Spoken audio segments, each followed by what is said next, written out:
Is that on? Good morning. There we are.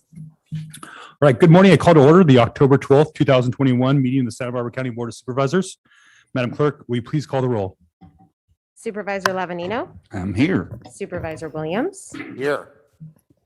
Supervisor Hart, Here. Supervisor Hartman, Here. and Chair Nelson. Here. At this time, please stand and join the board in pledging allegiance to the flag. Ready? Begin. I pledge allegiance to the flag of the United States of America and to the republic for which it stands, one nation, under God, indivisible, with liberty and justice for all.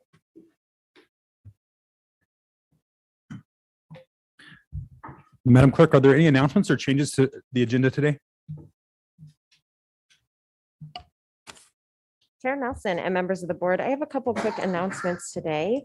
I would like to remind the public that the Board of Supervisors meetings are being interpreted and broadcast live in Spanish. We are broadcasting our meetings in Spanish both for Cox Cable subscribers in South County as well as Comcast Cable subscribers in North County. Members of the public can now view our meetings in Spanish by turning on the secondary audio programming, also known as SAP or SEP, under their language settings.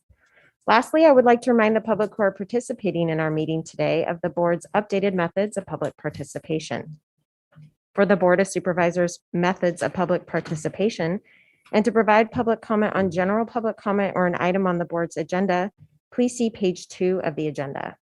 Members of the public can attend meetings in person in both the Santa Maria Board Hearing Room chambers as well as the Santa Barbara Board Hearing Room chamber.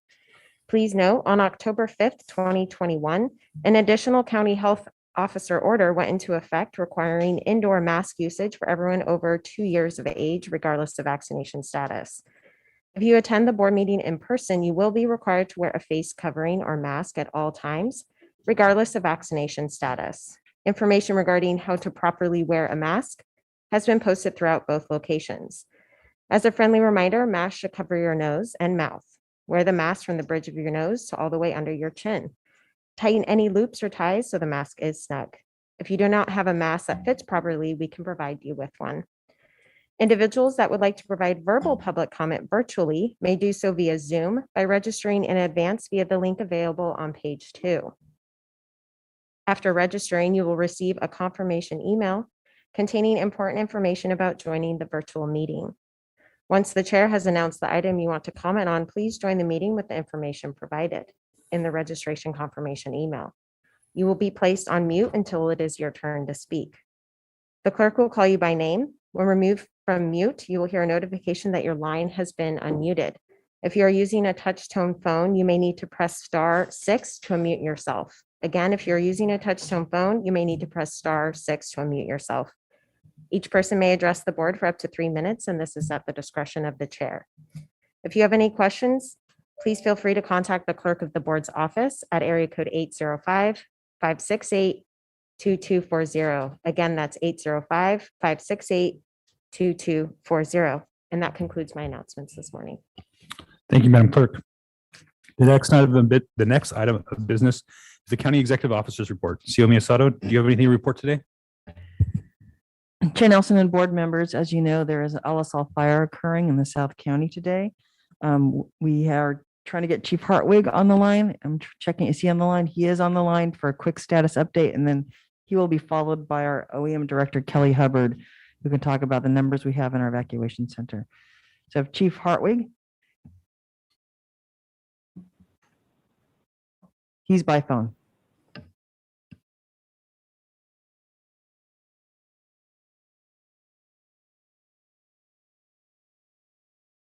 Chief Hartwig, you are muted. You may need to press *6.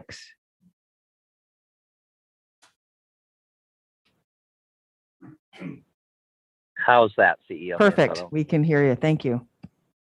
Yeah, you're welcome. If I could give you a quick update, I'm actually up at the Tahigas landfill right now. And one of our highest priorities is to protect this facility. I want to give you a quick overview of the fire and where we are this morning, kind of the projection, and then a little bit more specifically about the landfill here. And after tying in with some of Director McAlpin's staff here.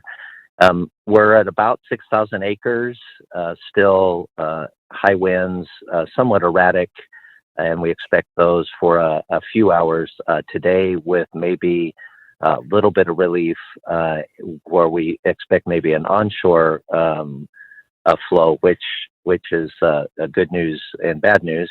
We expect that to run up into the canyons where the fire is well established, and then we expect then an evening down slope wind again this evening. Started up on the Camino Cielo right at about Alisal Lake, and not a lake I'm familiar with until today, on the other side of the ridge, and quickly blew over, held up on the top of the ridge there above Tajigas Canyon for about an hour, and then came into alignment with the wind and blew all the way to the coast. On my way to the landfill this morning, we still have active fire along both sides of the freeway on the 101 between El Capitan, where the incident command post is, and where the landfill is. It burned into Tajigas, into Barron Canyon, and now is on the establishing itself on the west side of Refugio Canyon. We have structure protection in place, and we have some perimeter control or direct attack, but very little at this point because of the terrain and the fire conditions. We have about 600 firefighters. We have a lot of aircraft on order, which would really help. We won't get any help from the aircraft. They're grounded because of the wind, and we're hoping that when the winds die down in a little bit, we can get a lot of aircraft in here with retardant and knock some of the steam out of the forward progress of the fire, which at this point continues to burn east and south. It's already burned to the coast on the south, so it's burning east down towards El Capitan, which is the projection for the fire. The modeling still shows it 7,500 acres plus. We're about 6,000. We have more resources on order and zero containment at this point. Tajigas, when I left last night, the ICP last night, we were good. There was a stand made here yesterday as it made a run towards the landfill. If you're familiar with the facility, there's the ADF up top, the MRF about mid-slope, and then some of the intake kind of reception facilities down below. The ADF really had no damage to it at all. There was a grinder that was set aside kind of out in a field that took some damage, it looked like. And then some of the infrastructure, some of the piping and the infrastructure that carries the methane gas has taken some fire damage as well. The MRF has a digester or some type of a wood chip processing mechanism next to it. I won't, even after talking with some of the staff, I won't try to be an expert on that, but that is on fire right next to the MRF, and we have resources on it even as I speak with county staff to keep that in check or to put it out. We're not really sure, working with the engineers there at the facility to try to figure out how to best attack that fire. So we do believe that there's some, it might be a digester, if I'm not mistaken, that there might be some damage to that digester, but for the most part, damage to the Tajigas facility is minimal. And again, a lot of props to the firefighters, but also to Director McAlpin's staff here at Tajigas and their work even as we speak right now, and then of course their assistants here. And my point of contact has been Travis, has been a big help over the last couple of days here. So I wish I had better news. We're hoping for better conditions. That's going to help us a lot, and of course it will also help the air efforts.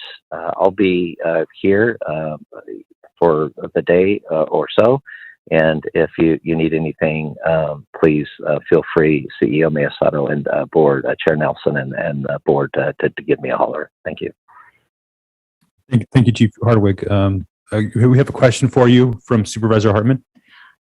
Good morning, Chief Hartwig. Have any structures been damaged? Private homes? We believe that the only confirmed damage to any structure at all is to the Tahigas digester at this point, and maybe again, as I described, this grinder. As far as any structures damaged up along Refugio and Tahigas, we don't have any reports of structure damage yet, and we have structure protection in place, specifically where most of the structures are, which is off of Refugio Road there. Thank you, Chief Hardwick. Any other questions from the board? Supervisor Williams, are you all right down there? I'm okay. Just I think we can ask some staff about the damage to the gas system later. All right, thank you, Supervisor Williams. CEO Miyasato? We also have Kelly Hubbard, our OEM director, who can give you a brief update on who was in the evacuation shelters last night. Ms. Hubbard? Board. At our evacuation shelter at Dos Pueblos High School, we had 18 individuals overnight. 14 of those are actually Amtrak riders who were stranded for the evening. And so this morning, Amtrak is working with our local MTD and SBCAG partners to get those individuals to their final destination. And then we had 4 who were evacuees from the fire area. And so we'll continue to work with American Red Cross and our local partners there to support those individuals with any sheltering that they may need going into today and this evening. Just as a reminder, we do have our large animal evacuation at the Earl Warren grounds. And if there's any need for any animal evacuation assistance, they can call Animal Services at 805-681-4332. We do still have an area of both an evacuation order and evacuation warning. So those residents who are within that evacuation warning area should continue to be prepared and ready to leave if needed, including any animal evacuation or themselves. We do have SCE power outage at the request of fire to support the response in that immediate area only. But just for your awareness as well, you'll start hearing we do have a PG&E in North County, which is a public safety power shutoff that is unrelated to the fire. But we do have some customers in North County who are currently without power and some expected potentially additional customers later this week with increased winds expected later this week again. So just for your awareness, that isn't fire related for PG&E, but it is associated with a potential public safety power shutoff. And I can take any questions if needed. And Ms. Hubbard, can you just remind everyone where they can find information on the incident on our website? Yes, sorry, very little sleep last night. I apologize. So we do have information up on readysbc.org. We are updating that information as we speak and starting to get more information onto that website about the various resources and information regarding the incident. Any members of the public who are not registered for emergency alerts can also register for alerts on that website. There's a click register for Ready SBC alerts. When you go to the readysbc.org website, you click the red banner at the top, and that will take you to the incident page with more information. Thank you. And Mr. Chair, All right, yes, Supervisor Williams, please. just maybe a reiteration of what the areas that are under evacuation order and evacuation warning. The last email I read said everything west of El Capitan Ranch to Tahigas, but I don't know if that's expanded. I can provide that, sir. Chair Nelson and the board evacuation order So that is an order for Arroyo Hondo Canyon, Refugio Canyon, and the area between El Capitan Beach State Park and West Camino Cielo. And then evacuation warning includes the area east of El Capitan Beach State Park and west of Dos Pueblos Canyon Road and south of West Camino Cielo. And that evacuation map is linked on the Ready SBC website as well. Thank you, Ms. Hubbard. All right, see no further questions from the board. Thank you, CEO Miyasato, Chief Hartwig, and Ms. Hubbard for your hard work. The next item is approval of the administrative agenda. Do any board members request upon any items? You good down there, Supervisor Williams? I'm good. All right, Madam Clerk, has there been any items pulled by the public? Chair Nelson and members of the board, we have one item pulled from the public, and that is administrative item number 4. Okay. All right, so let's go ahead and pull that item from the balance. And can I get a motion to approve items the administrative agenda without administrative item A4? I'll So moved. approval. Second. Yeah, a motion by Supervisor Hartman and a second by Supervisor Hart. All in favor signify by saying aye. Aye. Oh, sorry, I need to do a roll call. Madam Clerk, will you please call the roll? Supervisor Lavanino, Aye. Supervisor Williams, Aye. Supervisor Hart, Aye. Supervisor Hartman, Aye. and Chair Nelson. Aye. Motion passes unanimously. Okay, taking the discretion of the chair, I'm going to go ahead and move to I8, item A17 first before going to A4. This is one of our honorary resolutions, and I want to make sure that we take this opportunity to recognize the recipients, and then we'll let the general public, then we'll move on to item A4 at that time. I personally have some questions, and I know the public has some comments. I believe you have Dr. Del Reynoso available there, and public comment on this item will be kept to 2 minutes. So with that, Madam Clerk, will you please read item A17 into the record? Chair Nelson and members of the board, administrative item number 17 is sponsored by Supervisor Hartman. It is to adopt a resolution proclaiming October 2021 as Arts and Humanities Month in Santa Barbara County. And joining us via Zoom today, we have Kyle Abello, Stacy Kiss, and John Sanchez from the Buellton Arts and Culture Committee. And I'll go ahead and read the resolution. Whereas the month of October has been recognized as National Arts and Humanities Month by the White House and Congress for 36 years. And whereas the Board of Supervisors formed the County Arts Commission in 1977 to support, foster, and encourage participation in and access to arts and culture for all county residents. And whereas art, culture, and creative expression uniquely sustain and inspire identity and belonging, acknowledge, celebrate, and bridge differences, support equitable and resilient communities, reflect our shared humanity, and help us to reimagine more just and inclusive features. And whereas the County Arts Commission established the Leadership in Arts Award in 2006 to honor leaders that have made a significant impact on arts and culture in our region through visionary thinking and exemplary commitment to promoting, sustaining, and advancing community through the arts. And whereas for the 2021 Leadership in Arts Award, the Arts Commission has selected the City of Buellton's Arts and Culture Committee, recently established by Buellton City Council to bring artistic and cultural experiences to the community. And whereas Buellton's multi-year arts funding commitment has supported projects including sculpture at the San Ynez Valley Botanic Garden, murals depicting local parks, strolling musicians, and exhibits on the Avenue of Flags, unifying artists and citizens together through the power of art.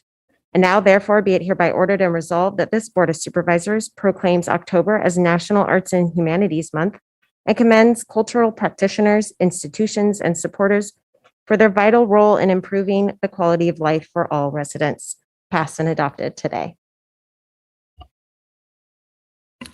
Thank you, Madam Clerk. I'll give an opportunity for Supervisor Hartman. Thank you, Mr. Chair. Well, I'm just so proud. I have a Buellton mailing address. I live just outside the city, but consider it my hometown.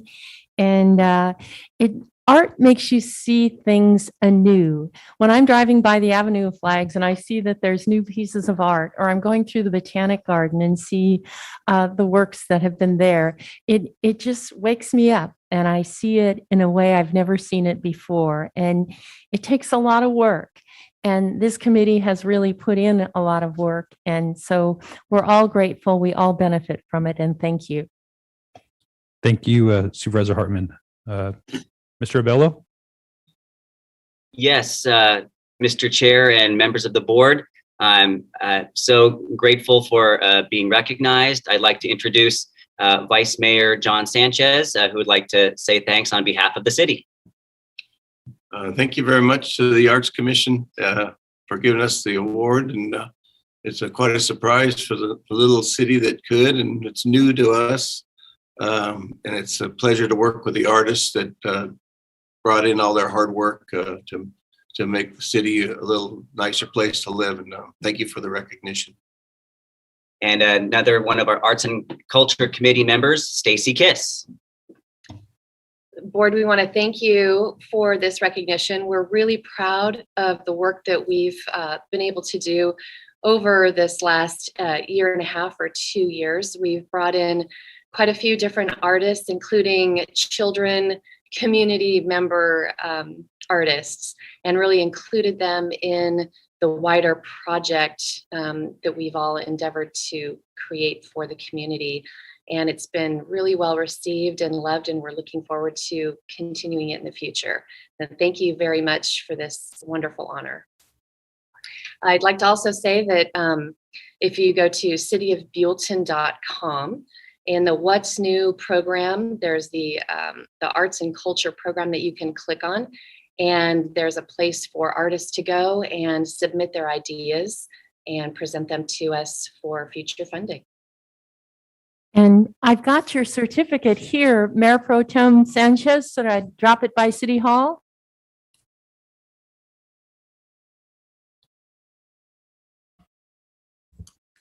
Sorry, Kyle, you are still on mute. Did you?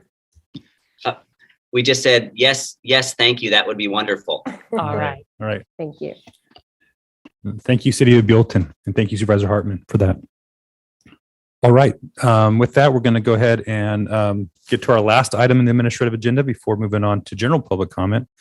And just for members of the public that may want to speak on COVID or COVID-related issues in general public comment, actually A4 would be the item that you would be speaking on. So just for those who are not aware, general public comment is typically for items that are not on our agenda.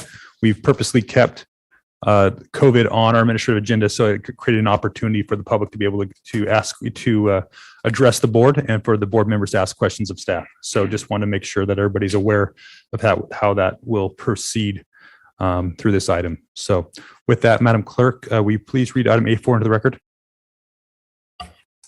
Chair Nelson and members of the board, administrative item number 4 is from the County Executive Office. It is to consider recommendations regarding an update on the coronavirus disease 2019, COVID-19. And we have 10 requests to speak from the public on this item. All right, before we get to the public, I over the last week had a few questions in my email box about my question to Dr. Anzorg about case rates and CDC transmission guidelines and whether we're in the high level or substantial or moderate or whatnot. And I think there was some confusion in my question and then the answer from Dr. Anzorg. My question at that time was, are we still in the high transmission level and at what level would we be below that? And I think Dr. Dovernoso is available to clarify that answer at this time. Good morning.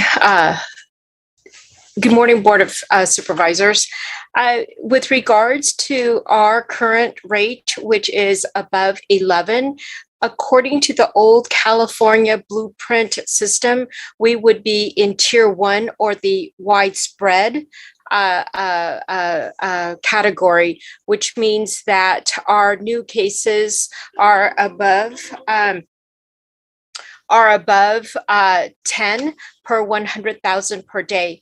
So with regards to the CDC tier, with a case rate of over 11, we would be considered in their low category. However, per the CDC website this morning, we are at the substantial level, which signifies a case rate of 50 to 99 new cases per 100,000. And this is because of the 7-day average with a 4-day lag. Yeah, Dr. Dovernos, I think that's what's really important is 11 cases, but you guys, for everybody in the public, you need to think 11 times 7. So we're really at 77 cases, which puts you in the substantial category. The idea hopefully is that once we get below 7 cases per day, which would be below 50, then we'd be in the moderate transmission. And I know that's where the CDC recommends reducing the mask mandates. And I know that you guys will be looking at that. The other positive news is I was doing my research on this. And again, I thank the public for bringing it up because I think it gives us the opportunity to clarify the issue is on the test positivity rate. And so as far as the test positivity rate is, I believe we're at about 3%. For our county, which pits us actually at the low transmission level, according to CDC guidelines, which is 0 to 5% for low and 5 to 8% for moderate. So we're doing a great job on test positivity, and I think that's something that should be celebrated and recognized. So thank you for clarifying that, Dr. Dovernoso. And Chair Nelson, if I may clarify. So what I typically share with the public is that when we share the case rate, you want to take that number. So in this case, it's 11 and you multiply it by 4.5. So because of our county population, so it's 11 times 4.5 to get the total number of cases that is being recorded. All right. Thank you, Dr. Dovernoso. With that, we're going to go. And is there any other questions for staff from the board before I go to general public comment? Right, Madam Clerk, do we still have 10 speakers on this item? Chair Nelson and members of the board, we now have 11 requests to speak on this item. Okay, so we're going to go ahead and go to the public on this item. And at this time, I am closing the public comment period on this item. And as I mentioned before, each speaker will have 2 minutes to comment on item A4. Madam Clerk. Chair Nelson and members of the board, we will begin on Zoom with Lisa Huff to be followed by Dr. Amy Smith. Welcome, Ms. Huff.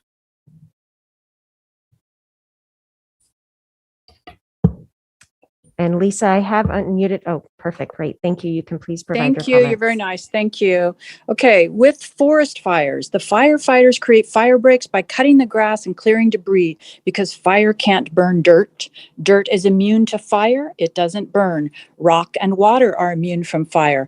These act to halt the progression. Likewise, every year, viruses come take out the weakest and most vulnerable while the young and the healthy, when they get sick, recover and develop natural immunity. So after a few weeks, the virus has run out of dry tinder.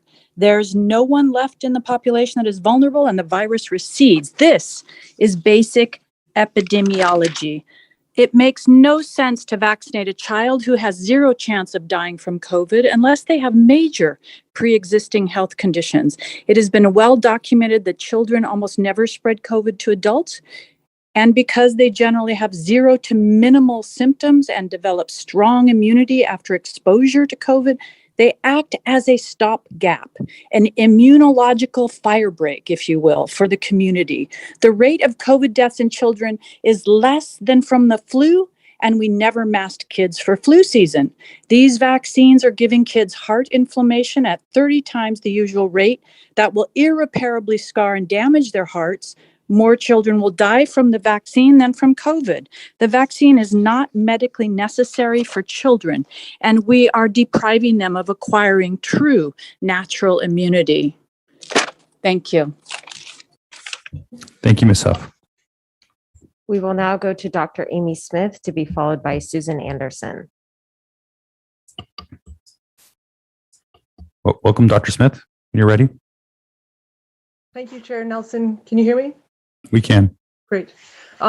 Last week, well, first I want to say the CDC itself is not a trustworthy organization. With the presentation last week and Dr. De Rosa talking about the misinformation mouse and cautioning us to only listen to the CDC for data and the California Department of Public Health and the county health department. That's very concerning because there are huge, there's tremendous evidence of conflict of interest of all of these bodies due to the very powerful influence of the pharmaceutical industry on the policies that are allowed to be considered. That's why we are not hearing about the vitamin D status being checked. And we are not hearing about monoclonal antibodies being proposed to be made available to people, and ivermectin, hydroxychloroquine, other kinds of treatments that have been very effective throughout the world. And thank you for rolling your eyes, but there is information and data, and science has to look at everything and not just what makes profits for the largest corporations on the planet that also deal in drugs that kill people, such as the opioid epidemic, and have, unfortunately, criminal track records that are quite verifiable.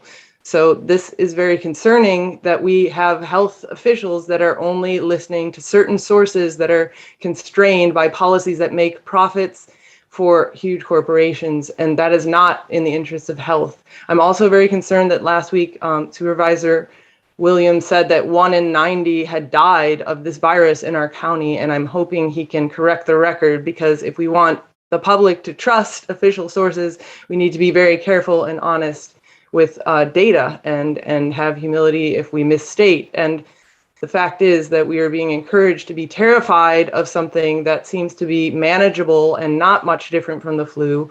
And we are asked to give up all kinds of rights. And we're subjecting children, like my children are still exercising in masks. Thank you, Dr. Smith. That is your time.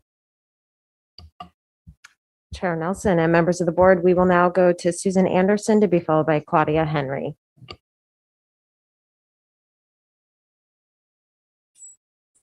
Hi, can you hear me? We can. Okay, great. So Pfizer has redacted 30% of their document on Comirnaty so that the public can't see what's in it. That's kind of like Campbell's Soup deciding that they don't want the public to know what's in MSG or any other artificials in the soup. It's bad for business, so they just leave it off the label so people don't know. Even food companies can't do this. So why does the FDA allow Pfizer to do this? What we're injecting into our bodies is far more concerning than a bowl of soup. So why do you think Pfizer is allowed to get away with this? The FDA is a captured agency, just like the CDC. The people who work there come from pharmaceutical companies and know they have a bright future with pharma if they play ball and serve the interests of pharma while at the agency. It's called the revolving door, and everyone in the industry knows about it. Former Commissioner Herbert Lay said this about the FDA in 1969. The FDA protects the big drug companies and is subsequently rewarded using the government's police powers. They attack those who threaten the drug companies. People think that the FDA is protecting them. It isn't. What the FDA is doing and what the public thinks it is doing are as different as night and day. Pfizer redacted about 30% of the paper on the vaccine and what's in it. When you redact something, you have to provide a code which states the reason for the redaction to justify it's a secret. So Pfizer uses redaction code B4, which is used to avoid revealing, quote, information that would impair the application of a U.S. weapons system. There you have it. The vaccine is officially a U.S. weapons system. A bioweapon is against the world's population. What you do with this knowledge will define your legacy. Are you going to help us stop this train wreck or be a part of the greatest genocide in human history? And as everyone knows, the first oath in medicine is first to do no harm. Unfortunately, the public health department has done such great harm that people have been committing suicide. They've lost their jobs. They've lost their ability to go to school and to work. So, you know, if you're going to violate your first oath of office, you shouldn't be in a position to be in that public health. We've made our whole community sicker. And I really hope that the Board of Supervisors can step up to, you know, their job and come out for liberty. Thank you, Ms. Anderson. That is your time.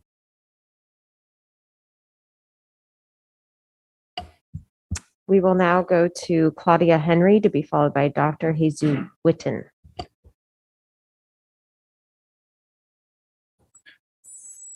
Go ahead, Ms. Henry. Hello, I live in Goleta, but I'm just a concerned citizen, mother, and private teacher.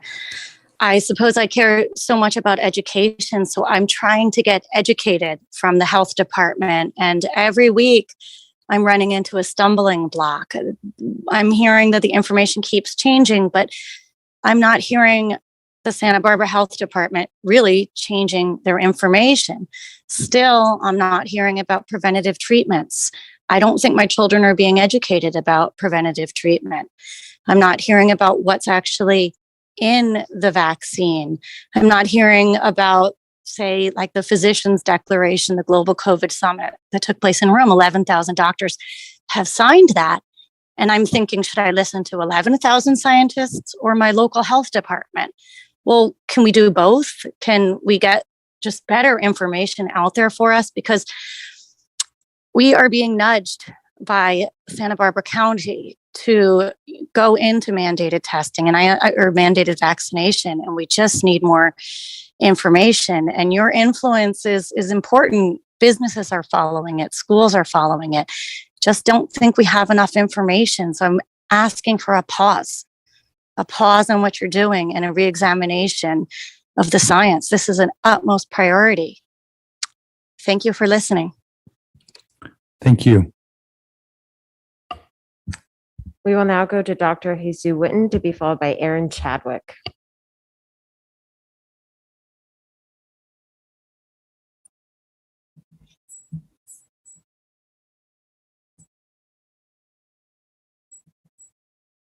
Dr. Witten, when you're ready. Can you hear me? Yes, Dr. Witten. Yeah, thank you. Pfizer and the rest have no liability, and we have no recourse from injury from these jabs.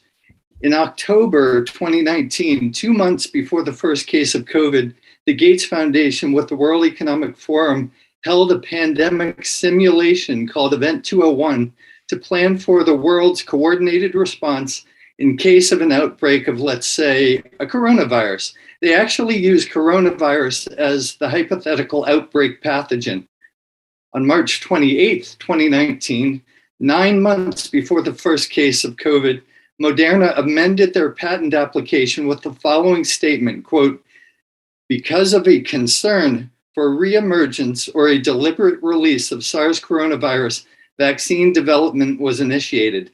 How would Moderna know to be concerned about a reemergence or deliberate release of a coronavirus in March of 2019? In 2017, Tony Fauci said that before the end of Trump's first term, there would definitely be a global pandemic. Just look that up on YouTube. How are these people so psychic?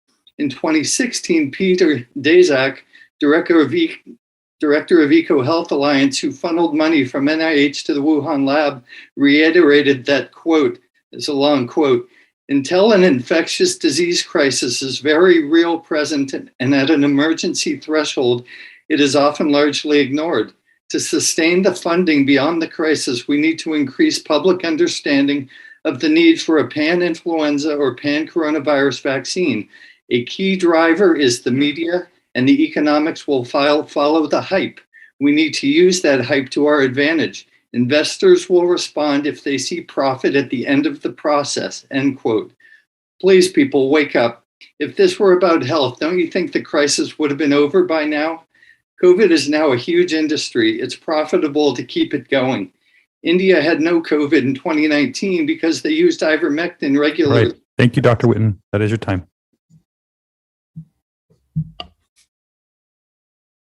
We will now go to Aaron Chadwick, to be followed by Dan Pankratz. Ms. Chadwick, when you're ready.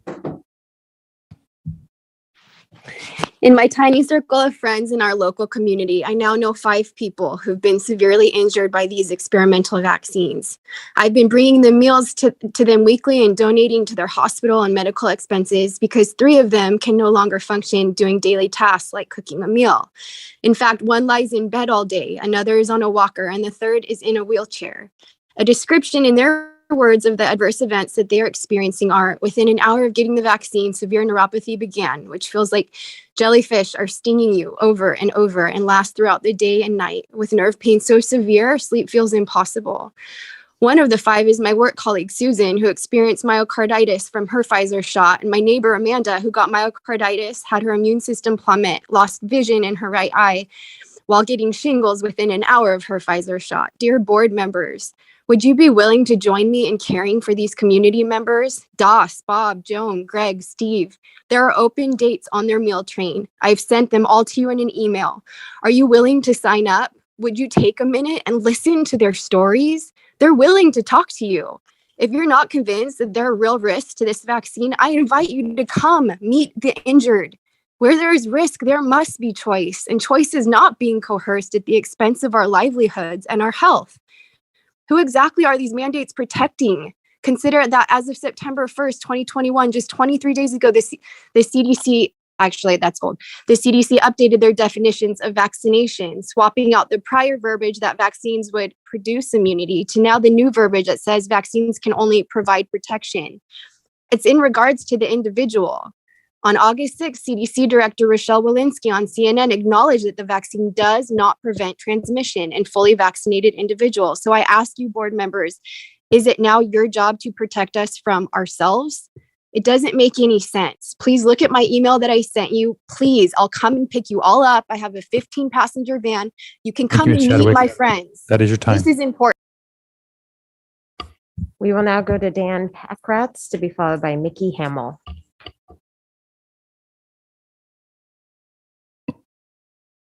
Hello, Dan Pankratz here. I appreciate you guys allowing me to speak to you guys today. I've listened to all the other public comments, and there's coming all from one side of a side that does not agree with what is going on in the public right now. I believe that there are intelligent people on both sides of the argument of what's going on with COVID. And I also believe that there's corruption on both sides of the argument of COVID. I urge you guys as the Board of Supervisors, the people that represent us as the community, to hear what people are saying. There's not been one person that's come today that has been agreeing with what's going on in our schools and in our community with regards to the mandates of COVID. I don't agree with them. I'm a father of 4 children. I've done business on this community. And as a business person that looks at numbers, the numbers don't make sense. You guys are very intelligent people. And I encourage you guys to continue to look at this thing from both sides of the argument, realizing that there are intelligent people and corrupt people. And the thing is, I don't have to give you the numbers are right in front of us, but you guys as a community, as leaders, we need to do what's right for the people in our community, not what's right in the world. We need to look at what's going on in our Santa Barbara County, in Orcutt, where I live, and what is important to the kids and the students and the parents and what the people are saying. And the people are saying in this meeting that they don't agree with what's going on. I appreciate the role you guys have in our community and the how important it is and the tough decisions you guys make. So I encourage you guys, keep it up. And thank you for allowing us to speak as a community. I appreciate you guys all. Thank you. Thank you, Dan. We will now go to Mickey Hamill to be followed by Cindy Sawyer, who is our final speaker. My apologies. We did have an additional login who had signed up timely, and that we are going to Mickey Hamill to be followed by Greg Hamill. Hi, good morning. Let me see, I'm looking for my, okay. Mickey, hold on Yes, just can you one hear me? moment. Oh. It sounds like you have 2 devices going. If you can please True mute. enough, yes. Thank you. If you can He's going please away. mute one device and just use your microphone. Very good. That would be great. Thank you. Good morning, everyone. Thank you for your time.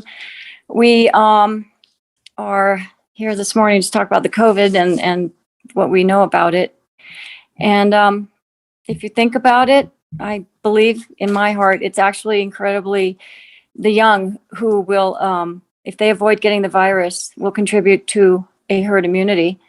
And it's been proven in other countries. We're just not looking at all the data.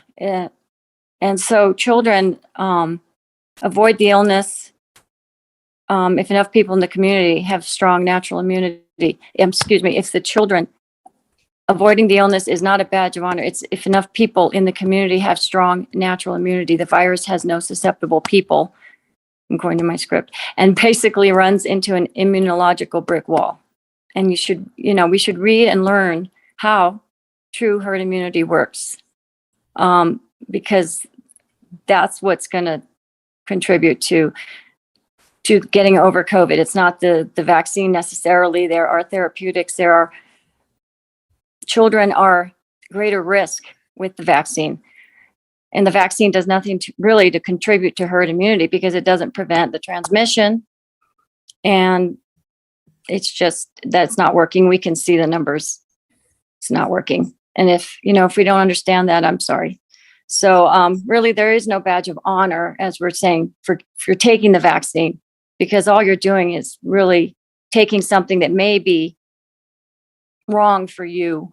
And it's your choice. It's not anyone else's. It could be a poison to someone. And it could weaken your own innate immune system, especially if you've had COVID. And so it's really not a badge of honor to get this experimental. And that's it. Yes, thank you, Ms. Hamill. We will now go to Greg Hamill to be followed by Cindy Sawyer. Mr. Hamill, when you're ready.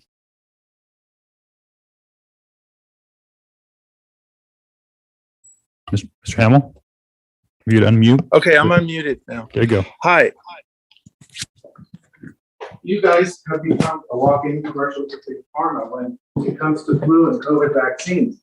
In case you didn't have a chance to read the 2 flu shots,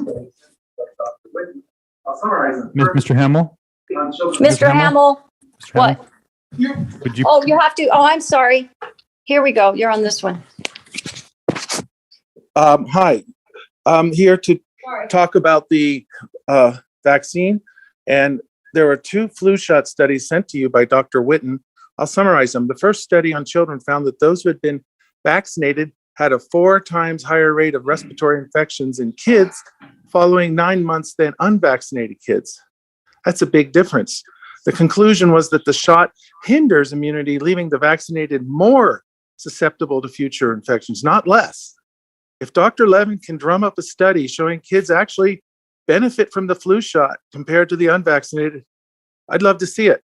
Next, there was a second study. It looked at 170 million cases of flu, including 7.6 million deaths in seniors over 65. No difference was found in the unvaccinated and vaccinated. And the largest study I've ever heard of is going on right now, the COVID shots. Half the world has been injected with mRNA vaccine that has never been used in humans and has no long-term safety study. And the other thing I'd like to note is that typical of Marxists and progressives, they state that we are presenting misinformation when the Marxists, progressives, are the ones presenting misinformation. This is typical of what they do. The Marxist progressives accuse you of doing what they're doing. And that's what's happening right now as we are presenting facts, data, and study, and I have seen nothing, 0 from your board, doctor. So your Marxist ploys, these have been tried before, and you keep doing them. We're aware. Good morning. Good morning, Mr. Hamill, and thank you. We will now go to Cindy Sawyer to be followed by Faye Brandmare, who is our final speaker. Sauer, when you're ready. Hi, good morning.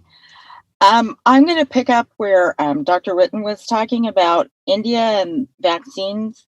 They didn't have a COVID problem until they started their vaccinations because they were taking the ivermectin. And then they had a big outbreak after their vaccine was rolled out.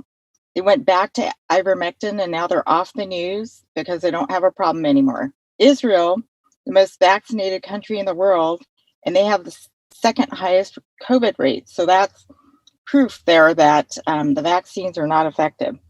The laser study shows that the Pfizer vaccine isn't even 50% effective after 5 months.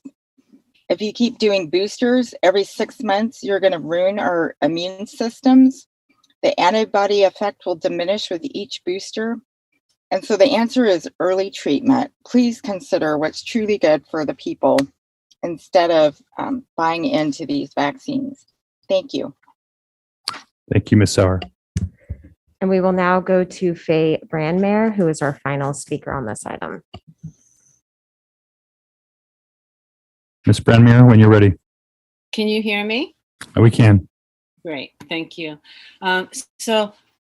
Researchers have looked at the vaccines under a microscope and said they've never seen anything like this.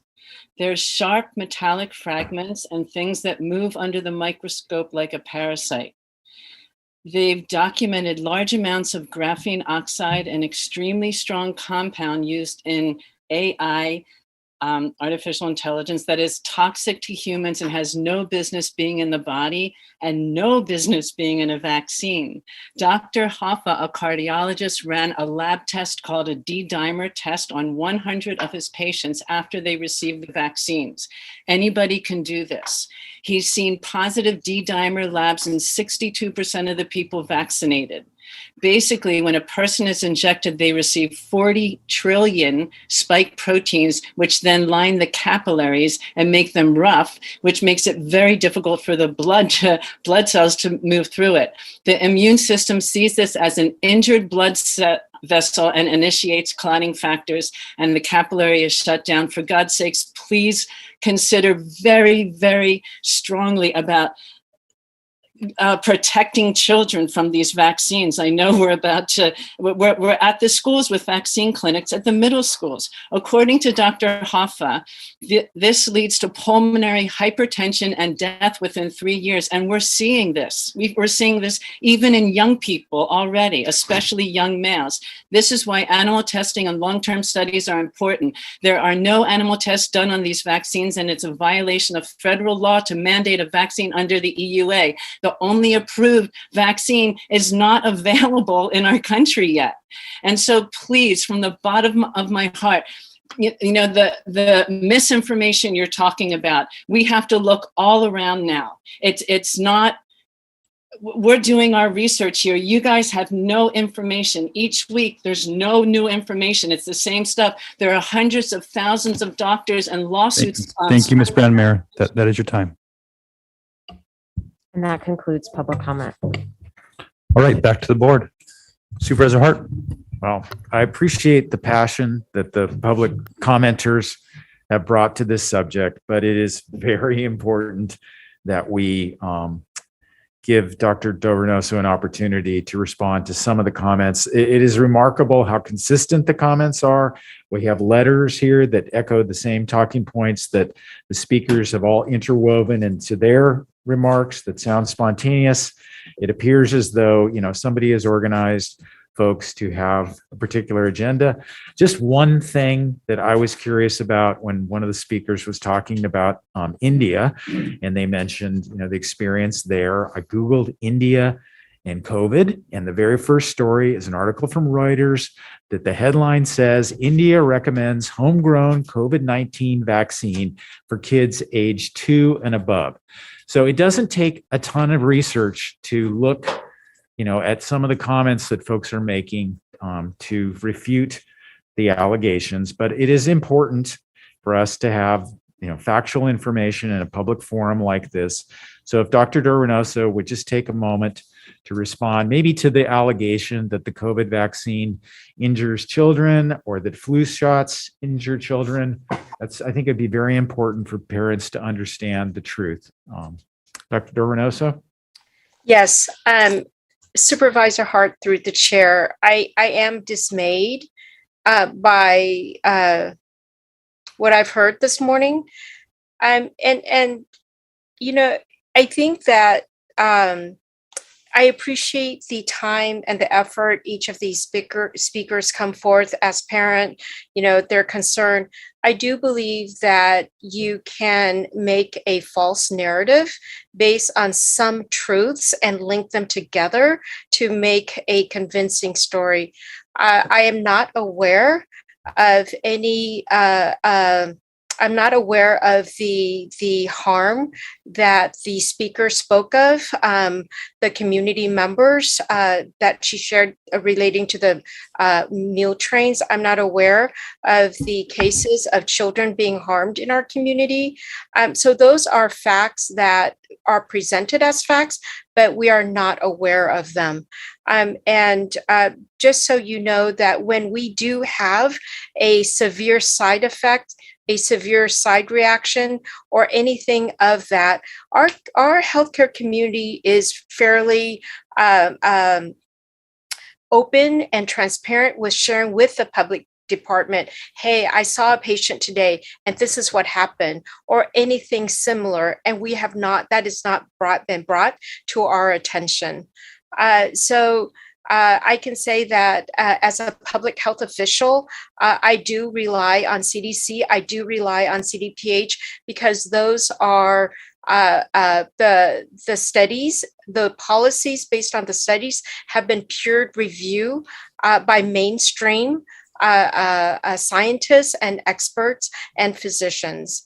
And as a parent, I would be concerned too if I read any of those sites that the speaker spoke of, but they, to the best of my knowledge, those statistics, those narratives have not been vetted, at least by our professional and experts.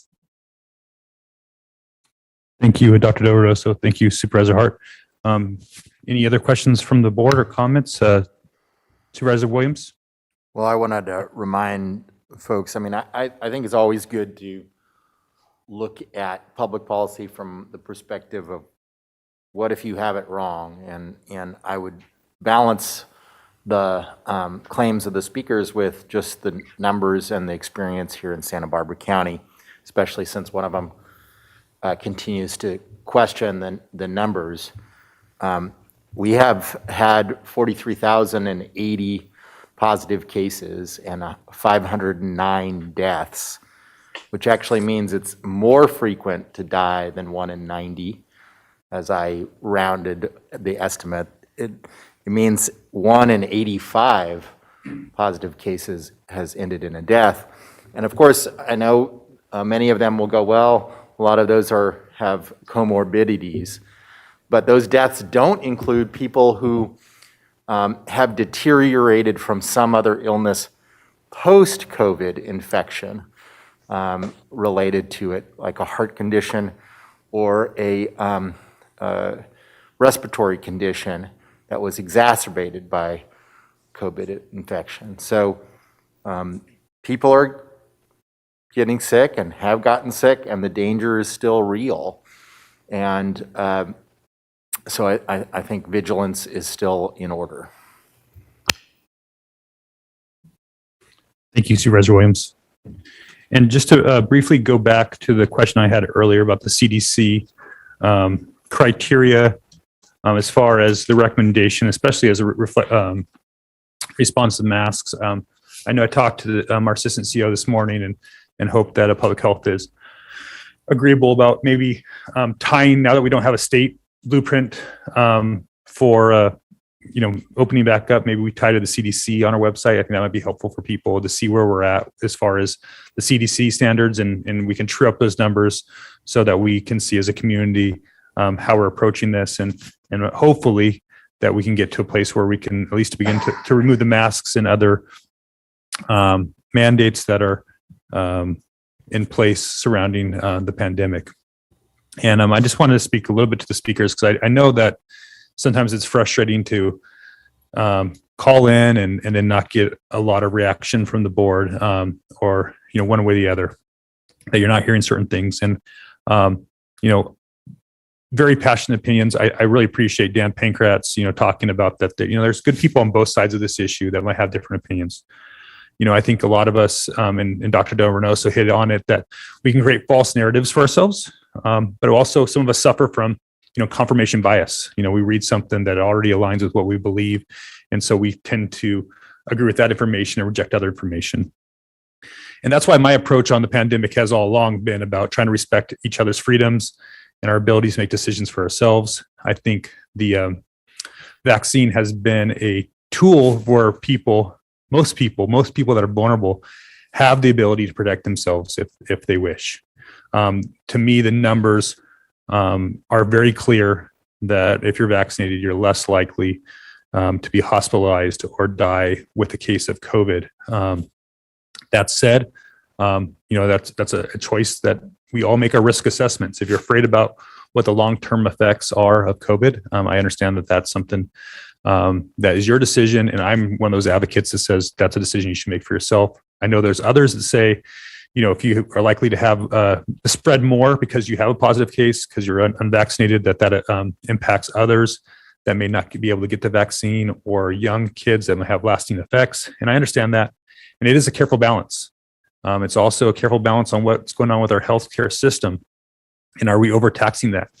I don't think we should get to a point where we can't have somebody be served in our ERs because our hospital is overwhelmed with COVID cases. So again, to me, it's a balance. It's a high bar for mandates. And sometimes I think we've met that, and other times I think we've jumped to them too quickly. But I appreciate the conversation and the ability to have this forum to have those discussions. So with that, we need to approve item A4. So moved. Second. Any further discussion? Seeing none. Madam Clerk, will you please call the roll? Supervisor Lavanino. Aye. Supervisor Williams. Aye. Supervisor Hart. Aye. Supervisor Hartman. Aye. And Chair Nelson. Aye. Motion passes unanimously. Okay, before we leave the administrative agenda, I believe there was actually a request on A15 to continue that item. And I think we hastily approved it without heeding that request. And my vice chair, Supervisor Hartman, picked up on that for me. And so can we do a do-over on that piece? So can you walk me through that, what I need to do here? Yes, Chair Nelson and members of the board, if we could just return to administrative item number 15, we can take an additional action on that item.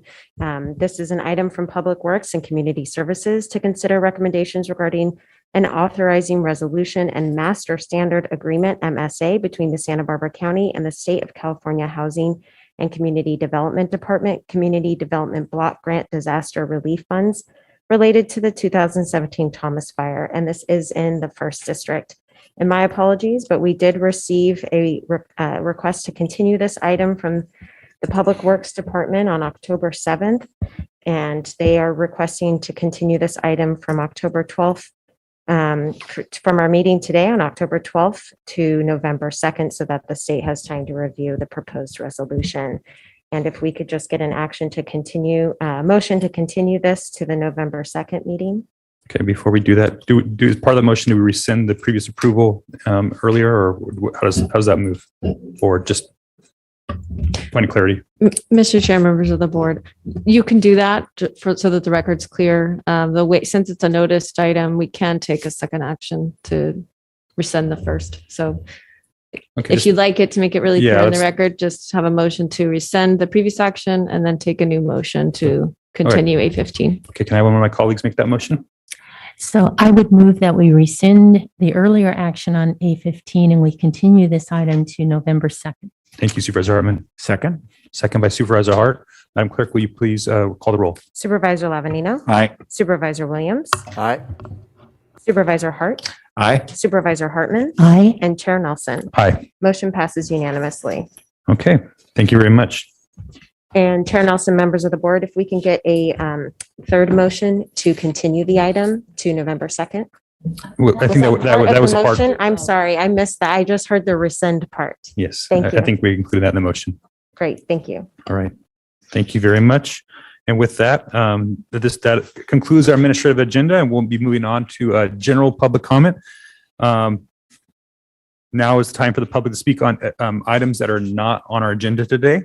Madam Clerk, are there any requests to speak on general public comment? Chair Nelson and members of the board, yes, we have 2 requests to speak on general public comment this morning. All right. And we will first go to Dr. Amy Smith, to be followed by Maria Kestner. All right. Dr. Smith, welcome back. Thank you, Chair Nelson. I am very concerned about the issue of governance and our rights being jeopardized and taken away. Our personal choices, our privacy, our medical privacy, that's being broadcast on armbands at the City College, whether you are fully vaccinated. And where is the supervision of the health department? That's what I'm very concerned about, having independent supervision. I'm pretty sure Supervisor Williams is off by a factor of 10, that it's like 1 in 900 deaths, not 1 in 90. And I would like him to check that out, or maybe the health department would confirm if it's 1% deaths by COVID or 0.1% in our county. These are very different scenarios. One would be a much higher level of concern, I would think. So getting that right is very important.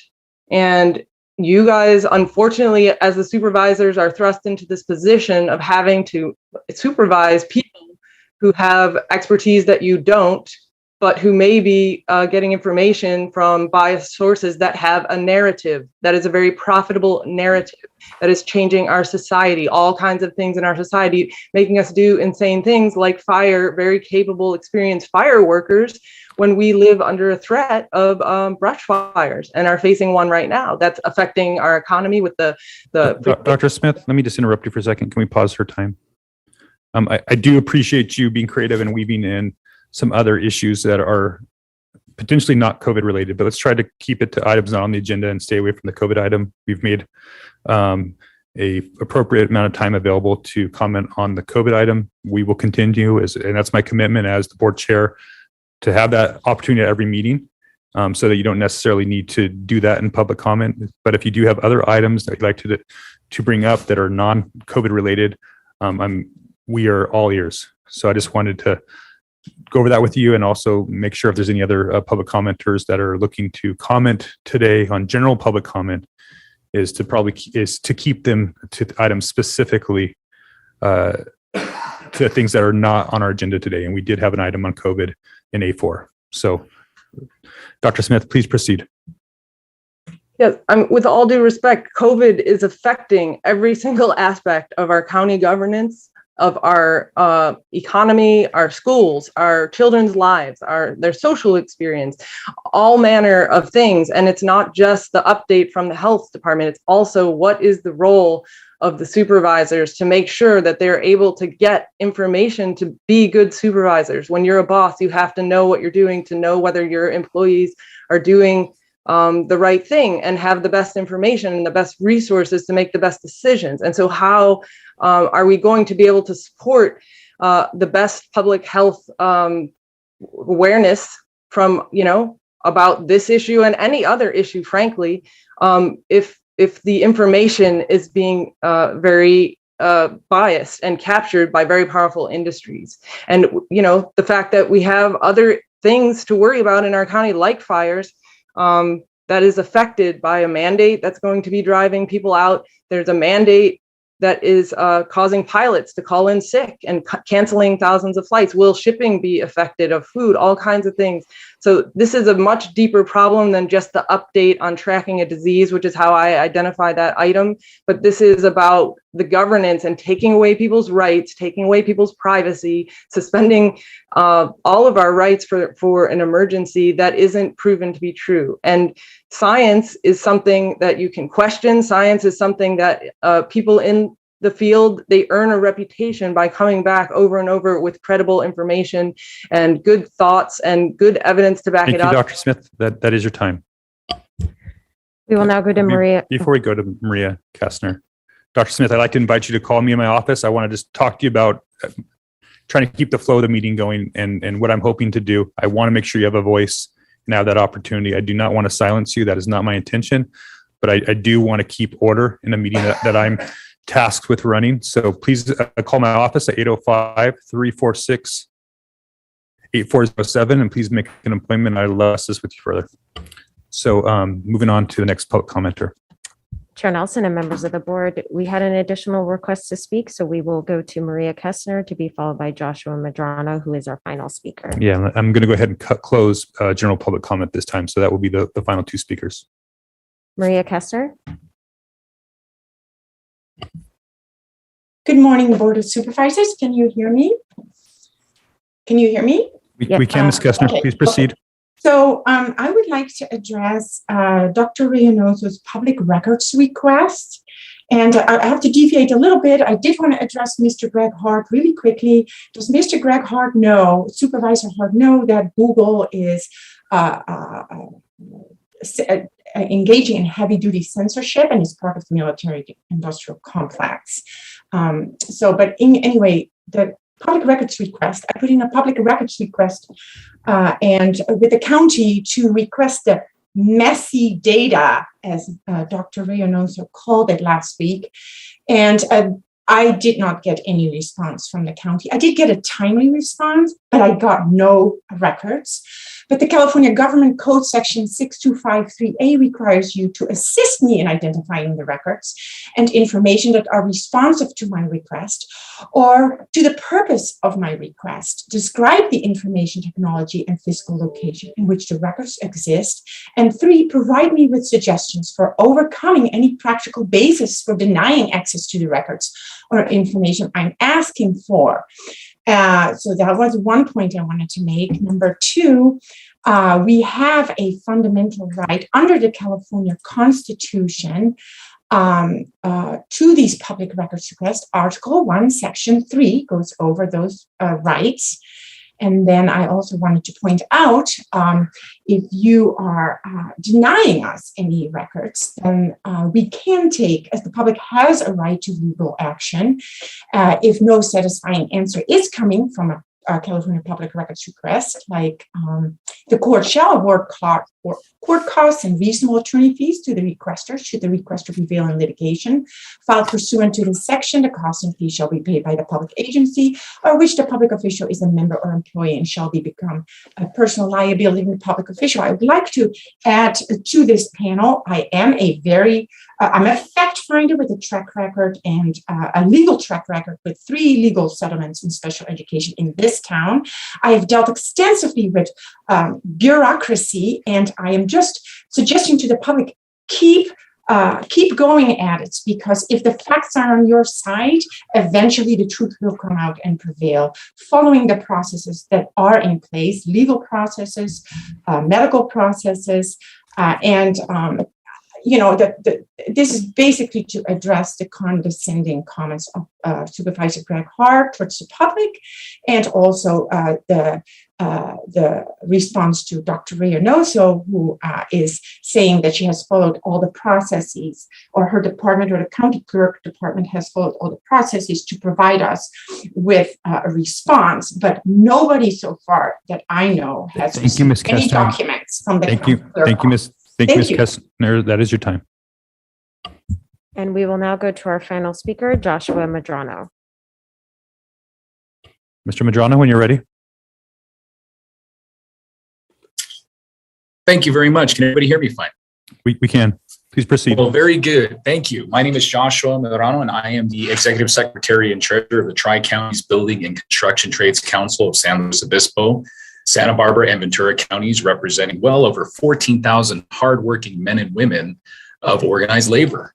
And I am here today to continue to try to educate the public about what community workforce agreements are, and to thank this board for the opportunity to be able to address everybody in the public today as just friendly PR.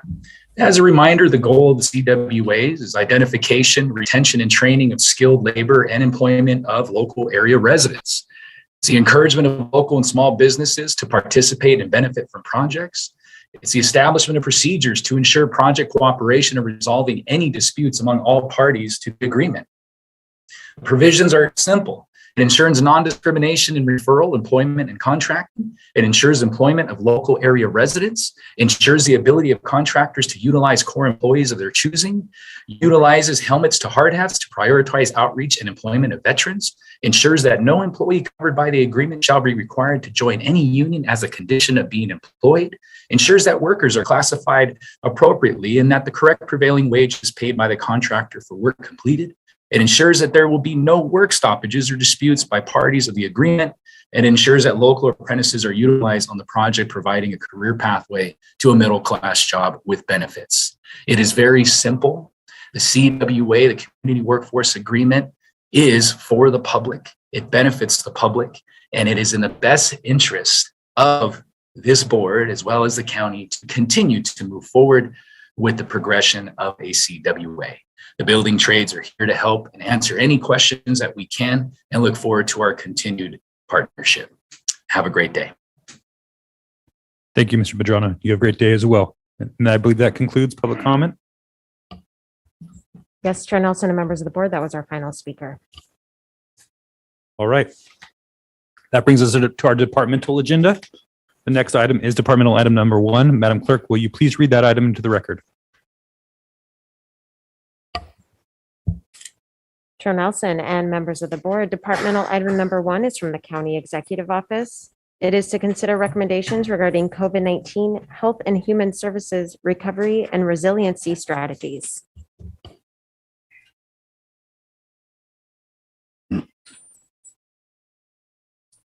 Good morning, Chair Nelson, members of the board. Can everyone hear me okay? We can. Great, thank you. Good morning again. This item is on your agenda for a presentation of the COVID-19 Health and Human Services Recovery and Resiliency Strategies. These strategies are designed to support and provide structure to ongoing and recommended recovery activities to specifically address the impacts of COVID-19 on the vulnerable, under-resourced, and underserved within the county. Many of these individuals are directly served by our Health and Human Services departments. The board is not being asked to make funding decisions today. Staff will bring a discussion of funding allocations and qualified uses of the American Rescue Plan Act funding on October 19th. However, the board may wish to provide some direction regarding the recommended strategies presented to you today. Before I jump into the rest of the presentation today, I do want to acknowledge the work of your Health and Human Services department heads, as well as their management teams in the collaborative development of all of the strategies that you'll be seeing today.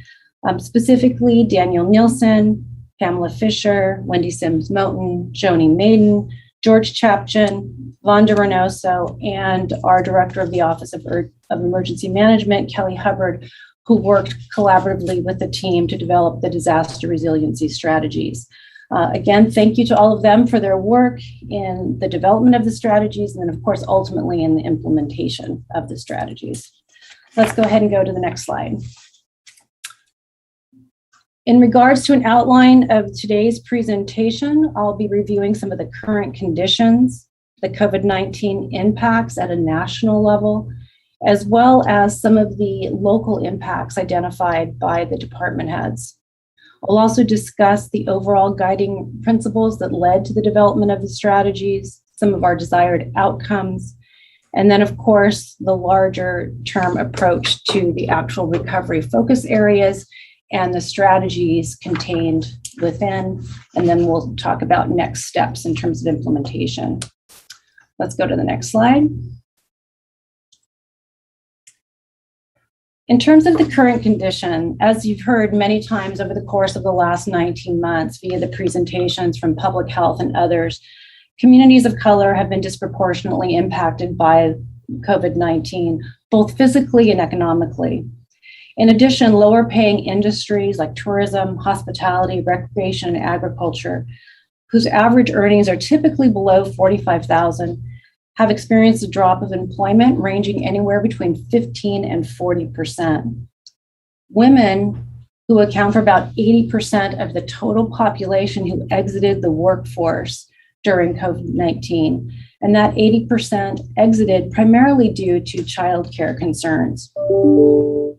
In addition, we saw an increase in many of the services provided through our county departments. Specifically, requests for CalFresh assistance increased by 3%, Medi-Cal claims increased by 17%, and we saw a stark increase to our behavioral wellness access line, primarily in requests for substance abuse services, and our overdose rates continue to rise. On the federal, state, and local level, there was some relief offered, certainly. Business loans and grants were provided. Here in our county, about 8,100 businesses received the Paycheck Protection Program assistance.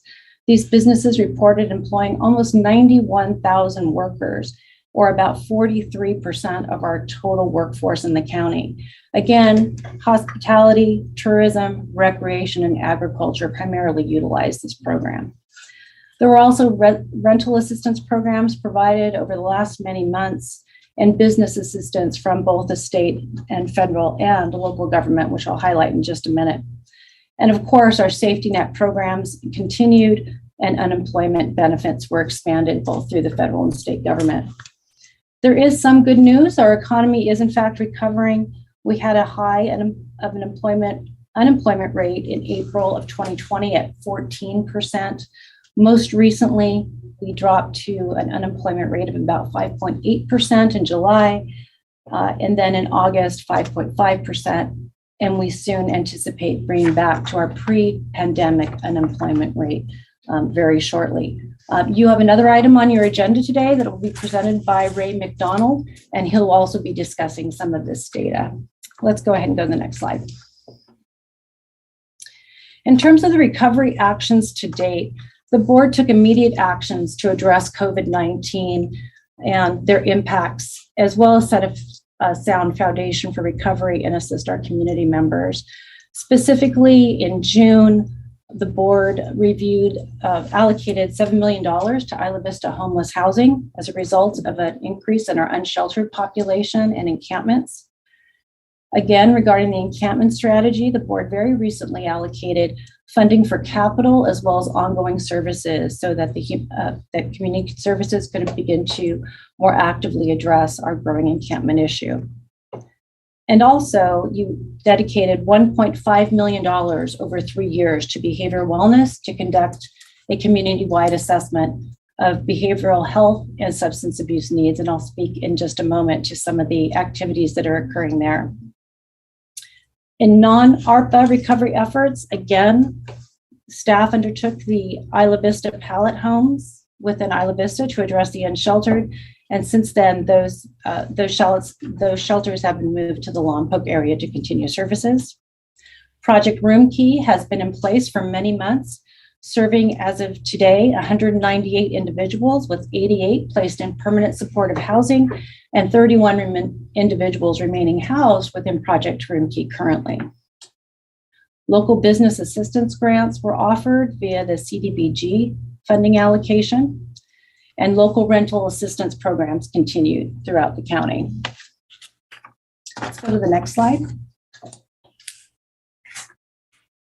In addition to those efforts, while you will not see specific public health recovery strategies listed today, I did want to note their effort as they have been engaged in the public health response efforts throughout, in addition to addressing infrastructure and other dedicated funding. So foundational to the work by public health is to outreach and engage with the underserved and under-resourced population.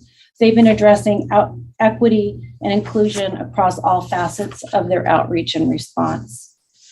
As part of their ongoing recovery efforts as well, they are continuing to address disparities in health incomes, eliminate service barriers, and address service and information gaps in order to continue their ongoing response. Let's go to the next slide. In terms of strategy development and how we began the work in identifying the strategies presented to you today, we undertook several different approaches. First, we took a look at the national trends, and we'll be presenting those to you in just a moment. Each of the departments also reviewed the local data, local trends, and the various events occurring within each of the programs that they provide. We then convened to discuss direct and secondary impacts and challenges associated with COVID-19 and following service delivery. We then developed 6 recovery focus areas and developed the primary impact and future strategies that you will see later in the presentation. Next slide.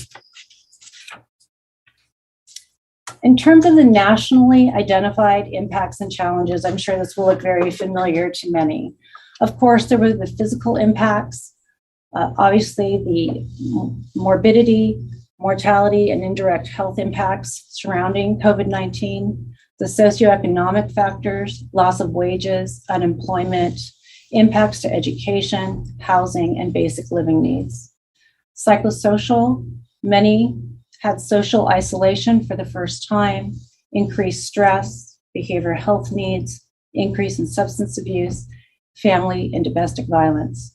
And then if there were institutional and structural impacts as well. Impacts to the health systems across the nation, safety net strain, racism and xenophobia, as well as health and social inequities, as I mentioned earlier. Let's go to the next slide. I hope you can see this on your screens. I know it's in fairly small print.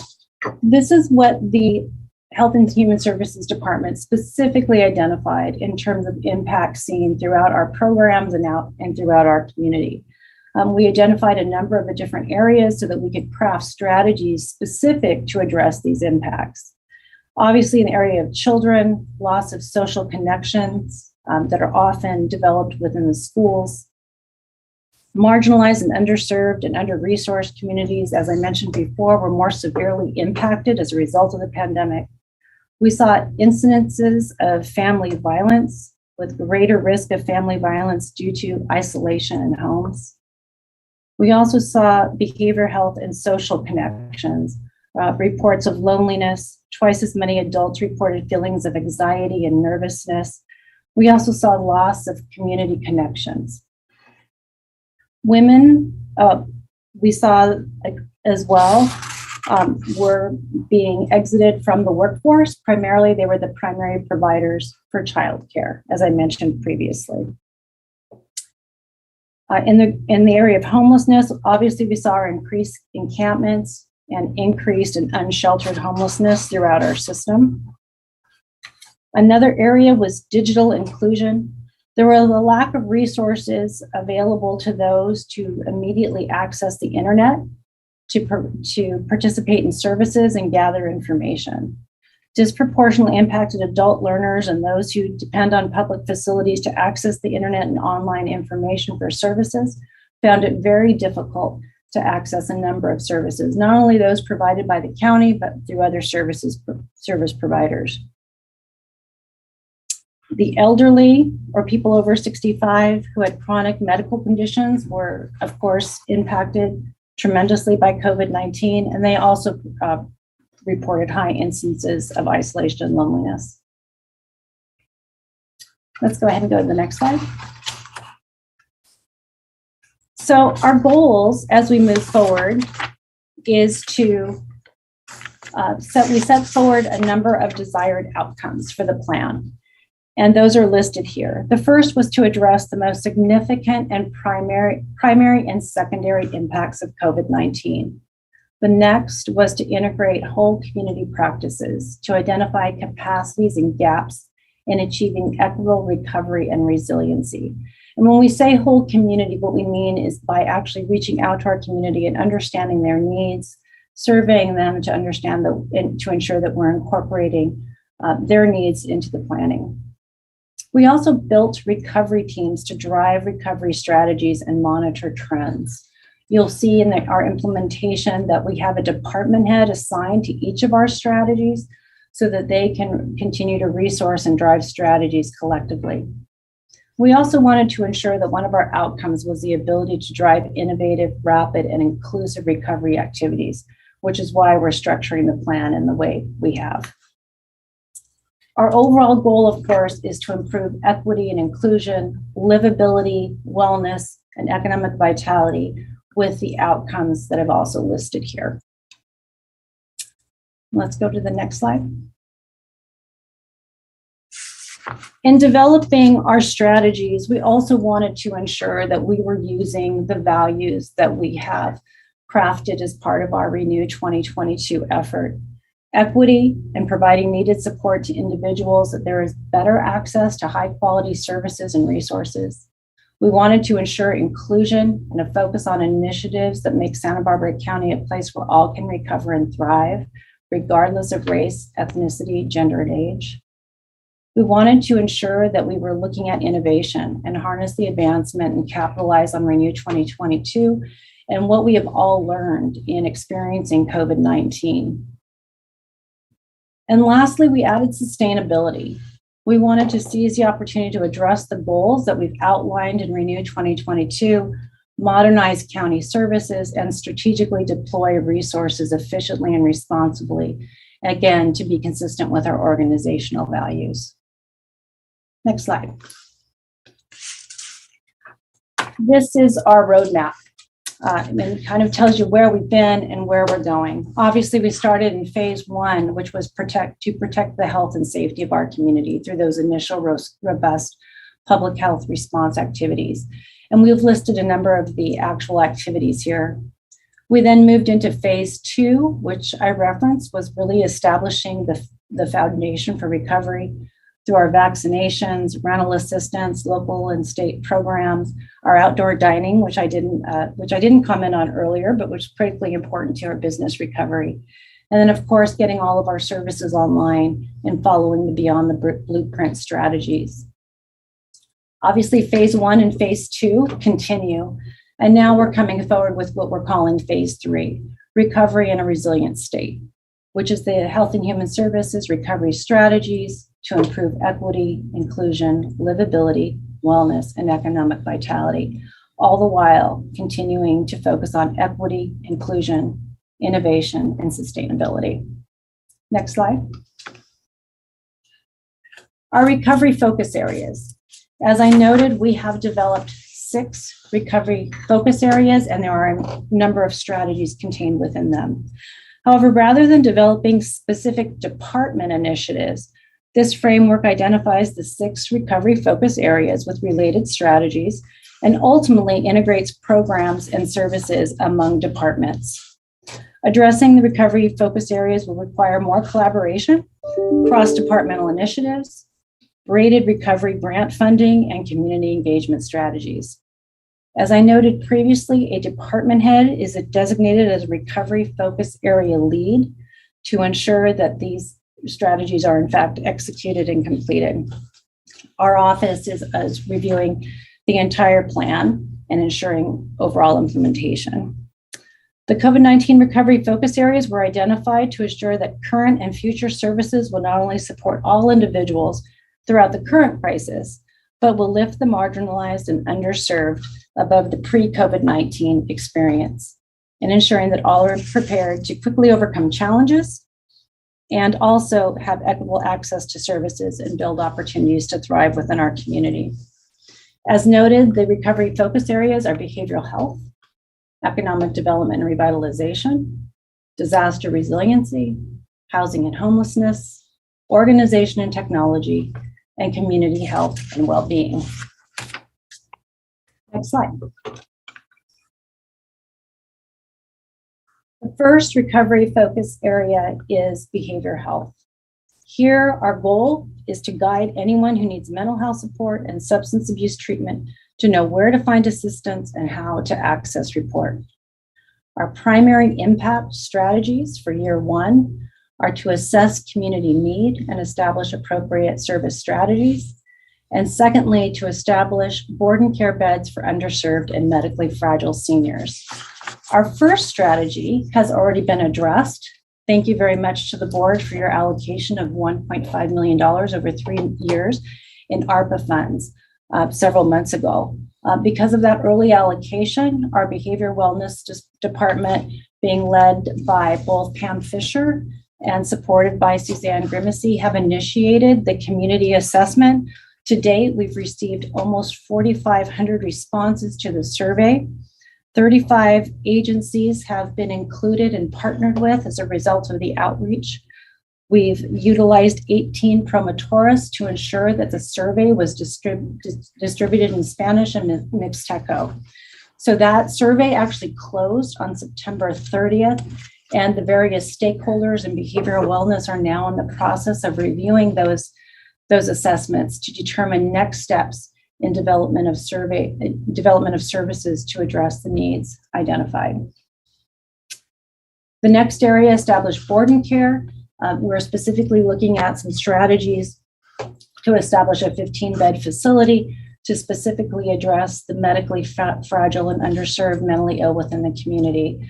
This was actually reported to the board at the discussion of the capital facilities needs with behavioral wellness. The Director of Behavioral Wellness will actually be leading this strategy as well. Let's go to the next slide for more specifics. As noted here, we have our strategies. The first, the community-wide assessment of services, as I indicated, the 1.5 million as part of this was already addressed in year one. And we'll be assessing the needs to determine what will be needed in terms of future services along with our partners. The board and care facility for medically fragile seniors is a $700,000 one-time investment in rehabilitation. And then we will be looking forward in years 2 and 3 and future years for sustained service funding. We believe that this will be covered. The ongoing services will be funded not only through the CalAIM program, but through Medi-Cal and Social Security. So we do not believe there to be ongoing costs in year 2 and 3 to the general fund. In future years, we'll be continuing to explore school connections for services and expanding collaborative grants with our school districts. The $900,000 noted here is to expand clinical services to further support the schools. And the fourth strategy is an expansion of our substance abuse assessment services with $100,000 in years 2 and 3 to conduct an additional assessment. Next slide. The next area is community health and well-being. In this area, our goal is to ensure that underserved and marginalized within our communities have access to county health and human services. The first area is the first strategy, that we're suggesting is assessing food security needs with an emphasis on senior nutrition. This area, based on our community dashboard, continues to be a very volatile area with food insecurity needs still spiking at different components of the pandemic. Our second strategy is to conduct a CalAIM readiness assessment to ensure that we can fully roll out a whole person care system required via CalAIM. And this also anticipates an IT plan. The next strategy is to establish a position to coordinate health and human services equity and inclusion throughout all the departments. We envision creating a health and human services equity hub to serve as a clearinghouse for all of the efforts among the various departments, not only in health and human services, but throughout the county. We want to expand outreach to underserved communities through the Promotoris program. We've been using Promotoris throughout our response to COVID-19, and we want to continue that work and institutionalize it within the organization. This strategy would allow that to occur. And we want to do a broad survey of families to assess childcare needs and determine from there additional strategies moving forward. Our lead in this area will be our Director of Social Services. Let's go to the next slide.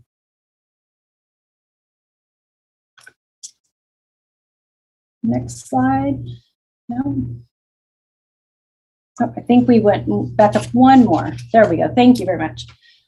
Okay, so our first area, the assessment of the senior nutrition programs is about $150,000 for the initial assessment.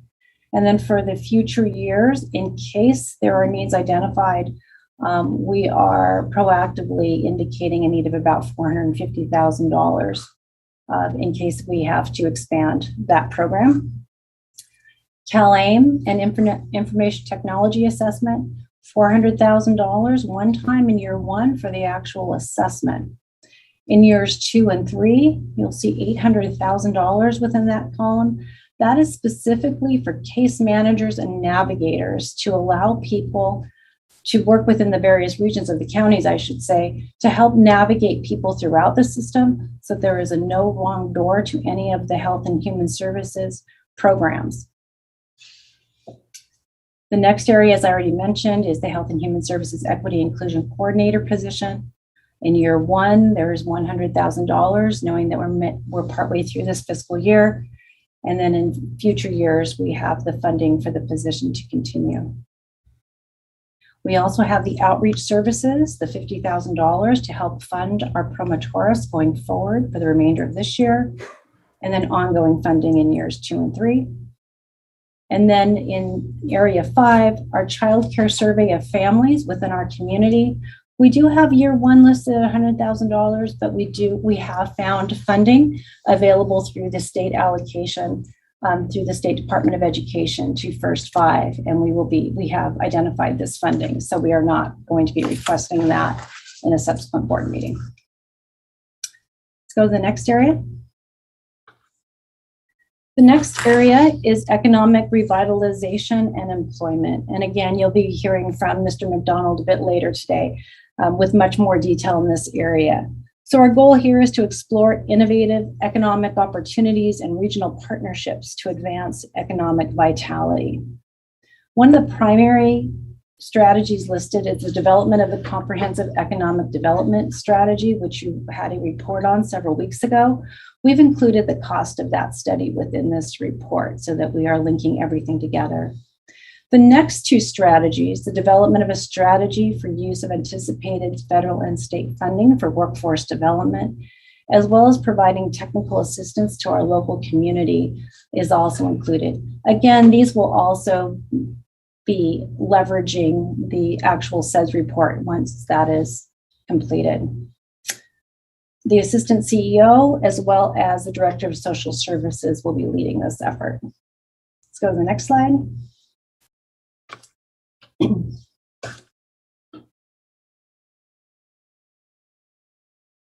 One more click.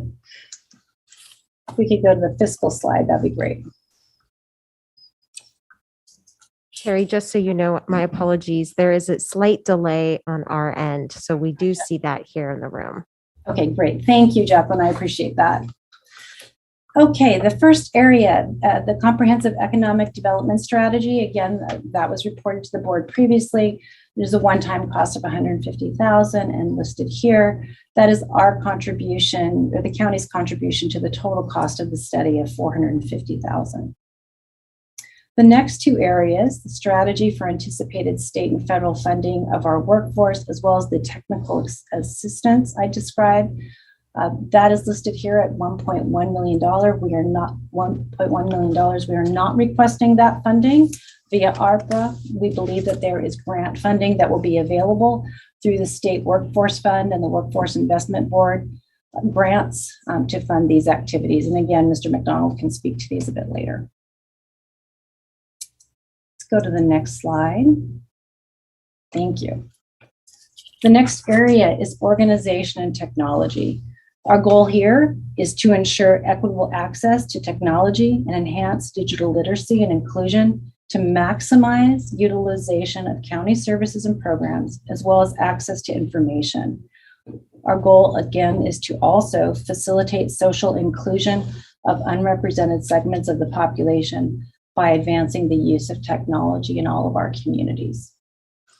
You can see here our 3 primary impact strategies: conducting a digital equity and literacy needs assessment and develop strategies to address, develop a long-term strategic plan for broadband deployment, which again, your board did hear a report on previously.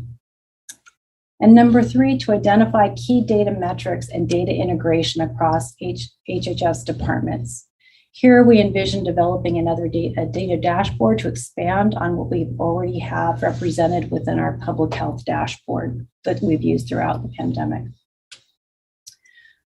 Last, our future year strategies is to maximize technology, extend Wi-Fi, and establish key hubs in the community or county facilities in underserved and under-resourced areas with community partners, again, to facilitate access to those that do not have immediate access to broadband. Our lead in this area will be our Director of Child Support Services. Let's go to the next slide.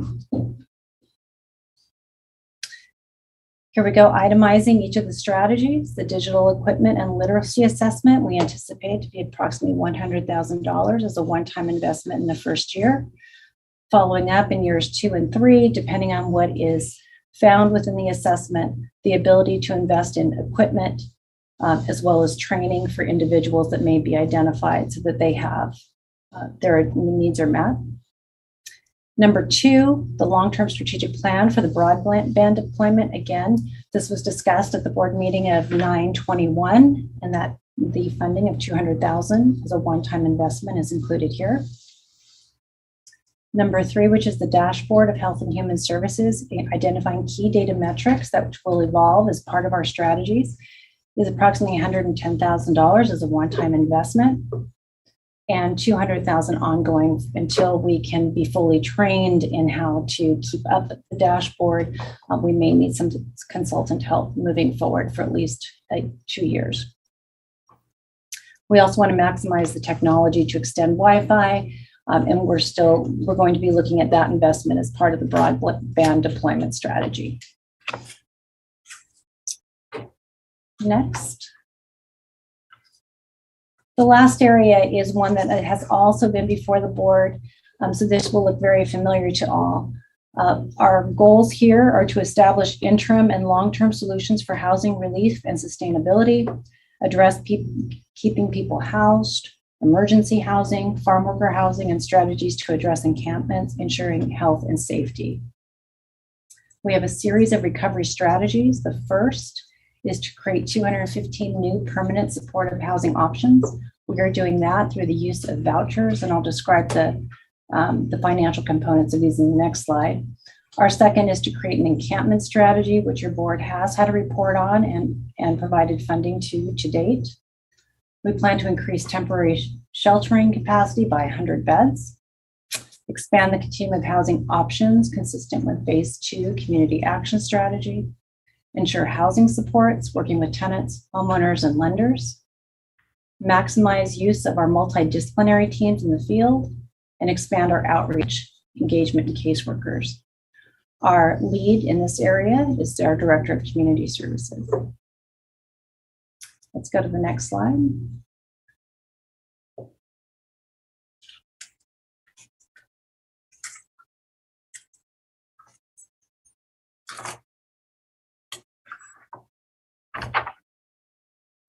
Okay, I'm going to go ahead and move through that as the slide is changing. So the first is to create the 215 permanent supportive housing grants. We do have funding allocated for year 1 through some specialty state and federal funding. We are also examining future funding for the vouchers through state and federal money, as well as looking at the state specific home funding for ARPA. And Jacqueline, has that slide moved? On my end, it has not. Could you hold on one moment, Terry? We are, it's showing in the room, but it's not showing on CSB TV. 1 second. Thank you. Yeah, Terry, my apologies. I believe there is an error in our network or a slow network this morning. We are seeing it in the room, and that is what is being broadcast to the board members here, but I'm just confirming with CSB TV that it's the same thing that's being broadcast at home as well. There we go. Okay, thank you. I'll continue to move through. All right, the next area is implement the encampment strategy and mapping software. The board did allocate on August 31 a first year of funding of $645,000. In year 2 and 3, in order to continue the strategy adopted, we do show an ongoing need of $1.2 million for year 2 and 3. We are continuing to look at ongoing funding sources there as well, both state and federal grants. Number 3 is increasing temporary shelter capacity with the 100 beds that we've spoken to the board about in the past. This $1.2 million in year 1 is a one-time investment. This is the funding to address water and sanitation at the Bridge House site regarding the 20 shelters that were recently moved from Isla Vista to the Lompoc facility. The $4.9 million in year 2 and 3, I do have a detail on the next slide, and it is basically the service component related to the 100 beds. And we'll go to that in just a moment. Number 4 is expand housing options consistent with the phase 2 community plan. Specifically, and this has not been presented to the board in the past. This is $3 million that we're looking at for a match to any potential home key application that we would be bringing forward. Those applications are due shortly, And we currently have a team developing strategies on several different properties and opportunities that we can bring forward for home key consideration. The $1 million in year 2 and 3 is the service component in the event we do need to match and provide for ongoing service monies. Both the $3 million and the $1 million is highly contingent upon the type of project that we are able to bring forward for recommendation. And we are looking at an assortment of options at this point in time. The next area is housing supports, working with tenants and property owners and lenders to prevent evictions. Knowing that a number of the recent supports have ended, this $900,000 is being placed in future years in the event we do need to provide some type of bridge and safety net to avoid any future evictions. The next area is the complex capable engagement with our multidisciplinary team. These are the ongoing staffed intensive outreach teams. Again, year 1 has been funded through a series of grants. Future years of about $5 million or 2.5 each year is an ongoing funding need. We are continuing to look for ongoing grants to continue that service as well. The last area is our outreach workers. We have again funded this fiscal year in year 2 and 3.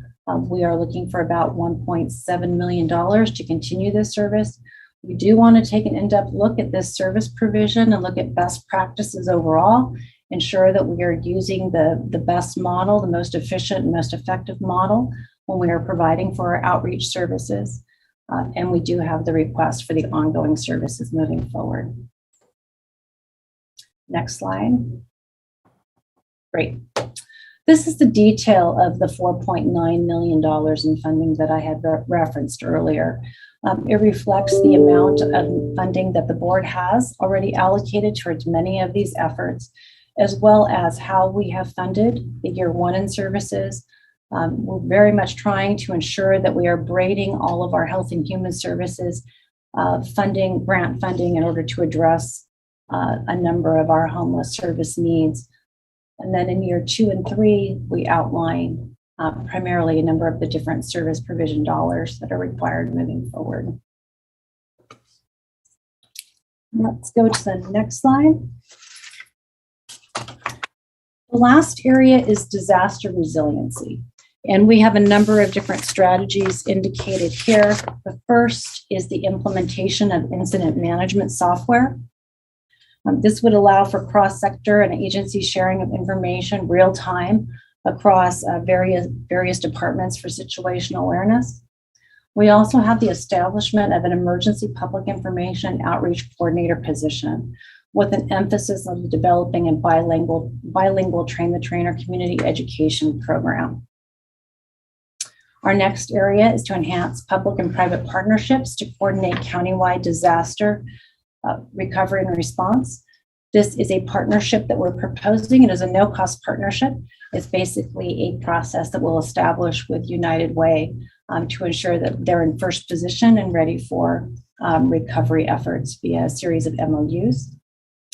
The next area is to create an emergency preparedness and response program for preschool providers to provide for first responder and essential worker childcare. This would address many of the current concerns that arose during COVID-19, specifically for first responders and disaster workers who were not able to oftentimes immediately respond on scene due to childcare issues. The next area for future years is to develop systems to track and support COVID-19 recovery plan. We want to ensure that our plan is adequately tracked and all of our outcomes are effectively measured and our progress to achieving all of these strategies are addressed. So we have placed in future years the ability to track and implement the program. The next area is to update the Santa Barbara County Operational Area Agreement to support multi-area agency and response. And this is more effective systems to work directly with our cities through ensuring our MOUs are in place and we're working effectively with our operational areas. The lead in this area would be our Director of the Office of Emergency Management. Next slide.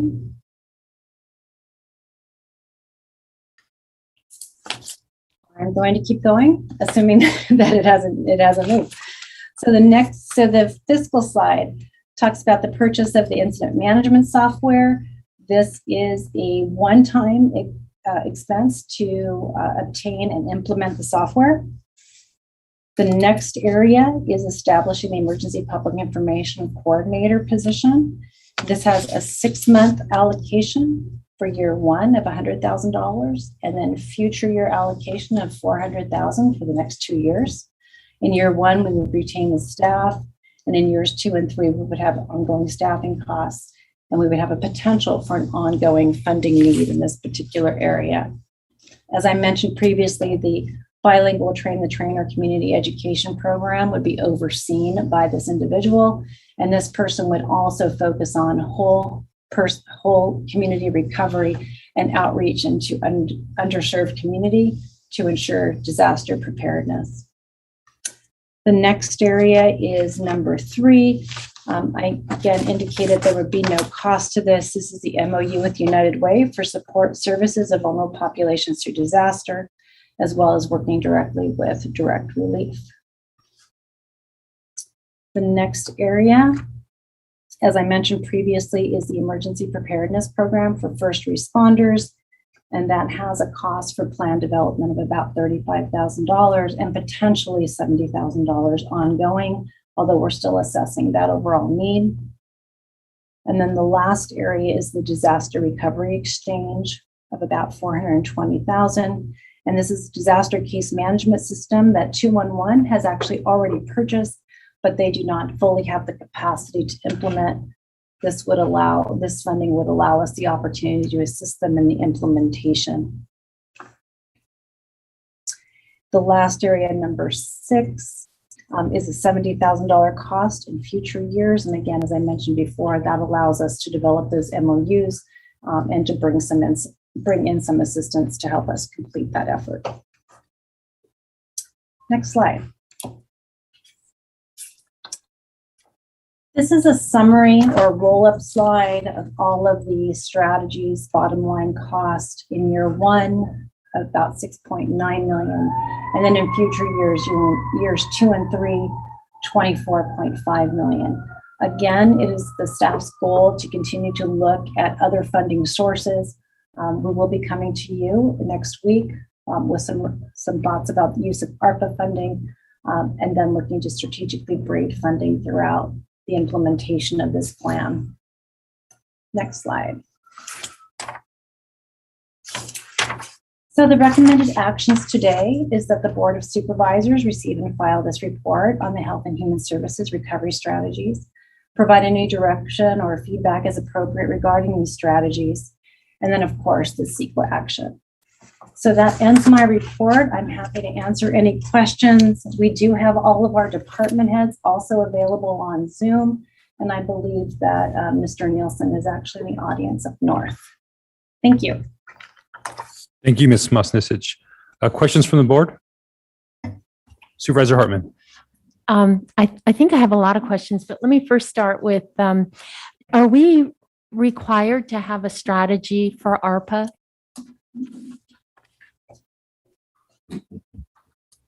Terry, just let you know, Nancy Anderson is our Assistant CEO and Budget Director, and she's been responsible for our requirements for ARPA. So let Nancy answer that question. Supervisor Hartman, through the chair, what we have to produce is a recovery plan based on your board's actions. So not necessarily a plan to this level, but it's very helpful for all of the reporting requirements that we're going to need. So it does help that all of this work has been done ahead of time, so that when your board takes action on any of these items, we include it as part of the county's recovery plan associated to ARPA.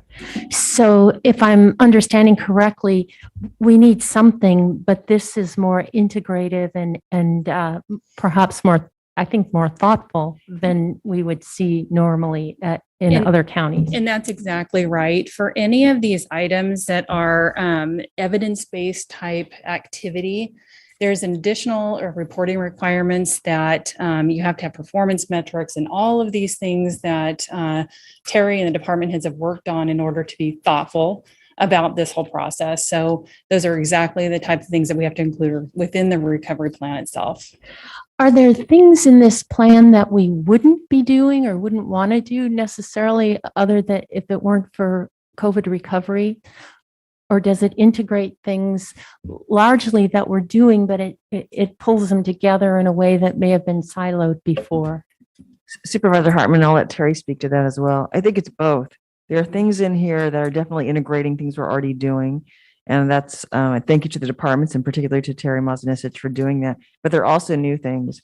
And as we said, we've been talking about recovery probably since January, and Terry started pulling the departments together very early to look at what we were seeing and to try to address, like she said, the primary and secondary most significant impacts. So there are things in here that we had not proposed before, and there are certain things that we know were chronic issues that we're trying to address given the emergency. Could you give just a few examples, Terry or Ms. Mosnisich, of the new things, just so I have a better feel for that? Yes, Supervisor Hartman through the chair. Yes, thank you to CEO. She hit it right on. The elements that I would say are unique is where, and we've really tried to pull the thread through each of the activities, is really that focus on equity and inclusion, as well as outreach and communication and whole person recovery.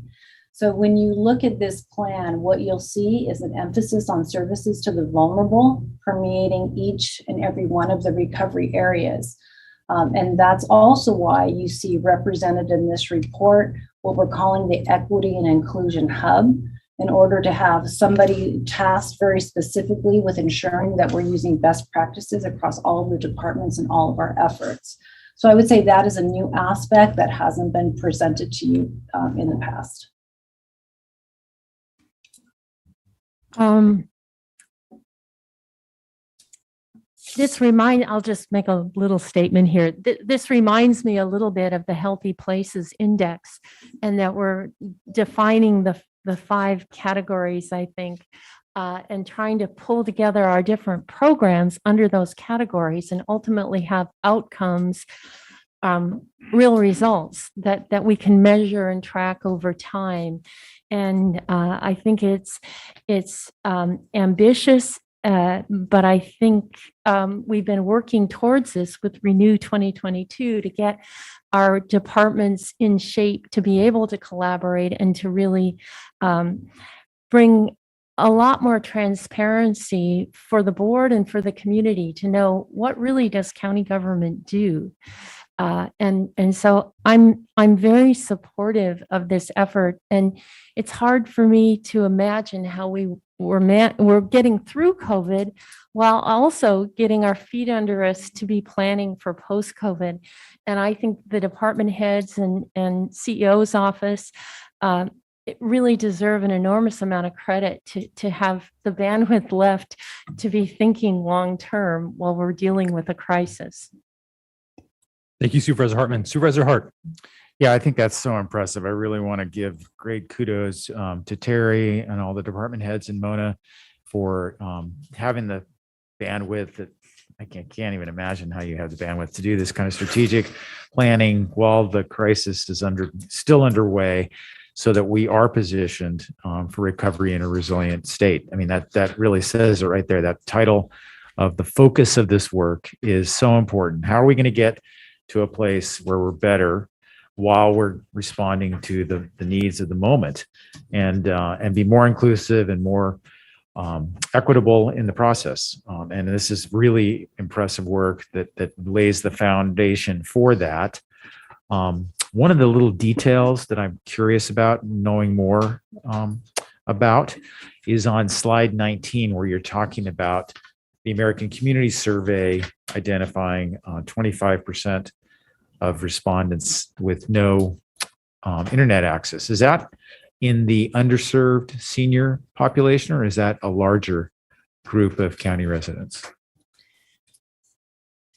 Supervisor Hart, through the chair, what I recall on that is that it was primarily within a segment, and I'm not going to recall the exact population. It was several of our specific communities that were highlighted that lack that resource. And I can get that data if I can go through my notes.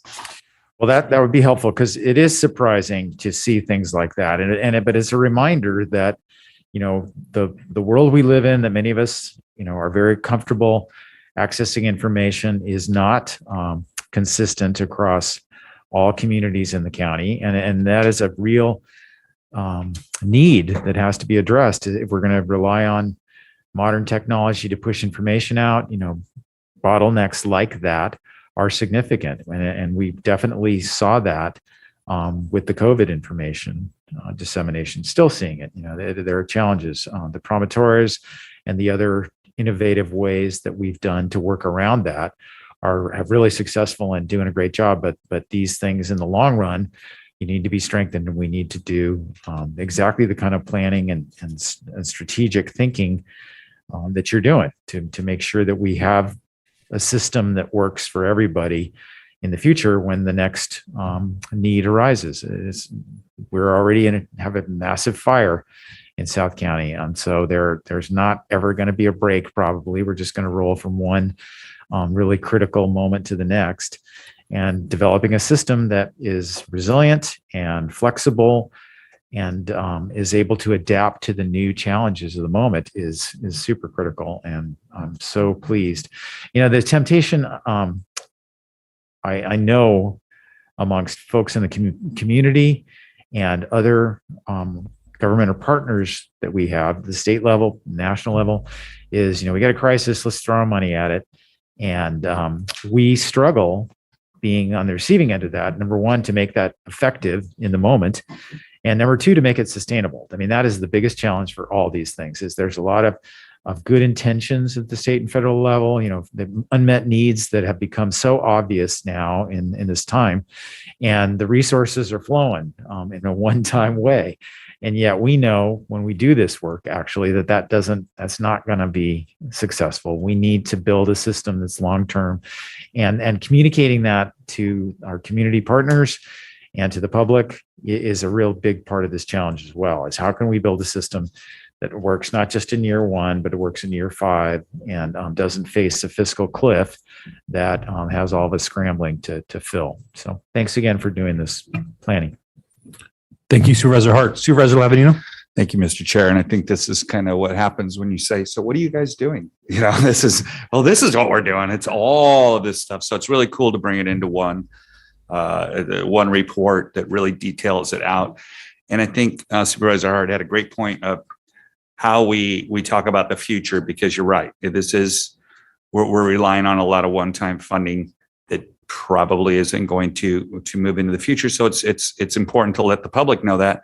I think it's also important for our strategy moving forward is to identify to our partners in the legislature that these are now our priorities. We have to talk to them about where the gaps are, where we can pick up, some of the load, but where we also see that, we're going to need help in the future if we're going to continue moving forward. So I thought this is a great presentation, and I will be using it as a tool in the toolbox for me when folks are asking specific questions about how we're responding to things. I think having it in one format really does help us quite a bit. Thank you, Supervisor Lavanino. Supervisor Williams. I have 3 questions. One is the big picture, piggybacking on Supervisor Hart and Lavanino's questions about sustainability. Is the guidelines for the second year spending broad enough to sort of allocate for some of these for sustainability 3 years worth of spending from ARPA?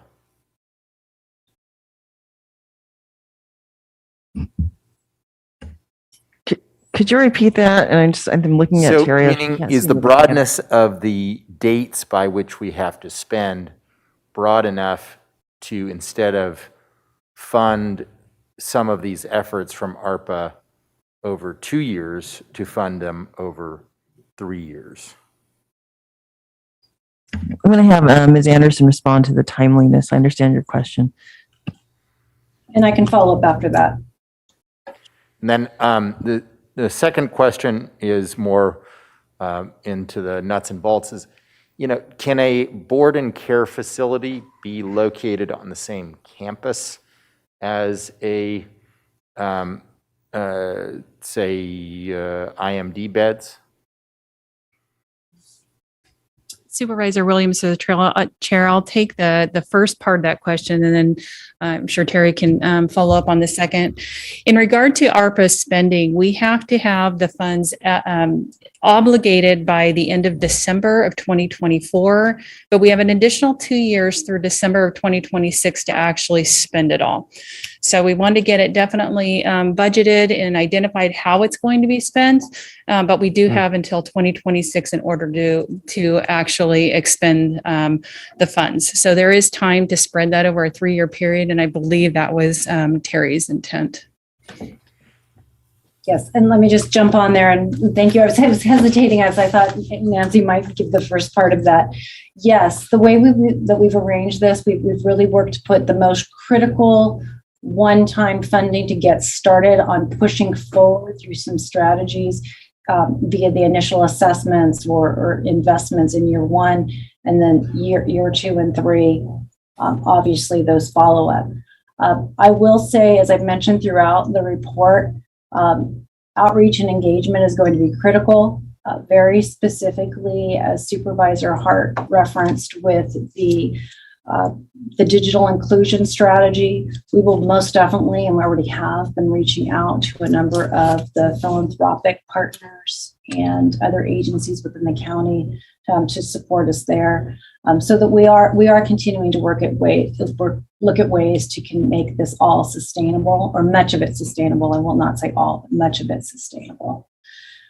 In the area regarding board and care and IMD, I know Pam is on the line and she can correct me if I'm wrong, but I believe that yes, they can be housed in the same area or co-located, but there is a licensure issue. They are licensed separately as a facility. So if Pam can correct me on that if I'm wrong. Yeah, on same campus, but separate facilities because they're licensed individually. And then my last question is, in cases where there's shared responsibility with another entity, and I'll just take, for instance, the 211 expenditure, are we basically picking up the whole tab or in this proposal, or are other, and that doesn't mean that we shouldn't do it, I'm just wanting to have my eyes wide open, or are others contributing to that? The Supervisor Williams, to the chair, two answers to that. There's the ongoing 211 costs that are about, I believe that we're close to 180,000 now. The county is continuing to fund the vast majority of that. I believe a total of 140,000, if I'm recalling correctly. The other strategy that is included here, which is the expansion of the disaster recovery resource, is really an expansion to the usage of 211 so that 211 can also be in the position to serve in case management when we have a larger scale disaster. And that is all new funding that's recommended and included as part of the future year strategy. So that's beyond the day-to-day 211 hotline and tech services that we currently provide for. And Terry, if I can assist. Yes. Chair and board, additionally, just to help clarify, that funding is the estimated funding for our county to implement the use of that program. So in order to use this software case management program that 211 has, there's this need for county, all of these health and human services and various departments within the county to be able to upload our services and resources into that system and to train our staff on how to utilize the system in order to therefore allow 211 to provide that support to our community members. And so that is largely associated with our estimate of what it would cost us to have someone help facilitate that process with all of our departments and get us up and running. Thank you, Kelly. Thank you. Thank you. my questions are somewhat piggybacked on my colleagues, just to feed off of that last one about other jurisdictions contributing. I know that many of these expenses fall squarely under the county purview of health and human services, but things like homelessness, are we seeing any of the other jurisdictions step up to partner with us on some of these ARPA funds? They have the same type of restrictions on the use of their funds. They're going to often be the primary beneficiaries of these funds. And I don't know what's coming out of the elected leaders forum or what the conversations are with the other city managers.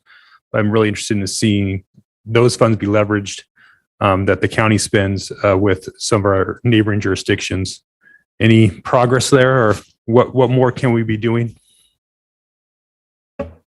Chair Nelson, I'll start. I think we've had the conversation amongst the city managers that the county was willing to partner. Mm-hmm. We weren't quite sure what that would look like or how that would be shaped, but we've made that offer that we're willing to partner with any of our communities. And I know the discussion, I believe, has come up just about what everyone can do in the elected leaders forum as well.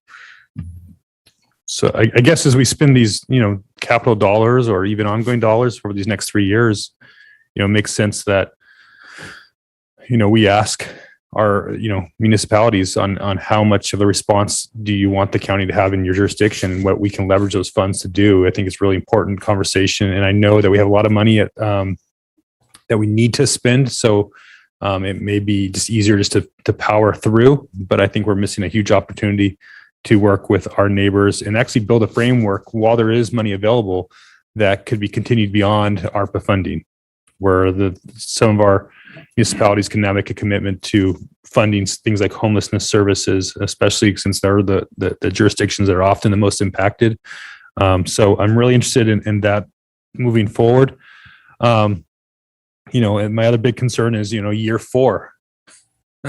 We look at all this stuff and where are we at that point? I don't want to see a fiscal cliff and layoffs and we make all this progress just to take a step back. I trust our capable staff that's going to be in the back of their mind as we move into this space, that, which positions that we currently have that can be repurposed into some of these new commitments that we make.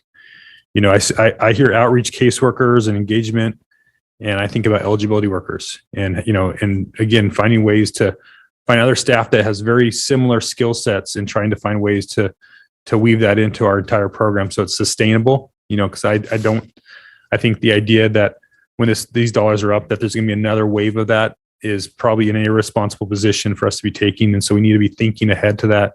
That's why my priority is, and more often than not, is to, capital investments, long-term investments that we can't do any other time. So we get that infrastructure in place that we can build upon those building blocks moving forward. I did see I think on slide 22, there's this some money that we're set aside to partner in additional capital services on state home key. My hope is that that's great. That's important. That's, leads to some permanent supportive housing, but we really need to continue to invest in the temporary shelters. We're going to be working on towards an encampment strategy, but if we don't have any place to move them to, I think we're going to, have that bottleneck. And I think we really need to bring up that level of service and make sure that we have the capacity and that we are moving forward with more than just what's already in place with, Isla Vista, Lompoc, and Santa Barbara. We need to have some additional locations countywide so that we can really reach those that are most vulnerable in our community and have the most impact on the quality of life in our county. And I think that these ARPA funds are a huge opportunity, and we cannot let that go. This is an opportunity to prove out that system that, if we eliminate these encampments, bring those people indoors, provide them with wraparound services and case management, will it work? Is it something that we can actually move the needle significantly? And I'm optimistic. It seems that other jurisdictions have done that throughout the country. And I hope that Santa Barbara County becomes one of those examples moving forward. So again, good presentation. Look forward to further discussion. CO. Chair Nelson, thank you very much. And again, just want to thank Terry for pulling this all together. I also just want to remind everyone, in case people are listening, none of these strategies are fully funded. And it doesn't mean they're all going to be funded from ARPA funds either. But what we're presenting to you is based on our department's review of what they thought were the most important next steps in all these areas. And a lot of this will be asked of you next week. And when we look at all the different ARPA requests put together, and some of them do have ongoing costs that for which we do not have funding identified, particularly in the homeless area. There are some things that we've already committed to, and we'll have a clear discussion with you next week about what we've already committed to, but yet have not funded. And those, I think, would be a first priority for your board to consider. But having said that, the purpose of the strategy is to come to you and for you to see what we're thinking, see what's going to be requested next week, but also that we are still going to look at other funding coming down from the state and federal government. And if we can't find those sources, if it is a priority for your board, do you want us to redirect funding at budget or use other general fund? I mean, those are kind of the main choices. But I do want to thank Terry for pulling this all together and all the departments who've helped. Thank you, CEO Miyasato. Supervisor Hart. Yeah, just I really appreciate your question about the Elected Leaders Forum on homelessness and how best we can integrate the work of our partner local governments on that challenge. And I'll be honest and say that partnership is still pretty new and fresh, and folks are learning about the work everybody's doing. And I think that's probably the most significant accomplishment to date, is that there's much better communication and understanding of the roles everybody plays and the need for our local government partners to be more engaged on this issue. But that's pretty new, and the money from ARPA isn't aligned perfectly with the evolution of that conversation, but it's part of the mix. And there's an understanding that this is a new opportunity and that money would really be helpful to this collaborative effort. But more communication and more work amongst us with our friends and colleagues at local governments around the county can only help that. So I would encourage anybody who's got some views about this to engage with their council colleague friends and say, this is really a unique moment. This is the time we should all step in together and move this ball forward, because it's going to take a new commitment to not just be engaged in the issue, but to put money on the table to make it work. Thank you, Supervisor Hart. And I'd just like to add to that for a second. Supervisor Lavanino and I both do a radio show. He does it the preview before the supervisors meeting, and I do it afterwards on one of our local AM stations. And I was talking about this, and I said, hey, we have this funding available to address some of these big issues. And I look forward to having other jurisdictions involved in that as well. And I quickly got a phone call from one of those jurisdictions going, wait, what's this new funding coming from the federal government that we can partner with you on? And I said, well, it's your ARPA funds. And the answer was, oh. I think, though, it is a good chance for them and us to say, okay, it's not as painful, right? And it's an opportunity for us to do a proof of concept. If we can partner together right now, they have those ARPA funds. They are, there's always an opportunity cost. If they spend it on this, they can't spend on something else, right? And that's what's always hard about it. And if the county's just going to take care of it, then why do, maybe we'll spend it on something else. But, I really invite our jurisdictions to engage, because then we're at the table together. We both have skin in the game. And I think that's where we're going to make some progress. And yes, that probably means when all the ARPA funding's finished, that we still need to continue those partnerships. But I think by having these funds available from the federal government, it's a good opportunity for us to kind of work through some of those kinks without having the same pain that if we were having to pull general fund dollars into something like that. And that there would be some, existing operational sacrifices, which may be necessary in the future, but it is something that we have to be thinking about if we really want to solve these issues and really make a dent in this. So, Supervisor Hartman. Well, I think you raised some really good points. I think it's hard for people to get out of their business as usual mode unless they can see a benefit, a new benefit. I don't know whether our plan and being part of that plan could reduce the need for some of the other jurisdictions. How we can frame this as if they could piggyback onto some of our planning so that they don't have to generate all of this themselves. We through SBCAG, we already do work together across jurisdictions. We do it with libraries in a different way. We're thinking about broadband and now homeless. So we increasingly are finding issues that we need to work together, with cities and counties, and we don't really have a structure or a way to describe the benefits. But in my life, unless you can put some benefits on the table that someone sees that they wouldn't get otherwise, it's hard to bring them into a partnership. So maybe we can think about that. I did have a couple other points I wanted to make while I've got the mic on. One of the things that I think we learned, or a couple things we learned during the COVID era was how significant partnerships were. And we mentioned the promotores, but there are, so many entities in the community stepped up and worked hand in hand with the county to get things done. And I just think that really deserves a shout out.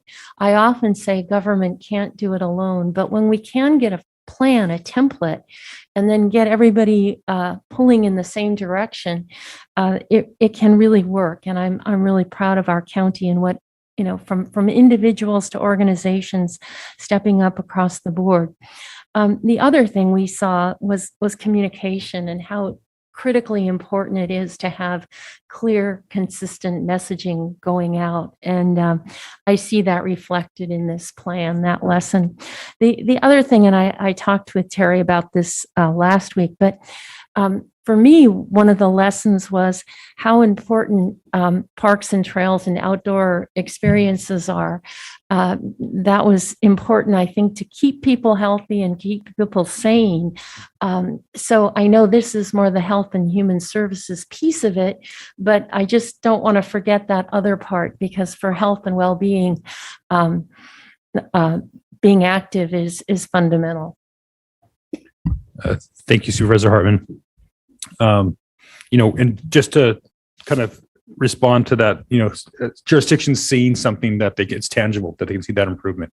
And I think that's where the encampment strategy comes in, because if they're the ones that are going to have that impact, they're going to have the blight, they're going to have the, potential environmental impacts within their community, public safety impacts. And if we can really address that by a shared partnership and really be united in that and making sure there's a capacity to deal with those that are in the most vulnerable position, I think, that's where we're going to see those benefits. And so that's why that's been my speech for a while, and I'll keep pounding on it, and hopefully we can get somewhere with that.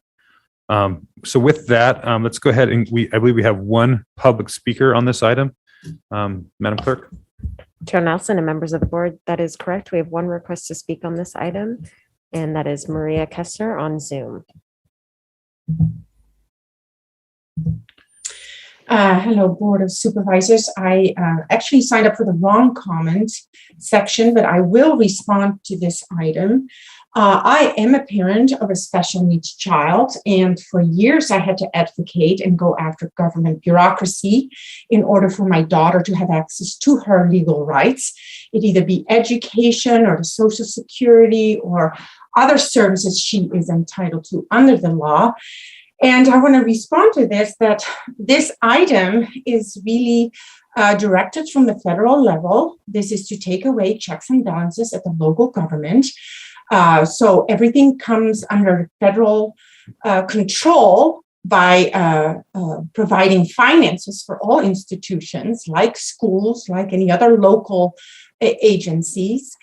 And this is a direct result of blanket COVID policies that could have been actually efficiently be more directed with targeted policies. We've known from day one who was vulnerable or physically sick or susceptible to this pandemic. And this is a total power grab, in my opinion, because I had to fight for years. As I said, I have a fact-finding track record with 3 legal settlements in this case, one ending up in federal court, having to fight daily for 23 years for my disabled daughter. And suddenly I see money is just suddenly flowing everywhere, as if there's no budget, no difficulty having, being able to access any funds. And that's totally contradictory to what I have experienced. And so to me, this entire flow of money is basically done under the disguise of compassion and environmental issues. And it's not. It is an agenda. It's a political agenda. And it's just shocking to see this, since I have extensive experience with government bureaucrats and experts being on the wrong side of the issue. Thank you. That will be it for today. Thank you, Ms. Kestner. And that was our only speaker on this item. Okay, so that concludes public comment on this item. Back to the board. Any additional comments or questions from the board or from staff? Okay, seeing none, can I get a motion on this item? I believe it's a receive and file and provide directions. I think we've made comments, but Supervisor Hartman? I move items A through C in our staff report today. All right. Second from Supervisor Lavanino. Madam Clerk, will you please call the roll? Supervisor Lavanino, Aye. Supervisor Williams, Aye. Supervisor Hart, Aye. Supervisor Hartman, Aye. and Chair Nelson. Aye. Motion passes unanimously. Okay. Thank you. For the purposes of agenda management, we're going to go ahead and we will be taking a 10-minute break here briefly, and then we'll be doing the workforce board item. And then we'll be recessing into closed session a little late here. If you're here for the department item number 3 regarding Key Site 3 and ORCID, that would probably be around 2:30 or a little bit later today. So just want to put that on your radar if you're tuning in. So with that, we're going to take a brief break, and then we'll be back here. And let's go at 11:45. So 8-minute break.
The next item is departmental item number 2. Madam Clerk, will you please read that item into the record? Chair Nelson and members of the board, departmental item number 2 is from Social Services. It is a hearing to consider recommendations regarding a workforce development board presentation and report on activities, accomplishments, and recovery. Okay, I believe we have, who's kicking it off here? Good morning. Ray, Good morning. welcome. Can you hear me? We can. Okay, thank you very much. Good morning, Chair Nelson and members of the board. My name is Ray McDonald. I'm the Executive Director of the Workforce Development Board, and I'm pleased for this opportunity to share information about the Santa Barbara County-wide workforce system. If I can have slide 2. Today's presentation will cover the following. First, a review of what the Workforce Board is and does, the relationship between the Workforce Board and the County Board of Supervisors, the roles and responsibilities of each, and some of the statistical data that speaks to the accomplishments of the workforce system. The second part of my presentation will speak to current status of our recovery from COVID-19 pandemic, including state initiatives and one-time programs that are created to help with our economic and workforce resilience. Can I have the next slide, please? Slide 3. Thank you. So let's begin. The Workforce Development Board is the latest iteration of the public-private workforce partnership created by the federal government. This partnership dates back to the New Deal of FDR and was revitalized under LBJ and the Great Society. There are over 500 workforce boards nationwide, and we are currently funded by the Workforce Innovation and Opportunities Act of 2014. The mission of the Workforce Development Board, as spelled out in federal legislation, is to serve 2 primary customers: the job seekers who are looking for career pathways and good paying jobs, and the private sector business community that is the lifeblood of the local economy. The workforce partnership is between private sector-led workforce board and the locally designated governmental entity. The governor of each state designates local workforce areas and certifies local workforce boards. The local government is called the CLEO, which stands for Chief Local Elected Official. So you may see that on some correspondence that comes from the state, and is selected by the governor to partner with the local workforce board. In this way, there is a true partnership at the local level overseen by the governor. It should be noted that only the governor can disband the local workforce board, and the federal legislation designates specific categories of individuals to serve on the workforce board. So we're going to show a couple of slides here. Can I go to slide 4? This slide shows the categories of Workforce Development Board membership. And now can I go to slide 5? And this one shows the individuals here in Santa Barbara County who are filling those positions. Now, if you can go back to slide 3. Thank you. The federal legislation provides that the Workforce Development Board hire their own executive director to represent the board's interests and to implement the functions of the Workforce Development Board and the actions approved by the Workforce Development Board. The federal legislation speaks to roles and responsibilities of each partner. The role of the government is to provide the processes and fiscal integrity for the Workforce Development Board's operation. And that's what you see on the right-hand side of this chart that you're looking at. For example, all of our contracts are approved by the Board of Supervisors. That means they have been reviewed by county council, risk management, the county executive office, and follow the procedures created by the Department of General Services. The Workforce Development Board, the role of the Workforce Development Board is to create local workforce policies consistent with federal and state laws and guidance, to oversee the operation of workforce programs, to build strategic partnerships, to select program operators, and to approve the budget. And that's the thing that's talked about on the left-hand side of this diagram that you're looking at. So can we now move forward to slide number 6? Thank you. Our annual allocated budget, which is based on the federal formula, is roughly $3.1 million per year. What you see here is our last 2 years of funding before the current year. It funds programs that serves the adult population 18 years and older, as well as recently laid off adults with vocational assessment, counseling, and training. It also funds programs for young people, youth, ages 14 to 24, with career exploration and subsidized jobs. Lastly, our formula allocation funds 2 specific services to the business community. 1, assistance with finding employees, and 2, assistance during downsizing or closures of a business. Next slide, slide 7. Thank you. Before speaking to our pre-pandemic and pandemic statistics for our WIOA programs, I want to point out that the federal and state governments have created a second tier of funding that workforce development boards can access. These are competitive grants that usually speak to specific targeted populations. For example, veterans, or ex-incarcerated individuals, or gang-related youth, and sometimes they speak to industry-specific layoffs or closures or other significant initiatives. As this chart shows, the Santa Barbara Workforce Development Board has been successful in competing for additional funding and has temporarily increased our budget by $5.2 million.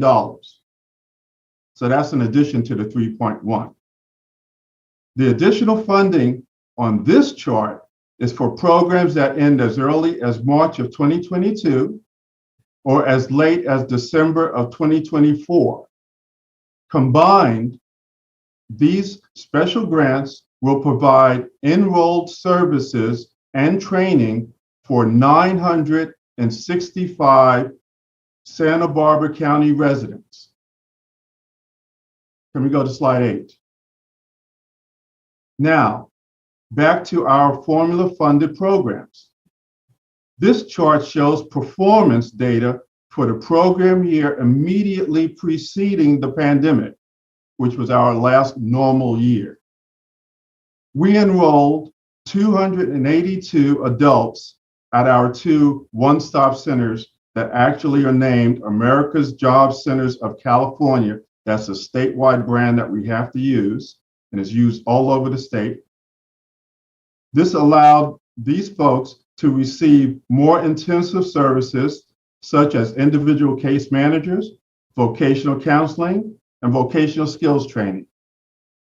I'll take a moment to define a few of those performance measures that you see on your screen.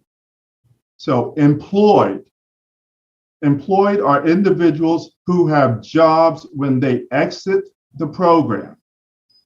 Retained means employed individuals who are still employed 10 months after exiting the program. And measurable skills gain speaks to pre and post educational testing of individuals who were assessed to need basic education as part of their program plan.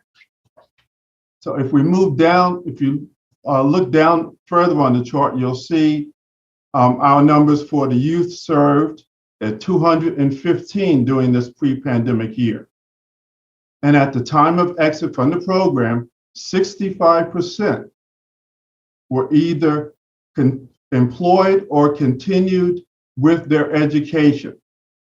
So I want to point out now that our youth programs are not intended to result in youth obtaining full-time permanent employment, but rather are meant to ensure that young people have the opportunity to understand local jobs and industry sectors and what's available for them in the local community.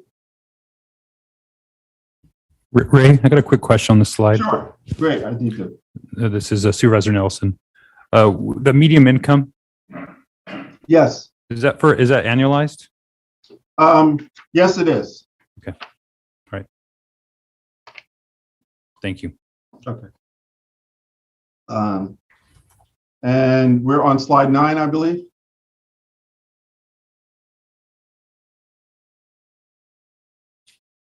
Oh, yes. Okay, slide 9. This slide shows the same data that was on the previous slide, but it's for the pandemic year. And as you can see, obviously, the numbers are really way off from the previous pre-pandemic year, and that's obvious because of the pandemic. So the targets were not met. The numbers served were not obviously met. Getting jobs is obviously not happening with the pandemic year. So we did want to point that out. So we did have to report that to the state, and it's same all across the not only the state, but the country. Numbers are off this far. So can I have slide 10? Before we leave program performance though, I want to share our cost per participant enrolled numbers, again, for the pre-pandemic year. This chart shows us having a cost of $6,071 per participant enrolled in the adult program, and $7,454 for recently separated or dislocated worker participants, and $5,702 per youth served or enrolled. Please remember that we also serve at our job centers, those 2 job centers that I spoke about, walk-in traffic with job leads and job fairs, and they have access to resume building, computers, and other non-enrolled services and activities. The program rules don't allow us to include these non-enrolled activities and services in our performance calculations that you saw on the previous slides. But we do collect this information, and during the pre-pandemic year, we provided 17,159 of those non-enrolled services across the county.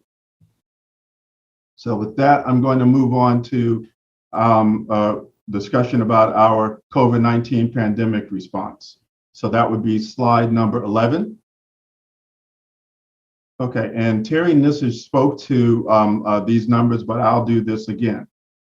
This slide speaks to the spike in unemployment in our county to nearly 15% in May of 2020, which is the height of the pandemic and where most of the businesses were closed, before decreasing back down to, on this slide, it shows 5.8% for July. And as Terry also pointed out, the unemployment rate in our county for the month of August, which just came out, is 5.5%. So the number is going down.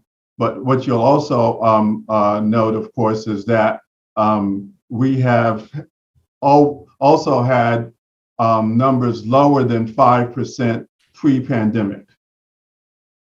So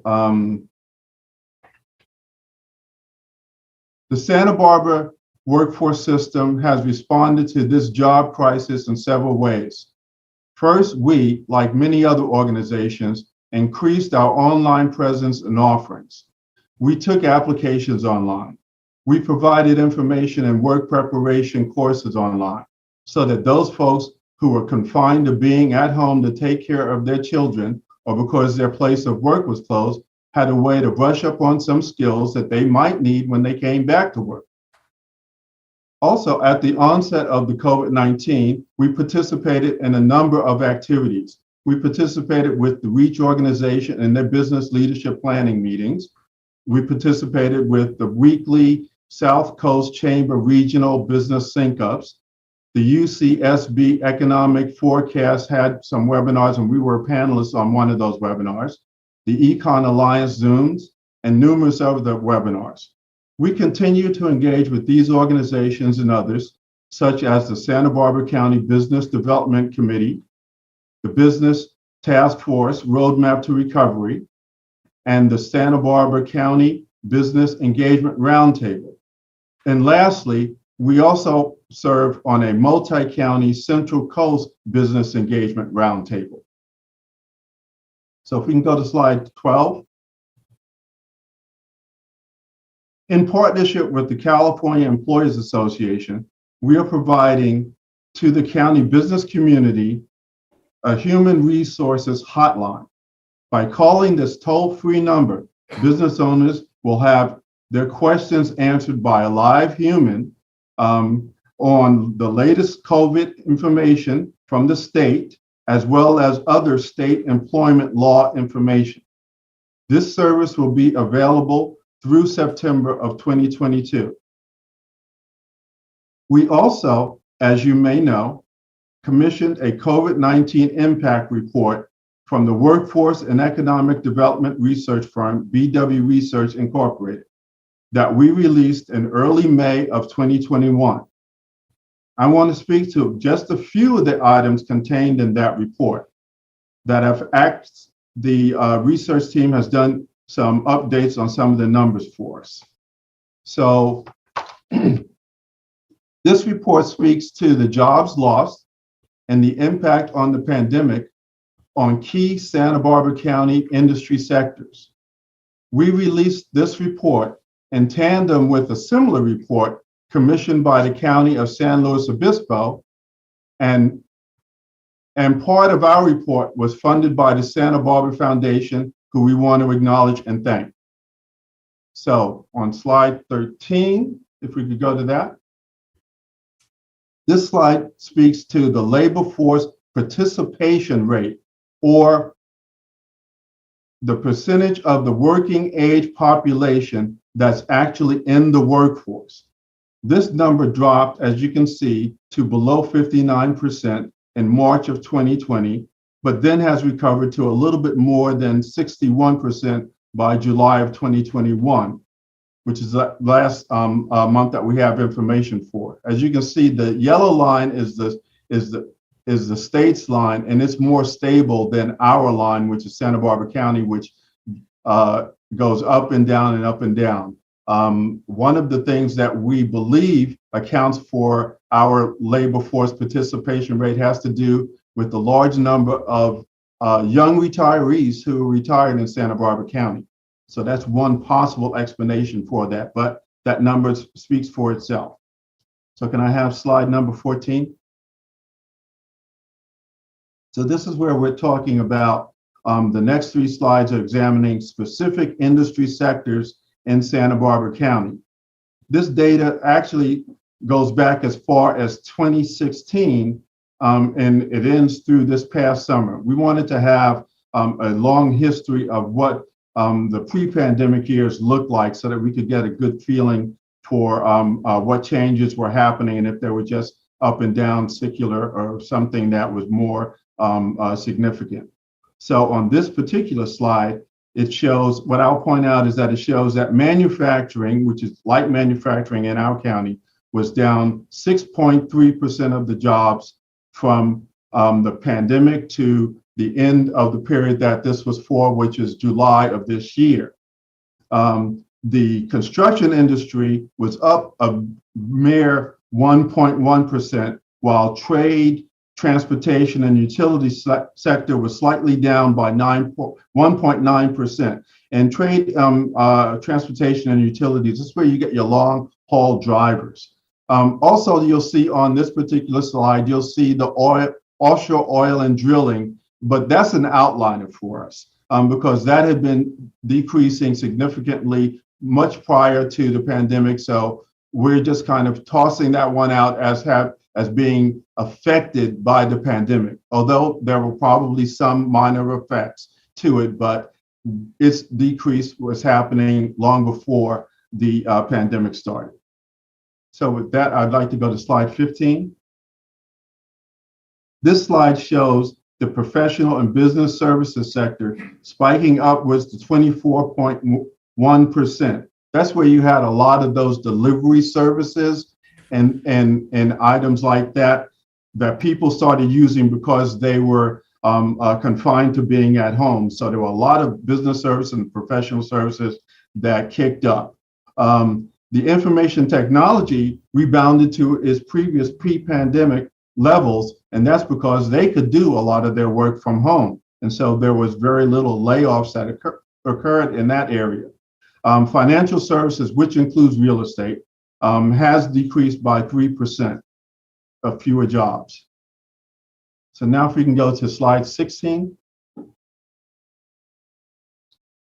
The educational and health services, which includes preschool, by the way, sector had a slight increase in jobs of 1.1%. That's probably negligible or not something that really indicates a lot because it's just 1.1%. Government had a large decline of 22%. Government includes education. So the school teachers and the people in the educational industry, that's included in that particular sector.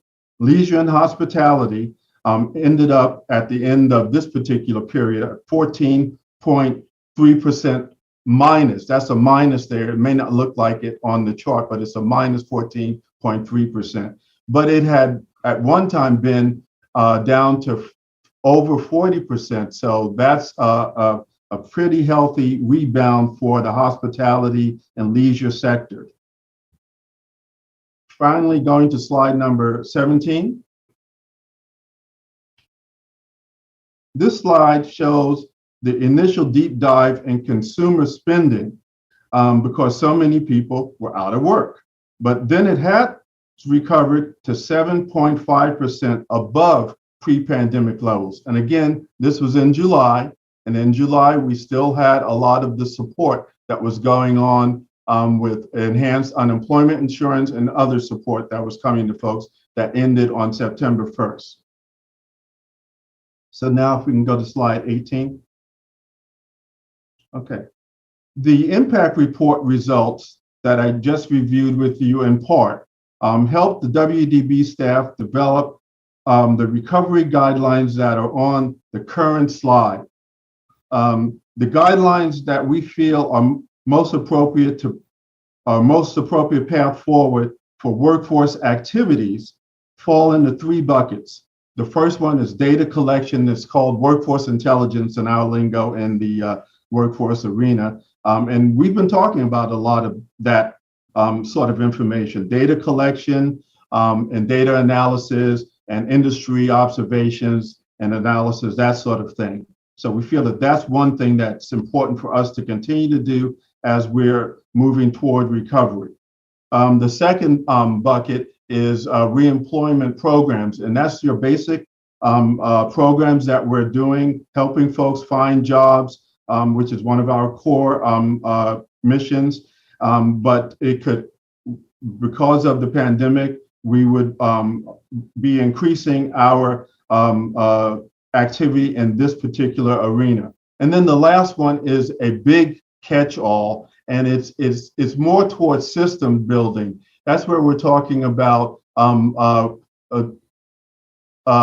program evaluations. We're talking about communities of learning. We're talking about community navigators. There are a lot of small organizations that are also helping people get work. And so we want to be able to connect with those folks and maybe make them part of a bigger, broader system that we have here within the county. So those are our three buckets that we have there. So if we can go to slide number 19, which is almost my last slide. Okay, the governor has included in the signed state budget for this year approximately 1.1 billion in state funds. Some of it is from the American Rescue Plan Act, earmarked for workforce-related activities. While the details are still being finalized, the one-time funding will last through approximately 2024 or 2025. I recall you were having a conversation about how long some of this one-time funding would last. So in the state of this funding that's going to be coming to the workforce boards, we know that it's going to be 2024 or 2025.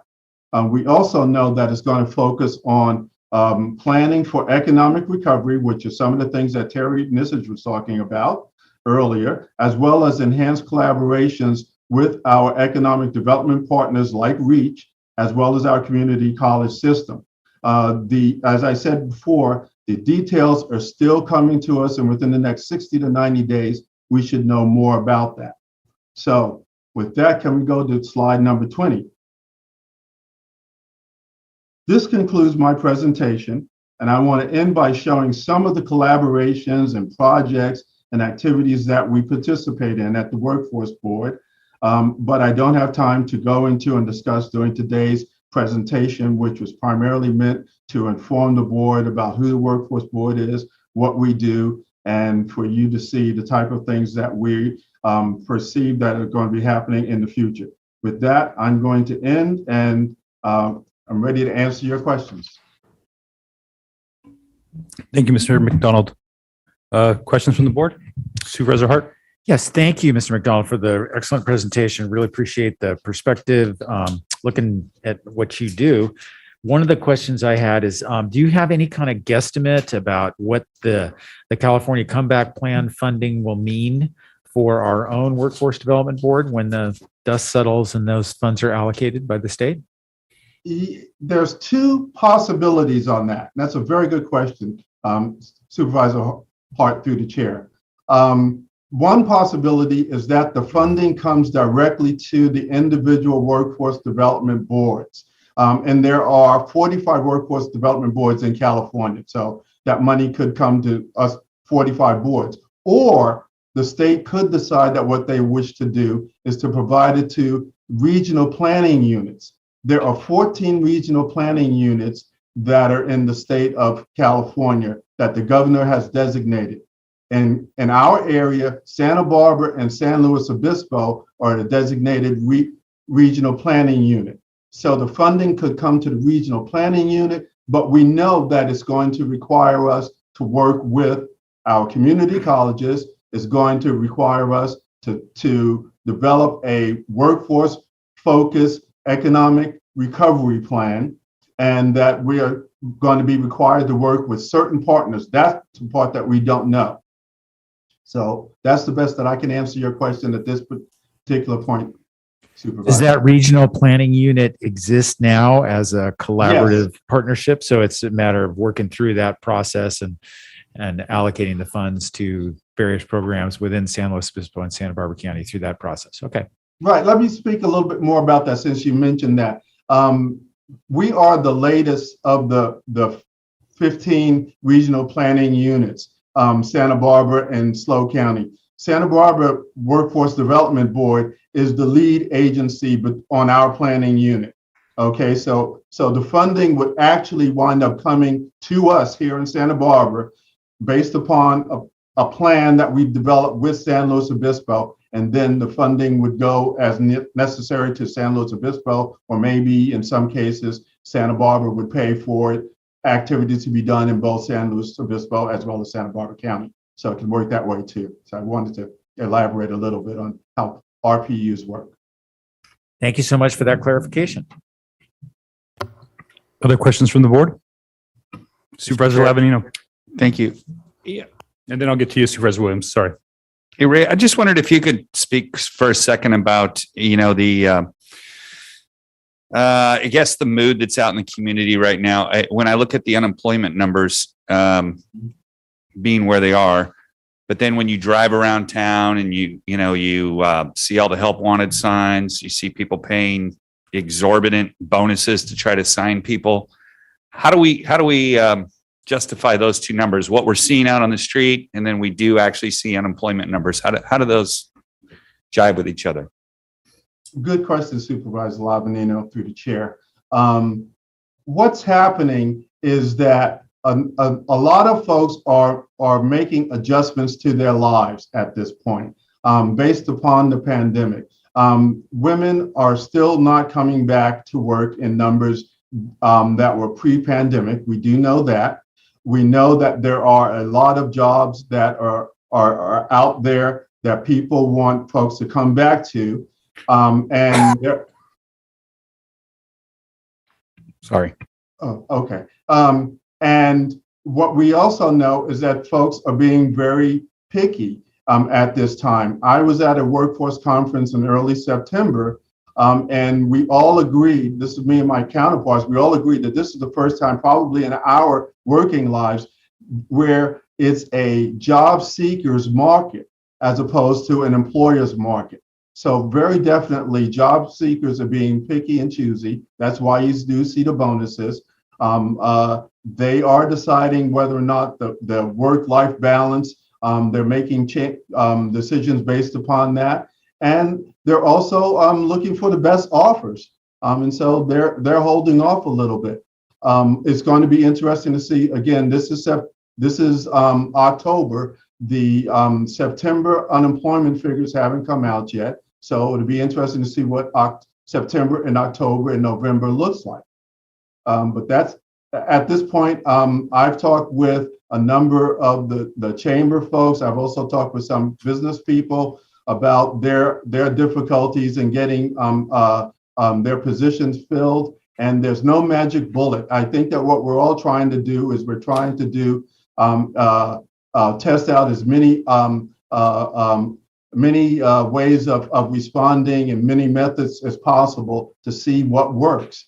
We're going to be doing a job fair with folks in Lompoc coming up soon. I know that there's been another what's called a walk around job fair that's happened actually in SLO County, where it was a particular geographical area, sort of like a mall, or let's say State Street, where all the businesses did a job fair together and people just walked from business to business and see what they had to offer, that sort of thing. So those are the type of things that people are responding to and trying to find ways to get folks back to work, fill those empty jobs that we know are out there. And then I guess tied into that too, Ray, is so what's the status of federal unemployment extension of benefits, and how does that play into the whole picture? The federal unemployment insurance benefits ended September 1st. Okay. All right. Thank you. Thank you, Supervisor Lavanino. Supervisor Williams? Yeah, if you could put up slide 13. So I'm trying to jive what we perceive to be the case and what you just mentioned about women not returning to the workforce with that slide. On slide 13, it appeared from the slide that our participation rate of adults in jobs is higher than it was post-pandemic, or at least comparable. Am I misreading that? No, you're looking at the blue line, and the problem with Santa Barbara County's labor force participation rate is that it goes up and down so much. And the reason that we believe it goes up and down so much has to do with folks who are being seasonal workers, as well as folks who are out of the workforce temporarily because of childcare issues, or folks who have taken early retirements. And so I don't know, I don't have a fast answer for why that participation rate is where it is. That's something that, as I mentioned before, one of the things that we want to look at going forward is data collection and analysis, and that's something that we'd want to dive deeper into. But there's a lot of variables there, and so I can't tell exactly why we have that high participation rate at this particular point in time. Well, just a request. I mean, this is an area of a great deal of interest on my part and probably on my colleagues' part. So the minute you have additional information, I hope you will forward it to us. Okay, I'll make that a priority. All right. So I have a couple of questions, and I think I might have an explanation to why, our county's up and down. I'm looking at that chart, and it's, we're down every November through January, and we are a heavily agricultural community. And I think where you see it being more stable, it's across more jobs statewide, so you don't see as much of an impact. But, up here in the North County, that's a pretty big deal. And actually, even in the South Coast, we've got a lot of agriculture in this county. And so I think that's what needs to be recognized there.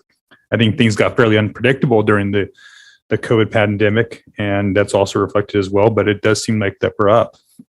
Something that is striking and concerning to me in this presentation was going back to slide 8. And, I asked when we talked about those participants in the program, the median earnings. And I was hoping you were going to say monthly. Worst case scenario, I was hoping that you were going to say quarterly earnings, but it's really disappointing to see that those are the annual earnings. Just the back of the napkin math on that. And this is better than what it is during the pandemic. So this is prior to the pandemic. Even at minimum wage, you're looking at 12 hours a week annualization on that adults. And so, and then you look at the cost per participant, and I know what you guys are trying to do. I know everything's well intentioned, but to me, this is very concerning as a taxpayer looking at the program and going, are we getting a bang for our buck here? I know that we didn't design this program. This is taking a lot of federal dollars down, and we're trying to implement it and provide a resource. But this is something that I think is, Supervisor, should be concerning. Supervisor, I made a mistake. You're right. It is monthly. I'm sorry. Oh wow. Okay. I'm sorry. I feel much better then. Thank you. It was my mistake. I was looking somewhere else and I spoke too soon. All right. Well, then I remove my objection at this point. So thank you. So I apologize for jumping too far into that. I made a mistake. Okay. No, that's great news then, because then that does show that we're building skills. We're putting people in position to get ahead of household jobs. I think some of those are still, if we looked at our AMI from last week with workforce housing, many of these people still can't afford a house in Santa Barbara County, but at least it's movement in the right direction. Maybe two earners of that might get you there. But that helps me out a lot. Thank you. Yeah. And again, I'm sorry about that. No, thanks for correcting that. All right, Supervisor Hartman. A couple of questions. Has COVID changed the type of jobs that are available or that we anticipate for our workers? In some instances, it has. For example, in the manufacturing area, because a lot of people in manufacturing are working close together, as well as folks in an office, they can't observe the social distancing, so it maybe slows down the number of or decreases the number of people who can actually come back to work. So that's one aspect. The other aspect is the obvious one, which is that a lot of things are being taken and done online as much as possible. People have gotten used to shopping online, and so there's probably been a decrease in folks going out and shopping in retail area, that sort of thing. As adjustments are being made on a regular basis by individual businesses in regards to bringing back their their workers and what kind of changes because of COVID-19 they're going to institute, whether or not those are going to be permanent changes or just temporary changes because of health concerns. So there's that we are aware of. Thank you. And workforce development boards, generally, is it working with unemployed in kind of a case management structure? Or it looks like in terms of your recovery options that you may be doing more workforce intelligence, that is looking at trends in the economy and where jobs are going and trying to direct people to get those skills? Well, okay, very good question. Through the chair, what the Workforce Development Board's mission is really to get people, as I said at the very beginning, into well-paying jobs. We are trying to get people into career pathways and move them up the ladder. So that's one of the things that we're looking to do. What I didn't provide you during today's presentation was sort of the flow chart on how participants actually move through our program. And so that could give you the sense that a lot of what we do is the workforce data collection, et cetera. But we do have participants who come to our 2 one-stop centers. They receive services of self-service initially, and hopefully can get a job by utilizing the tools that we have there for them to use. If they're having a problem getting a job, or if they have career aspirations that they are assessed to be good for, and that's the vocational assessment part, they will be enrolled into the program. They will get a case manager. They will have an employment plan that will include, that could include, and most often does, training. So training is done either in a classroom setting or an on-the-job training or subsidized employment type of an environment, so that they could be placed at a employer who will have half of the worker's salary reimbursed. That's one way. Or they could go to a class to learn a skill at City College or at Hancock College, and with those skills then get placed with an employer. So our mission is to help people find long-term, good paying jobs. And I hope I answered your question with that. Helps, thank you. Thank you, Supervisor Hartman. Supervisor Lavanino. Thank you. And I think Supervisor Hartman really got ready to kind of lay out what the Workforce Development Board's all about. I think he did a good job with that. It's probably one of the best kept secrets out there. If you're not looking for a job, you don't really know about it. And by the time you do need a job, so it's something I think for all of us to kind of take and get it out in the community. And you serve on the board, I right? do serve on the board. And honestly, when I first started on it, I really didn't know anything about it. So it's really been an eye opener. There's probably no time worse in somebody's life than when you looking for a job that you really do need. This is a weird circumstance right now where, like Ray said, the employee is a little bit more in control than the employer. But I always remember that, I think it was Ronald Reagan that said the difference between a recession and a depression is when a recession is when your neighbor loses his job, but a depression is when you lose your own. So there are great programs at the Workforce Development Board. Ray's doing a great job under Daniel, and it's a really good team there. And I think it's one of those really, it's a diamond in the rough kind of secret that not a lot of people know about, and we've got to do a little bit better job probably amongst ourselves of getting that word out into the community as well. Just a lot of good work being done at the Workforce Development Board. Thank you, Supervisor Lavanino. All right, Madam Clerk, do we have any public comment on this item? Chair Nelson and members of the board, yes, we have one request to speak on this item. Okay, let's go ahead and to that. And we will go to Zoom for Glenn Morris.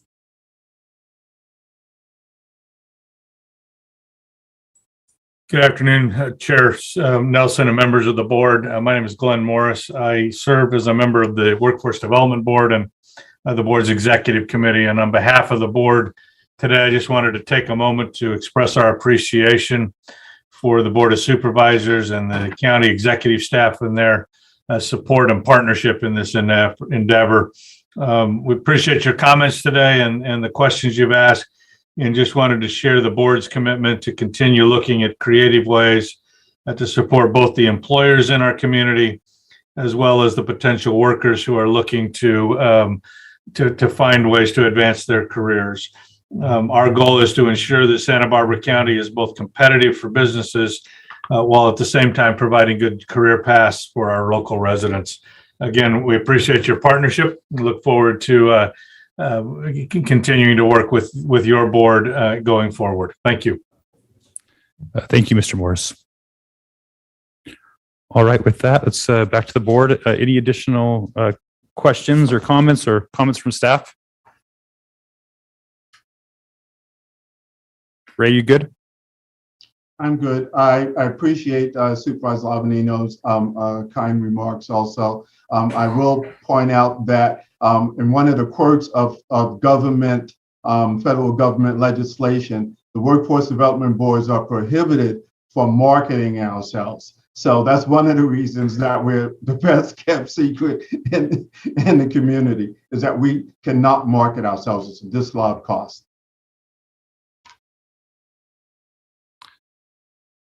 Crazy. All right. Yeah. With that, can I get a motion to approve the recommended actions? I'll make that motion. Thank you, Supervisor Lavanino. Can I get a second from Supervisor Hart? Madam Clerk, will you please call the roll? Supervisor Lavanino. Aye. Supervisor Williams. Aye. Supervisor Hart. Aye. Supervisor Hartman. Aye. And Chair Nelson. Aye. Motion passes unanimously. Okay, we're going to go ahead and recess for closed session. Before we do, CO Miyasada. Chair Nelson, as you know, I am the Director of Emergency Services, and we do have an emergency. So if you could wait one moment, I want to just pull up the right information.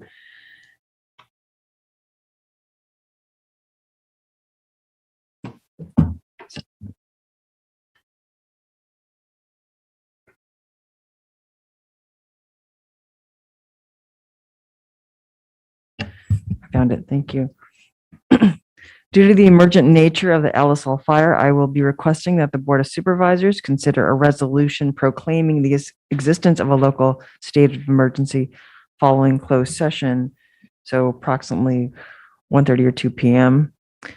And information is being sent to all media outlets on this. Okay. Thank you. All right. I think we're actually, that's a little optimistic. I think we're probably looking at more like 2:30 coming back from closed session.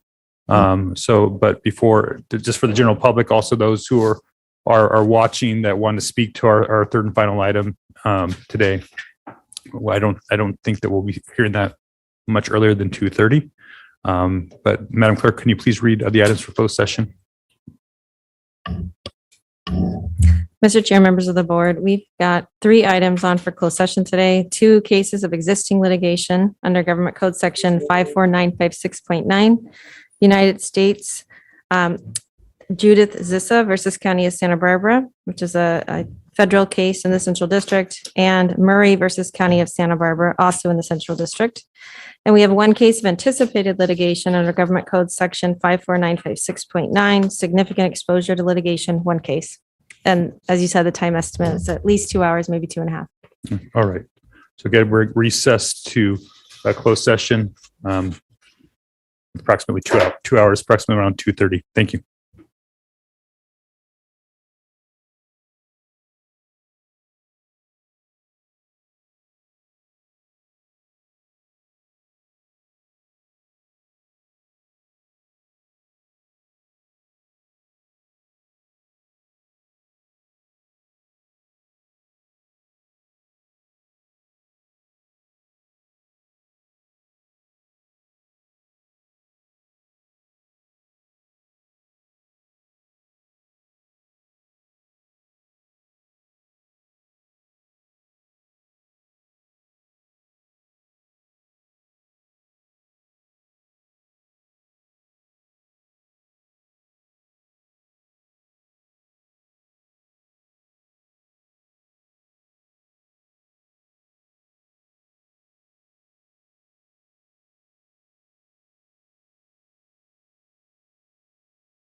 Okay, welcome back.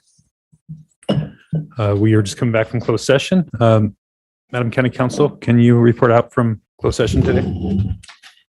Thank you, Mr. Chair. The board met in closed session on 3 items, 2 cases of existing litigation, Zissa versus County of Santa Barbara and Murray versus County of Santa Barbara, both central district cases, and 1 case of anticipated litigation, significant exposure to litigation, 1 case.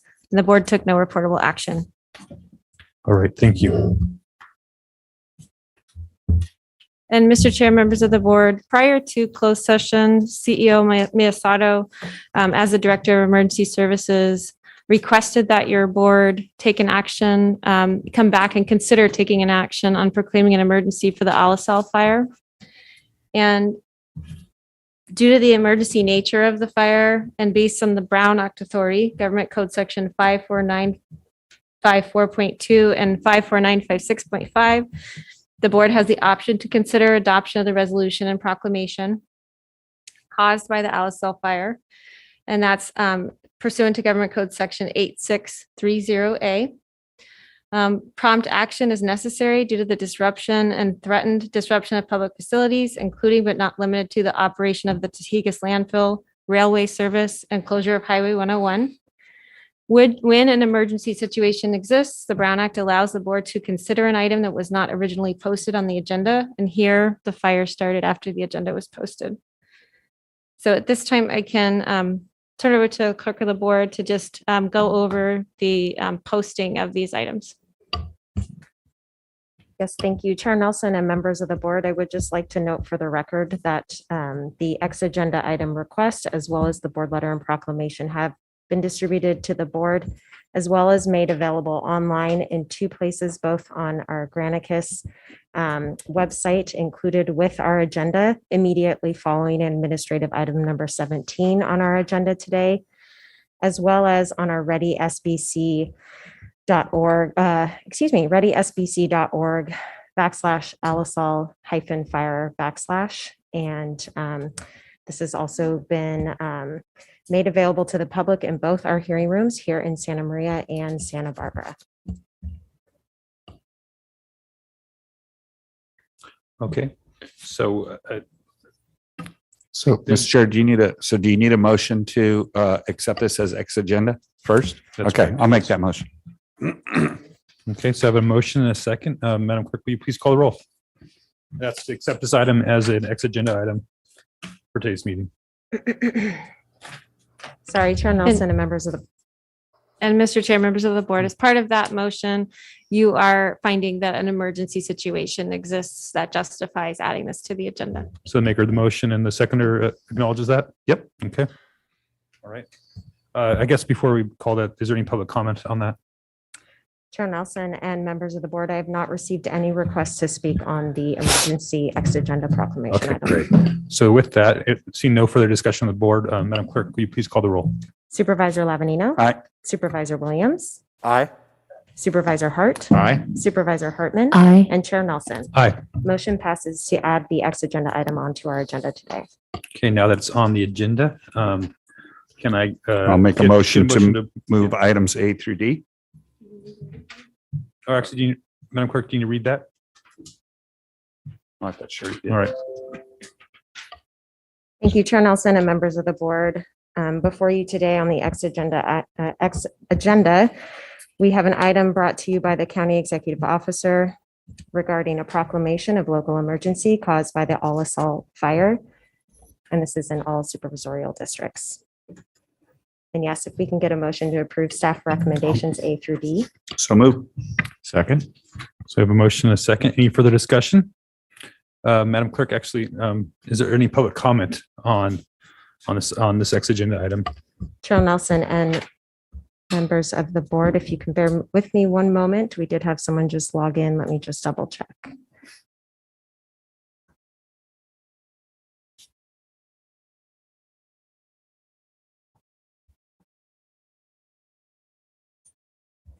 Chair Nelson and members of the board, we have no requests to speak. Okay, great. So we have a we've got a motion and a second from Supervisor Lavanino and a second from Supervisor Hart. Is there any further discussion from the board?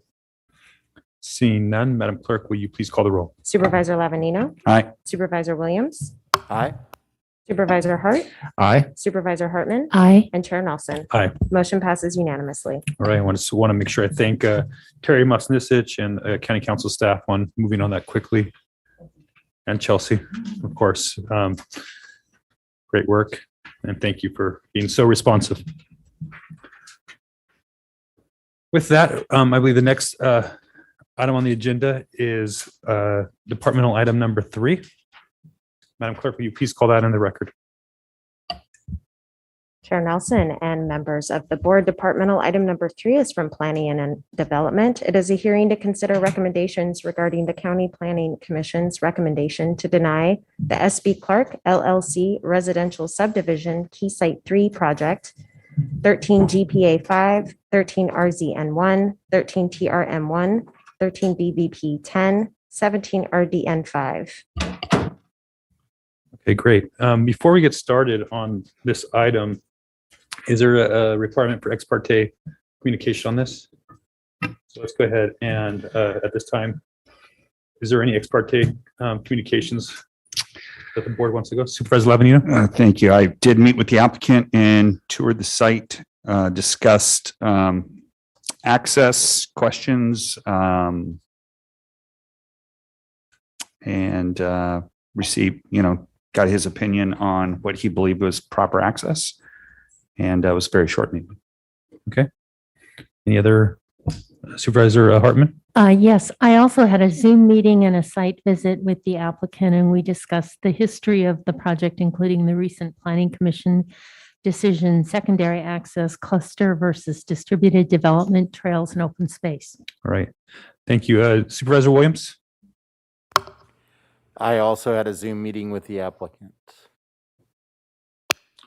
All right. And while we wait for Supervisor Hart, being a member of the Orchid community as a resident and as a representative, and previously a chief of staff, I've had quite a bit of contact with this site over a better part of the last 8 or 9 years here. I actually had my first meeting about this site on February 28th, 2013 with Ernie Mancy and John Franklin. Discussions of the history as well as a desire at that time to remove the MRO property off their site. Met again with John Franklin on February 21st, 2014.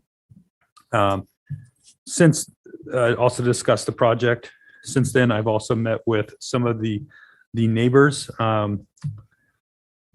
May the 19th, 2019 with some of the Chancellor neighbors at the residence of Patrick Sheehy.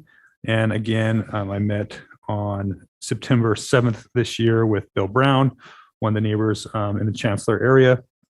I also had a site visit on March 30th of this year with Matt Mancy, Ernie's son, as well as a Zoom meeting with him on September 9th of this year. I've also heard from many members of the public over the last 10 years. So I've got a lot of history and feedback, if you will. So Supervisor Hart, do you have any ex parte disclosures? Yes, I met with the applicant on site about 2 weeks ago. I can't recall the date. I was looking through my calendar, but I'll find that date. All right, thank you. So with that, Ms. Plowman? Good afternoon, Mr. Chair, members of the board. Today, we're here before you to hear the recommendation from the Planning Commission on the proposal for Key Site 3. On May 26th of this year, the Planning Commission recommended to deny the project. And we have Ms. Reese, Shannon Reese is the planner on it, and she's with us today to make the presentation on the project. We also have available via Zoom, Deputy Director Travis Seawards, Will Robertson from the Public Works Department, Transportation Division, George Amoon from CSD, and I believe Jeff Lindgren as well is available via Zoom, and he's with CSD. With that, I'd like to turn it over to Ms. Reese to make the presentation for the project. Thank you, Ms. Plowman. Hello, Chair Nelson, members of the board. So the project before you today is on Key Site 3 in the Orchid community. and the Planning Commission's recommendations for project denial are before you. This project site that's designated as Key Site 3, it's located on the west side of Highway 101, approximately a quarter mile south of Clark Avenue. It's bounded by the 101 to the east, Sunny Hills Mobile Home Park to the north, ranchettes and 1 acre home sites to the west, and the undeveloped Solomon Hills to the south. So this slide shows the existing zoning in the area. The Key Site is zoned residentially. It's currently utilized for grazing. And there are 2 existing residential zoning designations on the site. And those include MRO, which is multifamily residential orchid, 20 units per acre, and RR10, residential ranchette, 10 acre parcel size. And the project before you today includes a request to rezone the RR10 property in accordance with the Orchid Community Plan policies for Key Site 3. I'll discuss that in a later slide. And we've gone over that there's some existing mobile home parks, and closer to Clark, a smaller lot subdivision and condominiums to the west of Key Site 3, more 5 acre ranchettes and 1 acre lot homes. Provide a little bit of background on this site and the history of it. OCP EIR was certified back in 1997. It looked at a project of 212 single family dwellings and about 53 acres of open space on the site. In 2009, the board approved the housing element focused rezone program, and that amended the land use designation and zoning for 8 acres of the site in the center portion of the mesa to residential 20 and MRO. And that rezone program approved the future development of 160 multifamily townhome units to be constructed by right with a zoning clearance on that site. And the LUDC, when it comes to the MRO zoning, states that no further environmental review, public hearing, or discretionary approval is required for the projects in the MRO zone.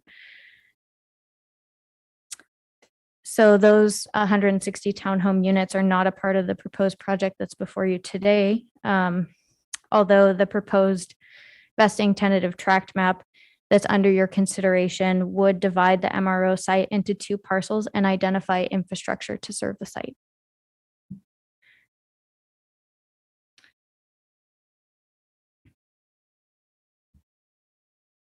So the project before you that's today, it doesn't include any development in the designated open space of the site. It's limited to the mesa area.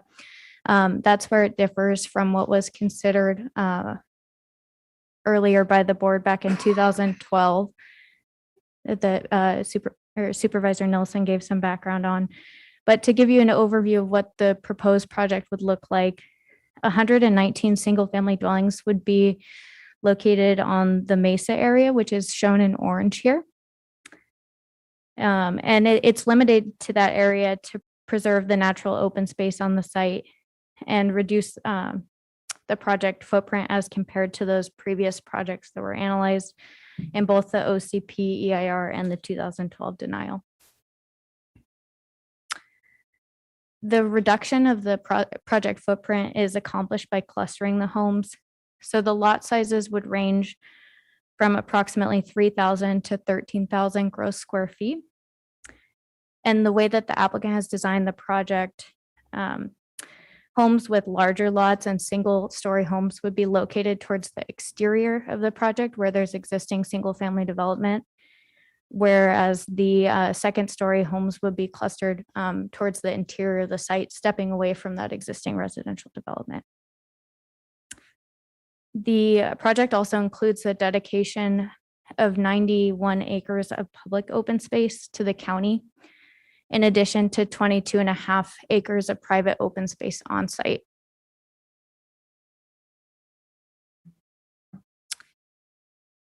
The rezone that's before you would rezone approximately 130 acres from RR10 to PRD 119. That's planned residential development, 119 units. What the OCP or the Orchid Community Plan has to say about that is that the county shall consider rezoning portions of Key Site 3 to PRD for 125 units when two conditions have been met. The first condition is that the open space that's shown in the Orchid Community Plan is dedicated to the county, and that's proposed as a part of this project. The second condition is that the property owner has recorded a written agreement related to school capacity. And there is an agreement between the applicant and the Orchid Unified School District that's been recorded, and that's attached to the November 4th, 2020 staff report. So the project also includes a general plan amendment that's described in detail in that same staff report I just referenced. The textual changes here include changing the mentions of residential ranchette and RR10 to plan development, open space, and PRD, just to reflect the proposed rezone and the project. The other revisions would reflect the availability of multi-use trails rather than just hiking trails. Two development standards would be revised to describe secondary access via Chancellor over an existing easement for public road ingress and egress rather than Oak Brook. And the final textual change is to clarify that the bike path would be an off-road bike path. We also have a few graphic changes to the Parks, Recreation, and Trails map, the PRT map. Those are shown here. So green is showing the new trail segments that would be incorporated into the trail system.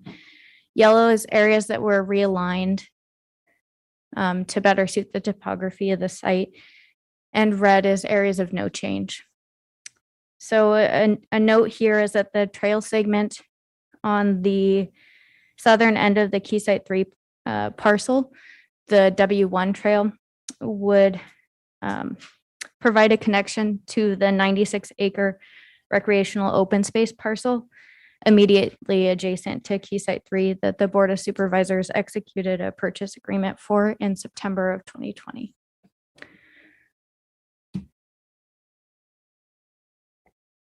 Onto the Planning Commission's recommendations.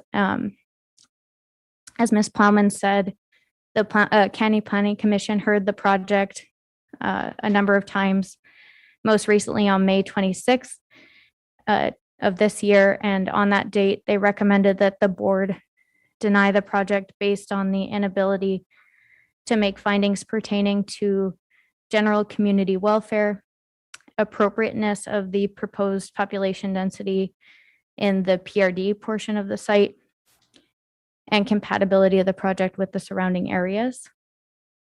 And the Planning Commission's reasons for doing so were based on the following items, and these are incorporated into the PC recommended findings for denial as well. Firstly, they stated that the project wasn't consistent with the surrounding area and the proposed density was not compatible with the community. They also stated that in order to ensure neighborhood compatibility in this area, that they would like to see a larger portion of the key site developed with the lower density and a reduction in the amount of designated open space in order to accommodate more housing on the property. Secondly, they stated that the secondary access route was not firmly established to support the impacts of the project, and that the developer did not have a private maintenance agreement in place, which is what the Planning Commission had requested at the November 4th, 2020 hearing. They also stated at that time that the developer should utilize secondary access that is not along Chancellor Street, for example, along Oak Brook Lane. I should also mention at this point that the applicant's representation provided 2 comment letters in which they outlined a willingness to amend the project application and propose secondary access along Oak Brook Lane with Chancellor Street as a fallback option. So to follow the recommendations of the Planning Commission, your board should make the required findings for denial of the project as specified in attachment 1 to the board letter, determine that the denial is exempt from CEQA as specified in attachment 2 to the board letter, and take action to deny the project. That completes my application or my presentation, and staff is available for questions. We also have the applicant team, Mr. Matt Mancy, as well as his representation, Mr. Mark Mannion and Mr. Cameron Goodman, and representatives from various county departments, as Ms. Plowman stated. I believe the applicant has also submitted a brief presentation on the project that they would like to give. All right, so I think we're gonna have some questions, but do we want to go to the applicant first? Are we okay with that, or do anybody have any questions answered now? You good, Supervisor Williams? Well, the question that came to mind was what is the density that is proposed that the PC said was too high of density? Like how many units per acre are we talking about? Mr. Chair, Supervisor Williams, Ms. Reese is going to take a quick look at that and report back. Thanks. All right. You got that already?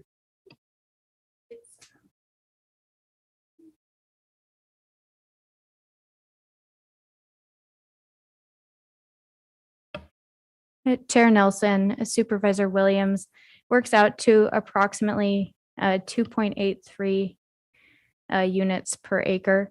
So 119 units over 42 acres. I guess 8 of those would be MRO. So 3.5 units per acre. With the MRO zoning, can you give me the blend?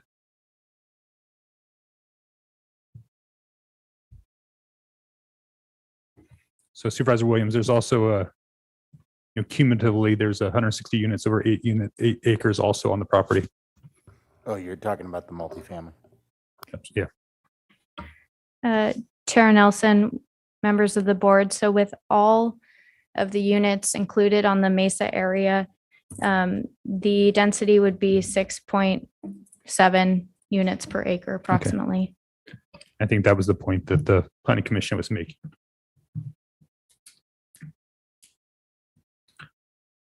All right, let's go ahead and go to the presentation from the applicant.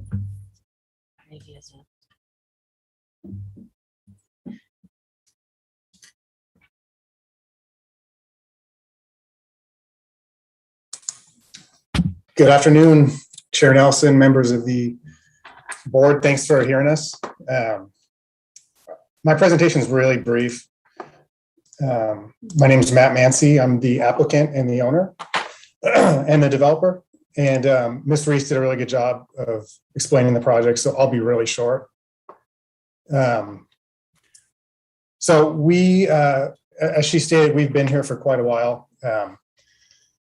In 2012, the Board of Supervisors told us to kind of go back and re-look at this project. They told us it was a little too dense, or they wanted more of a concentration on the Upper Mesa, and so that's what's before you today. So we have a comment letter that was sent out, as she mentioned, and that was just kind of explaining how we feel the Planning Commission's findings for denial were not supportable. And that can be read if you want us to go over that, we can, but I think everybody has seen that. It's important to note that staff did recommend approval for this project prior to the Planning Commission. We had complied with everything that the Orca Community Plan states, and so that's the project that's before you today.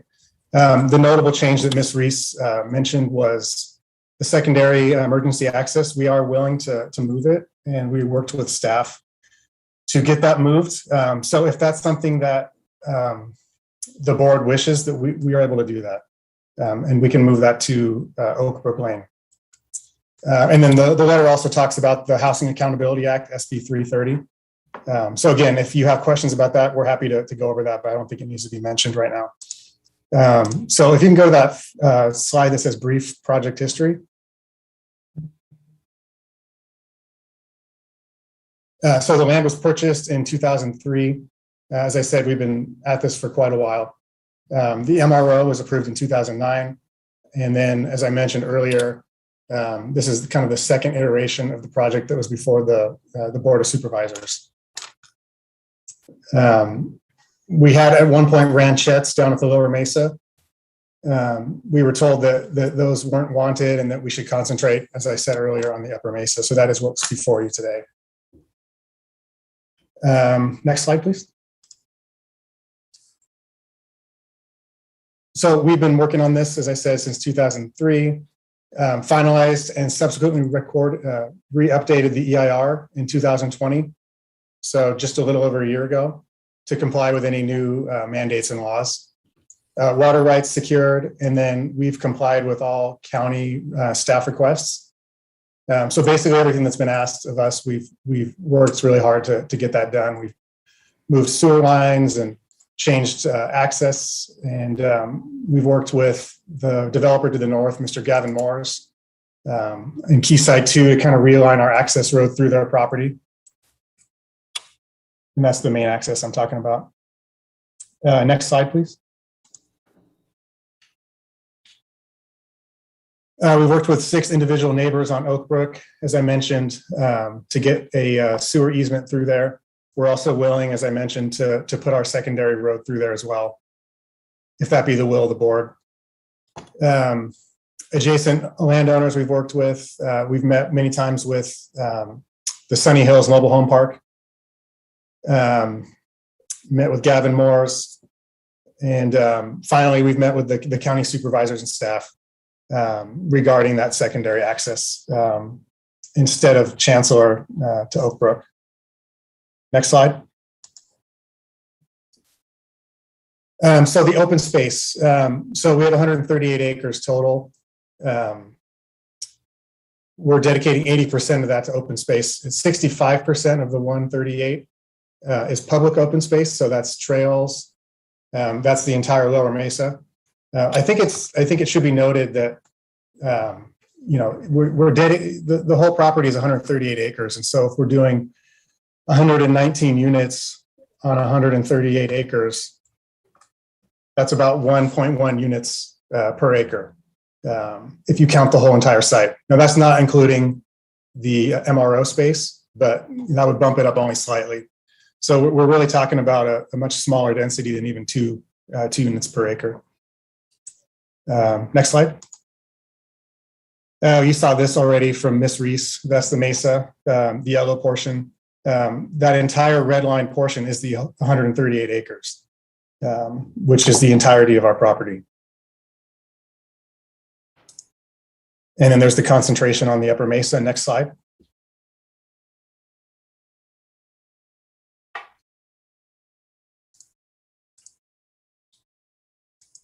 Next slide, please.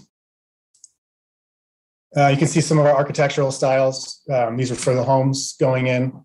These are cluster homes, single family on smaller lots. And you have farmhouse, cottage, Monterey, and craftsman styles.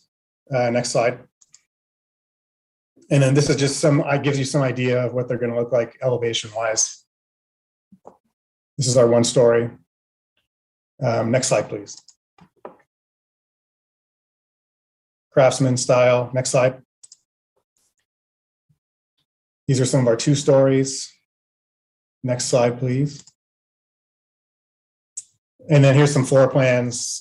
This is a floor plan of the 1-story. Next slide, please. Another floor plan for you. Next slide.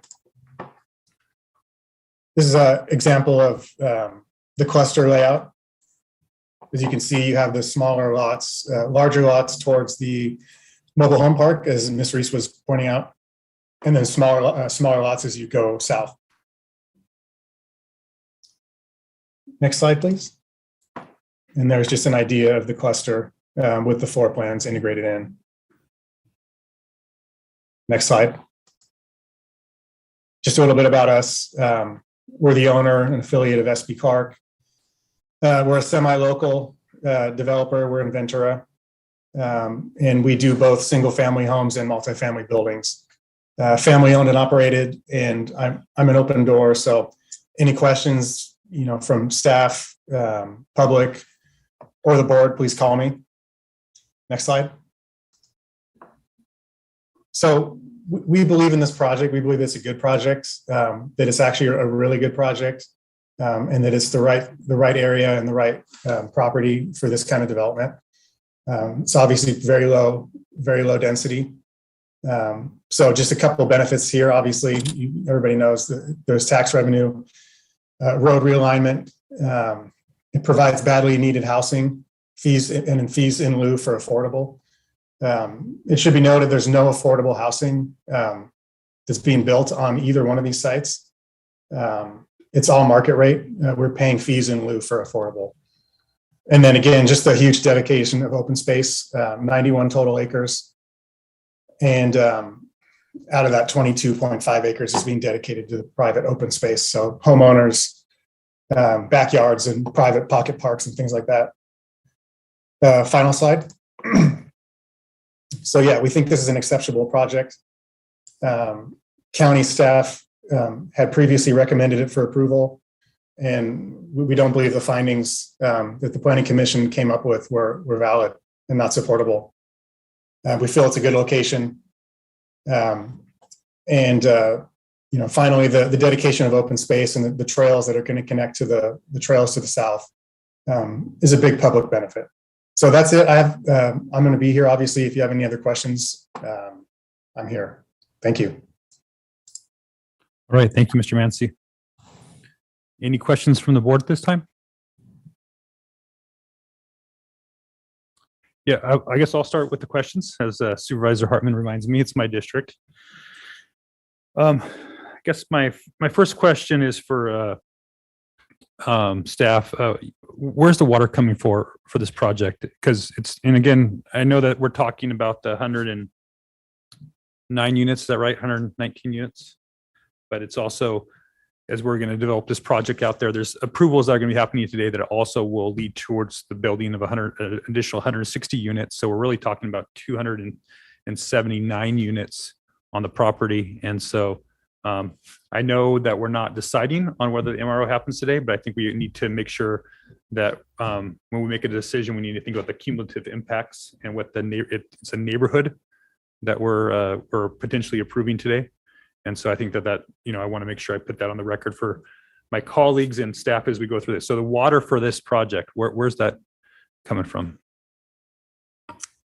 Chair Nelson, members of the board, Golden State Water Company would be serving this project as well as the eventual project on the MRO zone.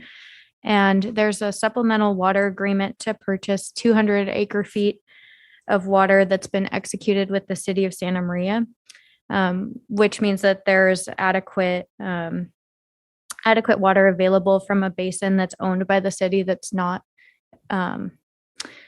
adjudicated at this time, which is the issue in all of the Orchid area and why supplemental water is required. Let me stop you there for a second. So does the city of Santa Maria own the basin? Is that what I don't think that's accurate. They own water from the basin. Right. So, okay. So water that's already in the basin. So there's no new water coming into the basin for this project. So it's an asset that's owned by the city that the project would be accessing. And would be retrieved as groundwater, right? So existing groundwater will be pumped to serve this. Chair Nelson, members of the board, that's correct. There's long-term water that's already existing within. Was there at any point ever consideration any kind of recycled water projects or conservation projects that might be able to do that instead of pumping from the basin that we all know is taxed? Is that considered?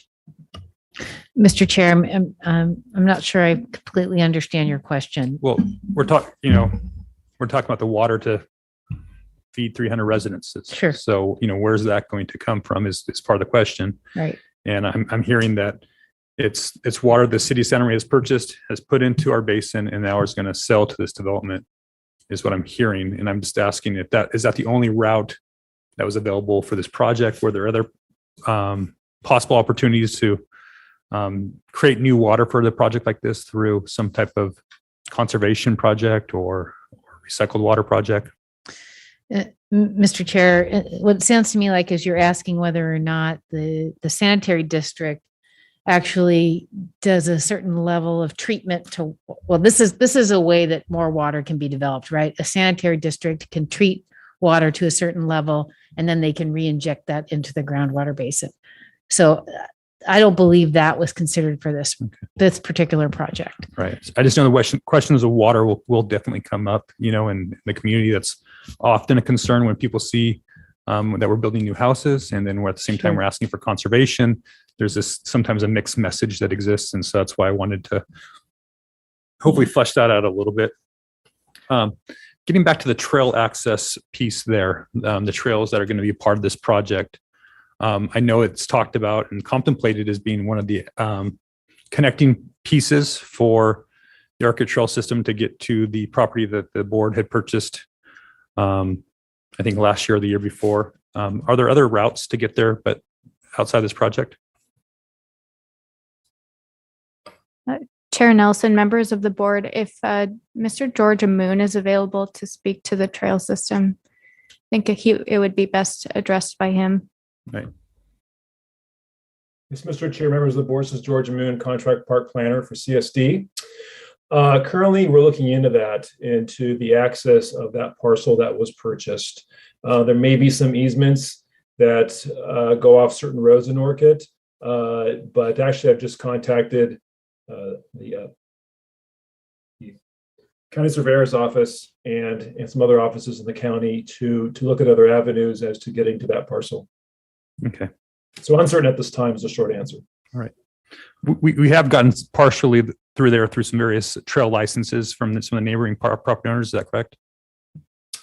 We're looking into that right now through certain parcels to see if we can get some use agreements through them. Okay. And then getting back to the whole clustered environment of the houses, and I know we kind of maybe go to the slide that has the overview, the bird's eye view. Let me see if I can find that one. Slide number.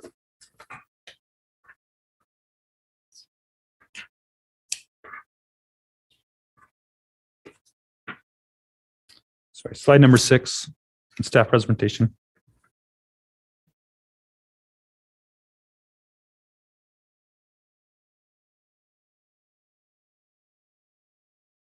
So I see some parking spots in the northwest corner of the project, some kind of community parking spots. Can you tell me how many parking spots are on this project? 'Cause I don't see a lot of parking.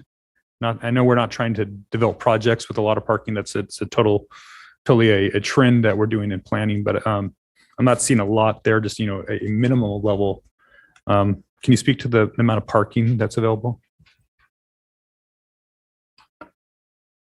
Chair Nelson, members of the board, I'm pulling up the parking counts for you right now, but I would like to point out that the majority of the roads here also will allow parking either on one side or both sides. There's a few areas where there's guest parking and trail parking provided in addition to that.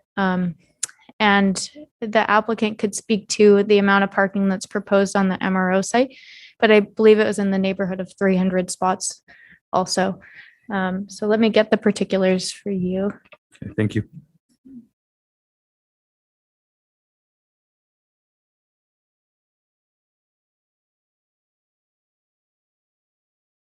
And as far as the trail parking, if we can get that number as well, and we can come back to that. And has that been evaluated as being enough? Is it one of the questions that I have? Chair Nelson, members of the board, the amount of parking provided exceeds the minimum required by the zone district. And each house does have a 2-car garage as well. Okay. But under current rules, those garages can be converted to additional living space. Mr. Chair, that's correct. Okay. That's part of my concern. Okay, had other couple questions about, and again, that's kind of the parking kind of feeds into this, is how far is the nearest bus stop from this project? Chair Nelson, members of the board, the nearest bus stop is provided on Clark Avenue in Keysite 2 West property. It's a policy in the Orchid Community Plan that requires that. And from the nearest residence that would be located on Keysite 3 is approximately 3,500 feet. From the furthest residence, it would be approximately a mile to that bus stop. Okay. All right. And also the distance to the nearest school? Chair Nelson, members of the board, the nearest elementary school to the site is Ralph Dunlap Elementary. It's approximately 1.6 miles away. When Vintage Ranch is constructed on Keysite 7, there'll be access through the other way too, which would put Pine Grove within less than 2 miles of the site as well. Okay. And then how about childcare facilities?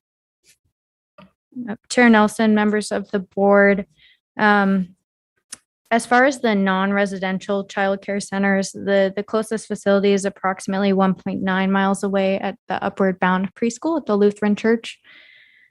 There are some residential daycares in the Tiffany Park neighborhood and along Harmony Lane that would be approximately a mile to a mile and a half away from Keysite 3.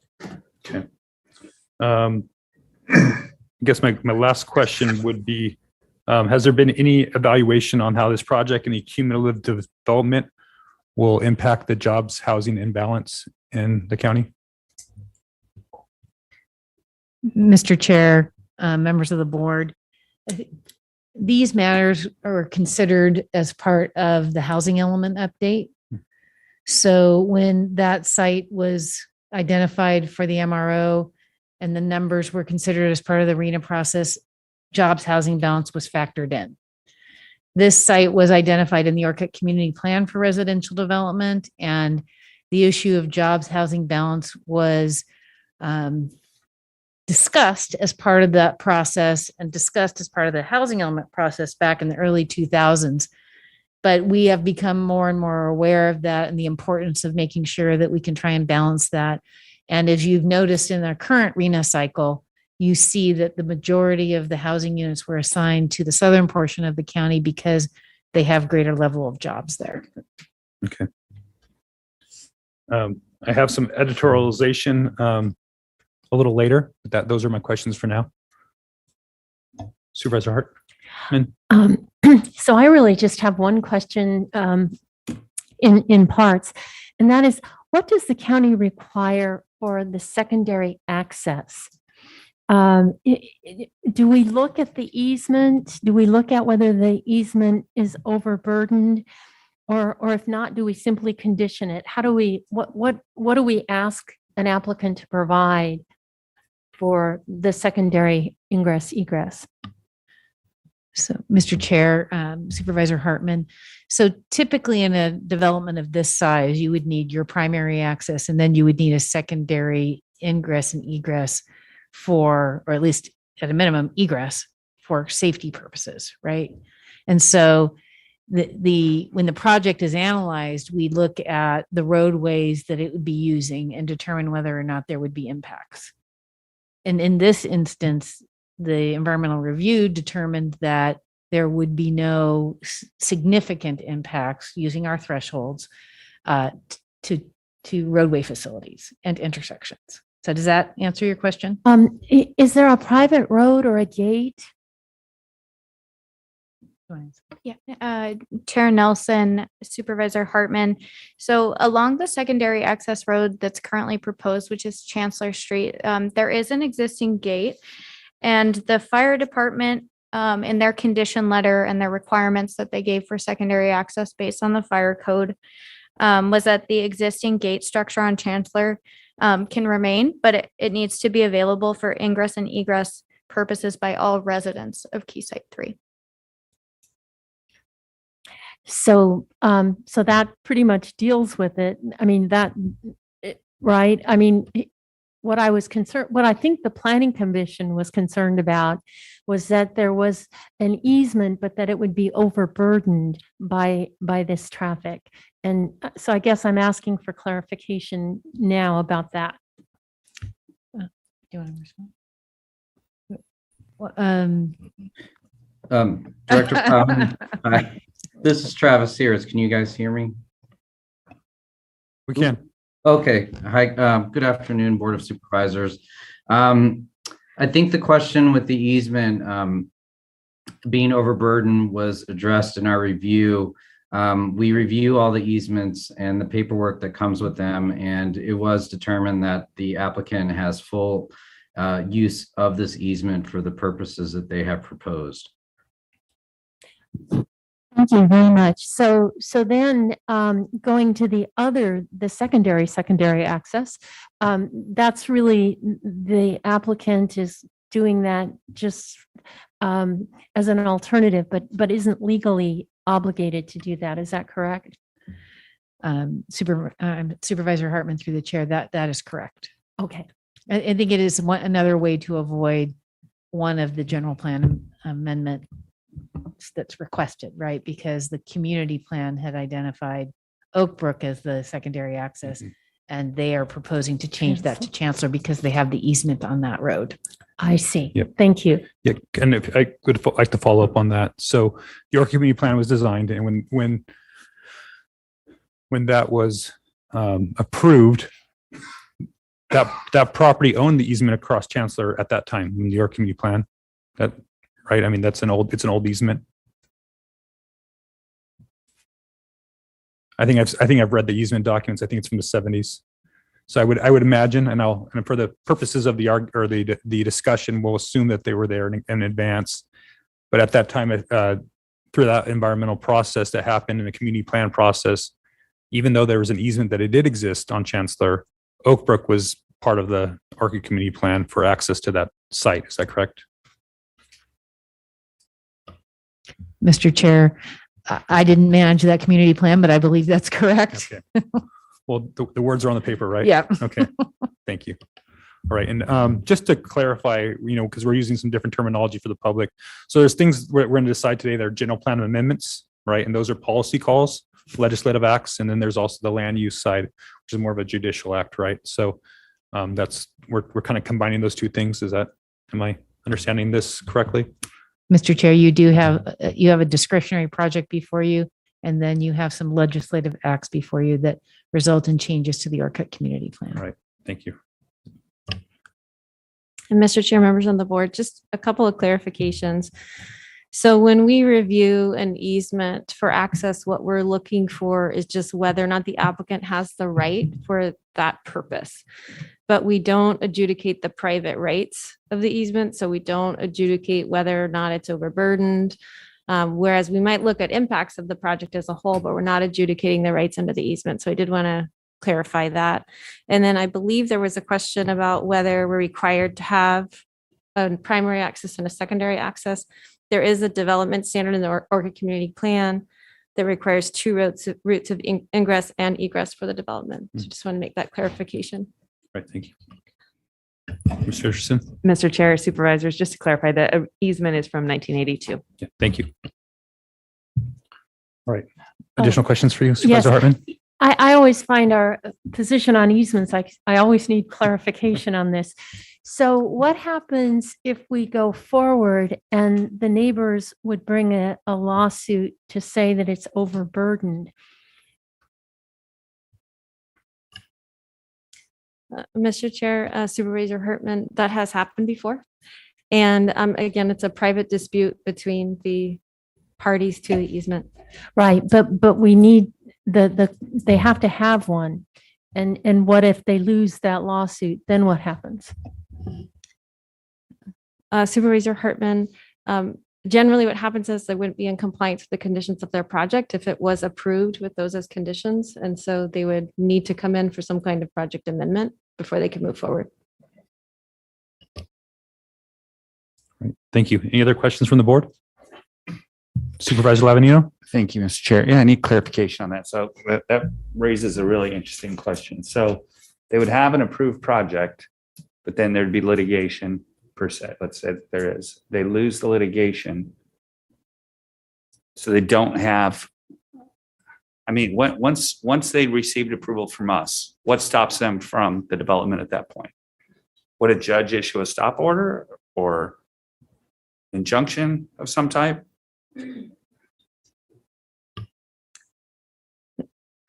Mr. Chair, members of the board, it depends how it's structured, but what I have seen in the past is that it depends on the parties. They can seek a stay to the development if they are concerned about it going forward, if there is that private dispute going on. So it just kind of depends. Right. Yeah. And then sometimes it's incorporated in the project as a whole. So we've seen it both ways where there's a private easement dispute going on that could impact another project. And sometimes it's wrapped up with the project itself. So I'm curious about what the other discussions have been about the alternative access with Oak Brook. And is it just, I mean, I'm understanding like folks along Chancellor are upset, and I'm probably pretty sure that if you move it to Oak Brook, you're going to just open another can of worms with folks over there upset. And I don't know if there's been work done ahead of time. I mean, the developer's talking about, the applicant's talking about, you know, a possibility is open to talking about Oak Brook. And I'm just kind of curious where those, you know, what's the status of that? I guess that's a question for Mr. Mancy. Because I believe originally Mr. Mancy proposed Oak Brook 10 years ago. We told him to go over to Chancellor because he already had the easement. So now I think it's interesting. Just like on this project, a lot of times we've talked about, you know, it'd be great if you did this and they do it. Now we're like, we'd rather have it over here. So. Mr. Mancy? Chair Nelson, yeah, we haven't had any discussions with any of the neighbors on Oak Brook yet. I've had one cursory discussion with just one. His name is Gary Crabtree, but it hasn't gone any further than that. Mr. Manzi, that neighborhood did give the project a sewer easement. Is that correct? Chair Nelson, yes, that's correct. We did a sewer easement over the northern portion of Oak Brook. So there has been some cooperative relationship there in the past. That's correct. Okay. That's hopeful. Thank you. All right. Any other questions before I go to public comment? Supervisor Hart? Yeah, I just wanted to add for my ex parte disclosure that I met with Mr. Manzi on September 24th. Thank you. Supervisor Williams, you good to go to public comment, or do you have any questions? Yeah, I had one other question. What is the status of the multifamily project?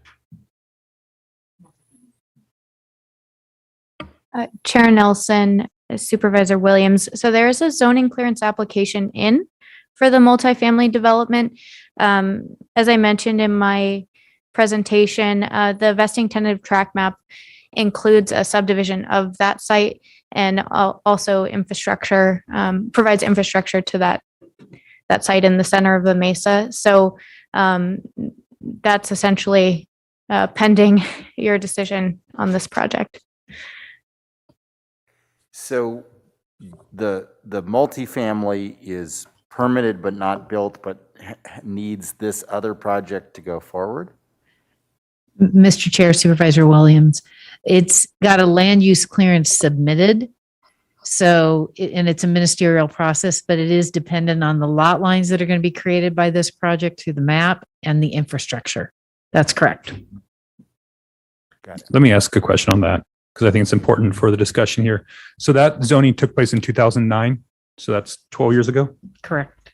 And at that time, they could have moved forward with, because it is a ministerial development, with recording the map to accomplish that and to some of the additional infrastructure. Mr. Chair, they could have, Okay. yes. All right. Thank you. All right. So let's go ahead and go to public comment, Madam Clerk. Chair Nelson and members of the board, yes, we have 6 requests to speak on this item.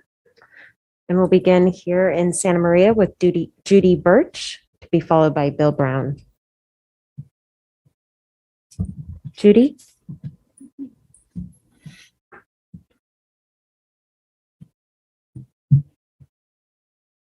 Hello, everyone. Am I on? Oh, I am. You're Okay. on. I'm not happy with the density. I will first tell you that I live in Sunny Hills, and my biggest concern is that when it comes through Key Site 2, down to the east of Sunny Hills, I know the development itself is south of that, but it's going to come alongside the north part of Sunny Hills to get there, right? Anyway, I don't think there's enough room between the freeway and Sunny Hills to accommodate a road that would have a whole ton of people using it really close to where we are. And I haven't heard anything about a wall being built to for the noise impact of that. That's my biggest concern. As far as the changing of the views, the 2 stories bothers me a little bit. I couldn't tell if the larger lots just to the south of Sunny Hills have 2 stories or not, but if they did, that would destroy the views. And oh, how high would the wall be if that would be put in? It really needs to be. And yeah, the traffic is the biggest thing coming alongside Sunny Hills. I mean, already we have a difficult time getting in and out of ours with the new way they structured the street lines and everything. And I think it's just going to be a big mess. So I'll leave you with that. And that's enough. Thank you very much for listening. Thank you for being here. Our next speaker is Bill Brown, to be followed by David Hassett.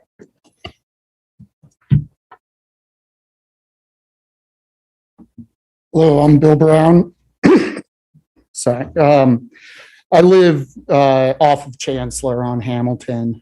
So when they are proposing the secondary access there, they say emergency secondary access, but I believe it's full-time emergency access. I am glad that they're looking at Oak Brook now to go inside with the Orchid Community Plan. But I do want to bring up one point. When they were bringing up the density levels, I believe they were including in some of the open space. So that 119 homes, as far as I can tell, is actually being built on 9.3 acres, leaving about 12 and a half homes per acre. So I wanted to bring up that point. I also have fears of how much traffic that's going to build up on Stillwell. Even though I'm happy they're looking at Oak Brook, we're still going to have a bottleneck at Stillwell. Since I've lived there just over a year, there's been 3 pretty major accidents on Stillwell alone. And we don't have near as much traffic as they're going to be throwing at it. Behind that Chancellor gate, we only have 11 homes. So our roads really aren't built to accommodate this type of level. So I believe that's all. All right. Thank you, Mr. Brown. Thank you. We will now stay in Santa Maria with David Hassett, and then we will go to Zoom for Patrick Sheehy. Thank you, board members. I appreciate you letting me speak. Been dealing with this since 2008. And I'm probably his biggest thorn. But we've also, like he said, the density is massive. They keep spreading it out to over these 119 acres and break it down. Bottom line is, like he's saying, it's like 12 homes per acre. Plus then we have the MRO, which is another 160 units. So we're talking over 500 cars going out basically right next to Sunny Hills, right along the freeway, which with no sidewalks, going, and they haven't even got approval to even go to the light. There's supposed to be a light because Key Site 2 is supposed to put in the roadway and pay for the light and all that. Where's Key Site 3 in all this? I mean, he's not being responsible for any of that. So that means everything drops on our little private little road to bring it out to Clark Avenue. And it's just be overwhelming. We are trying to work with Key Site 2 to even get it off of our north fence. So it's in the middle of their property. So we'd like you guys at least postpone it And I'd love for you guys to come down and I could show you the list of things that there's issues with this project is about, not just density. There's multiple issues. So I'd love to have you guys come by and meet with me there at Sunny Hills. And I'd love that. And I'd like to at least postpone this until a later date. Thank you for your time. Thank you, Mr. Hassett. We will now go to Zoom with Patrick Sheehy to be followed by Todd Wilson.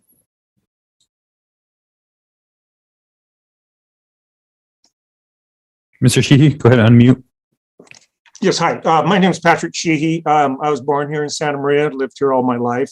Seen a lot of changes, obviously. I bought property which is directly adjacent to Key Site 3 to the west. We bought it about 30 years ago, and we built a house about 25 years ago. I'm basically opposed to the project because of the Key Site 3 project because of what it would do to Chancellor. When I moved out here, it was mostly a dirt road, and it was in about the early 2000s after we saw the Orchid Community Plan showed that we weren't going to be used for any kind of high density traffic, that we pitched in about $80,000 between the neighbors and us to build a road out here. And I don't see any plan to have being compensated for that. When we built the road, the guy asked us, how many trips a day do you think you're going to have? And we said, well, probably about 50 or so. And now they're talking about several hundred. So I don't know what the plan is as far as a maintenance agreement is, but it's just not going to work on this road out here. It crumbles after a few years with just the light amount of traffic that we have on it. The other thing is I want to make a comment about the gate. The gate was put in after we saw the plan for Oak Brook to be used for secondary access. So we went ahead and had the gate built. The fire department says, well, you can keep the gate, but it has to be used for ingress and egress. Well, then what's the purpose of a gate if anybody can go through it? So it's basically going to have to be torn down. So that's basically my opposition to it. I would be more in favor of having Oak Brook being used for secondary access because I just don't see it working. They plan on building a bridge right directly east of me over a creek, which is a Blue Line Creek, and it's got sensitive habitat in it. And I'm going to have traffic dumping in right next to my house right there, several hundred trips a day. So that's my opposition to it. I want to make one last comment. That Mr. Mancy and his father, I guess they've owned this property since 2003. That's a long time. I've never once been contacted by any of them or anybody of his company there to kind of discuss my issues, since I'm going to be obviously the most impacted by it. And I think that's where a lot of this angst and kind of opposition is coming from the neighborhood, is just lack of communication in a civil way. So thank you very much for your time. Thank you, Mr. Sheehy. We will remain on Zoom for Todd Wilson to be followed by Jason Gill, who is our final speaker.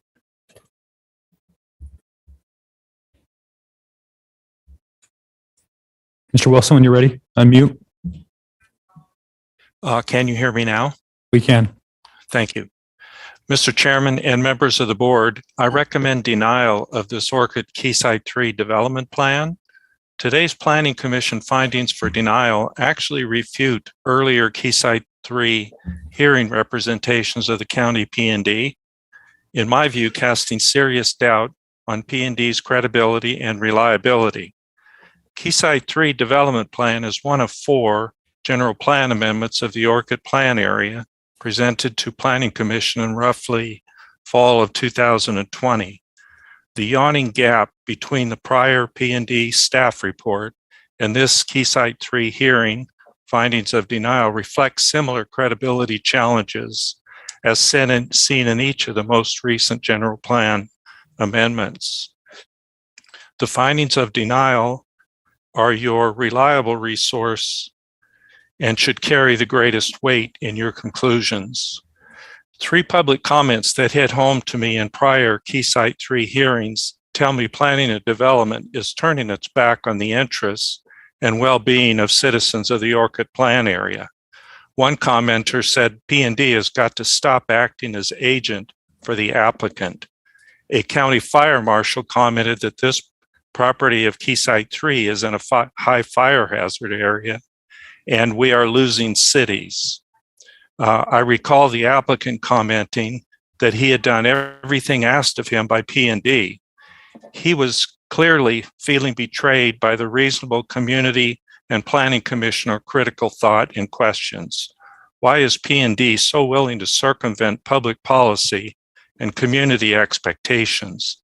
It is my view that for some time, Orchid Plan Area has incurred poor planning administration.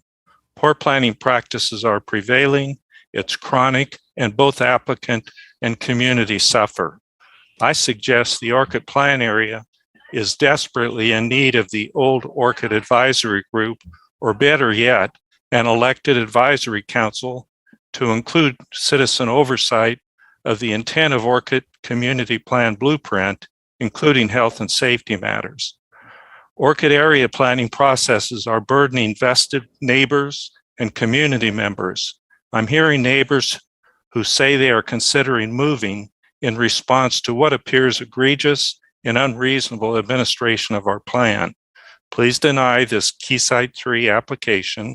It's neither consistent nor compatible. Quality of life matters. Thank you for listening. Thank you, Mr. Wilson.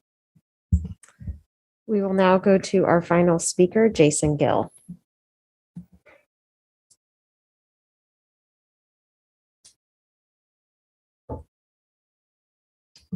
Mr. Gill, if you unmute. And Jason, we've unmuted you on our end. If you can unmute on your end, then you can provide your comments.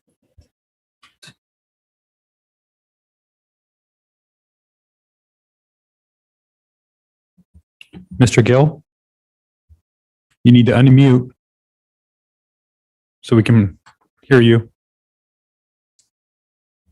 And if you are on your computer, there should be a pop-up window that is asking you to unmute yourself. If you are on a cell phone, on your mobile device, it should also be asking you to unmute. Doesn't look like you're using your phone.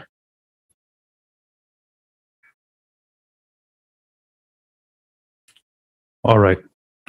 That's unfortunate. Okay, well, let's go ahead and I think at this time, give the opportunity for, oh, Mr. Gill. No, wait, no, not right there. All right, let's give Mr. Mancy an additional opportunity to rebut or provide additional input. Mr. Mancy, you or your project team would like to make any additional comments? Chair Nelson, members of the board. Yeah, just to respond to a few of the speakers regarding the primary access through Key Site 2. We have been working with Key Site 2 and Sunny Hills to realign that access to where it goes through the middle of the property and not along the perimeter. So not so close to the Sunny Hills Mobile Home Park. We do have the easement along the perimeter, but we're working with and are willing to realign that towards the middle. I think we're just waiting on Sunny Hills to actually sign the easement. Another point that was brought up was that there are single-story homes along the perimeter of Sunny Hills. And that was also in Ms. Reese's presentation as well, as they step back away from the community. And then also there is a signal going in on Clark, and we are contributing monetarily to that as well. And we have an agreement in place for that. And then with regards to the secondary access, the traffic study identified that secondary access on Chancellor would only account for about 10% of the overall traffic of the project, with the main traffic going through our primary access, which lines up directly into Clark Avenue, which is where the freeway entrance is. And then just in response to Mr. Sheehy, I can't speak for my father, but I have had conversations with Catherine and trying to work out a maintenance agreement on that road. And we're still open to doing that. So that's all I have to say. Thank you. Thank you, Mr. Mancy. And then back to staff. Ms. Plowman. I'm going to turn it over to Ms. Reese, and she has a couple of responses. Thank you, Ms. Plowman. Chair Nelson, members of the board, I just wanted to get into some of the details of what was mentioned here for clarity's purpose. So one of the items that was important to the residents of the Sunny Hills Mobile Home Park was that there be a safety barrier or a wall essentially between the 101 and where the existing fence line is. So there is a landscape buffer that's going to be in between there, but this was brought up at the Planning Commission hearing as well. And there definitely could be a wall constructed there if that was in the interest of the board. We covered it in the memo dated March 30th, 2021, outlined some options for what could go there. And I think Mr. Manti touched on this, but all of the lots that are adjacent to existing residences would have to be a single story. It's a condition of the project, including the ones that are abutting the existing mobile home park. And then there's a landscape buffer placed in between there. And also the backyards are immediately abutting that landscape buffer to provide additional distance from those residences and step back the height of the buildings so that their view sheds are preserved there. Let's see. As far as the roadway next to the Sunny Hills Mobile Home Park, Mr. Hassett and Mr. Manti, I think, both touched on this, but there were discussions of an easement renegotiation and tentative agreement between all three parties involved there. Mr. Simonian, the owner of Keysite 2, the owners of Keysite 3, and the HOA and the owners of the mobile home park there. And essentially the project works with either alignment. All parties are interested in the renegotiated alignment just because it enables development of Keysite 2. It steps it away from the mobile home park. Everyone likes that alignment as compared to the existing one. But unfortunately, there hasn't actually been a recorded new easement there that would step the road away, though we've done the analysis both ways. So either is an option as long as that easement could be recorded. I think that covers everything for staff responses. All right, thank you. And again, as being the supervisor represents the area, I'll take the first, or is there any additional questions from the board? Let's go there first before we go into comments and deliberations. Supervisor Williams, do you have any questions before we go into deliberations? Just the different numbers being bandied around about density of the project. For the project under consideration, what is the density of the project in units per acre? Mr. Chair, Supervisor Williams, I think the issue we're having is the fact that the residential development is clustered on the mesa. The site is rather large. So I guess your question is, what is the density based on the size of the parcel? Because that's normally how you would measure it. And I think Ms. Reese said it was around 2 units to the acre. Was that correct? But they're 3,000 square foot lots, right? So they're very small lots and they're Yes. clustered. Right. That's the idea with this site, right? That's what was envisioned in the Orcutt community plan, is that you would have development on the mesa and you would have this open space down below. So yes, if you were just going to look at the mesa, the density would be higher. But that's not the entire site. Is the area that's below the mesa that environmentally sensitive area? Chair Nelson, members of the board, it's both environmentally sensitive and it's designated open space. Yeah. Okay, so it's not really developable anyway? Is that, it'd be very difficult? Yes. Okay, all right. Supervisor Williams, does that satisfy your questions to this point? Yeah, I guess the other question is, So in the planning commission discussions, did some of the discussion seem to veer towards the multifamily project as this discussion seems to have veered towards it?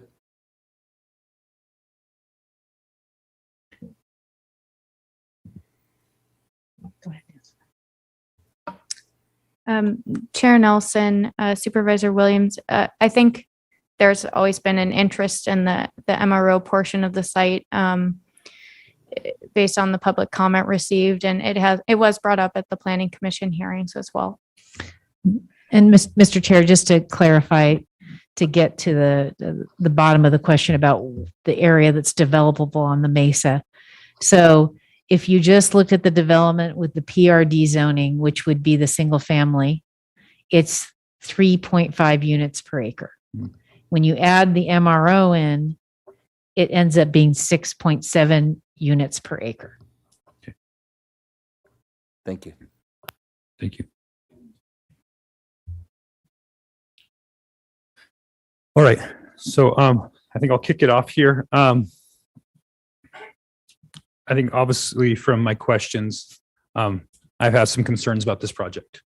This is my first year on the board, but I previously served for 8 years as chief of staff, and I've heard about this site over and over again, and have had many conversations with the community members. The Sunny Hills, for everybody's benefit, Sunny Hills is an affordable housing project for seniors, low-income seniors. It's a great property. They do some amazing things over there. Big part of our community. So I've had lots of conversations about it, and there's been a lot of concerns about what's been done here. The Orchid Community Plan was kicked off in 1997. Coincidentally enough, that was the same year I graduated from Rigetti High School. And a lot's changed since then, not just in Orchid, but in our state. The things that we know now with planning have evolved significantly in the last 25 years. We look at things differently through different lenses. And, what was done in 1997 versus what was done in 2009, and then where we are today, I think we need to deal with where we're at today. And where we're at today, this project is not an infill project. This project's a sprawl project.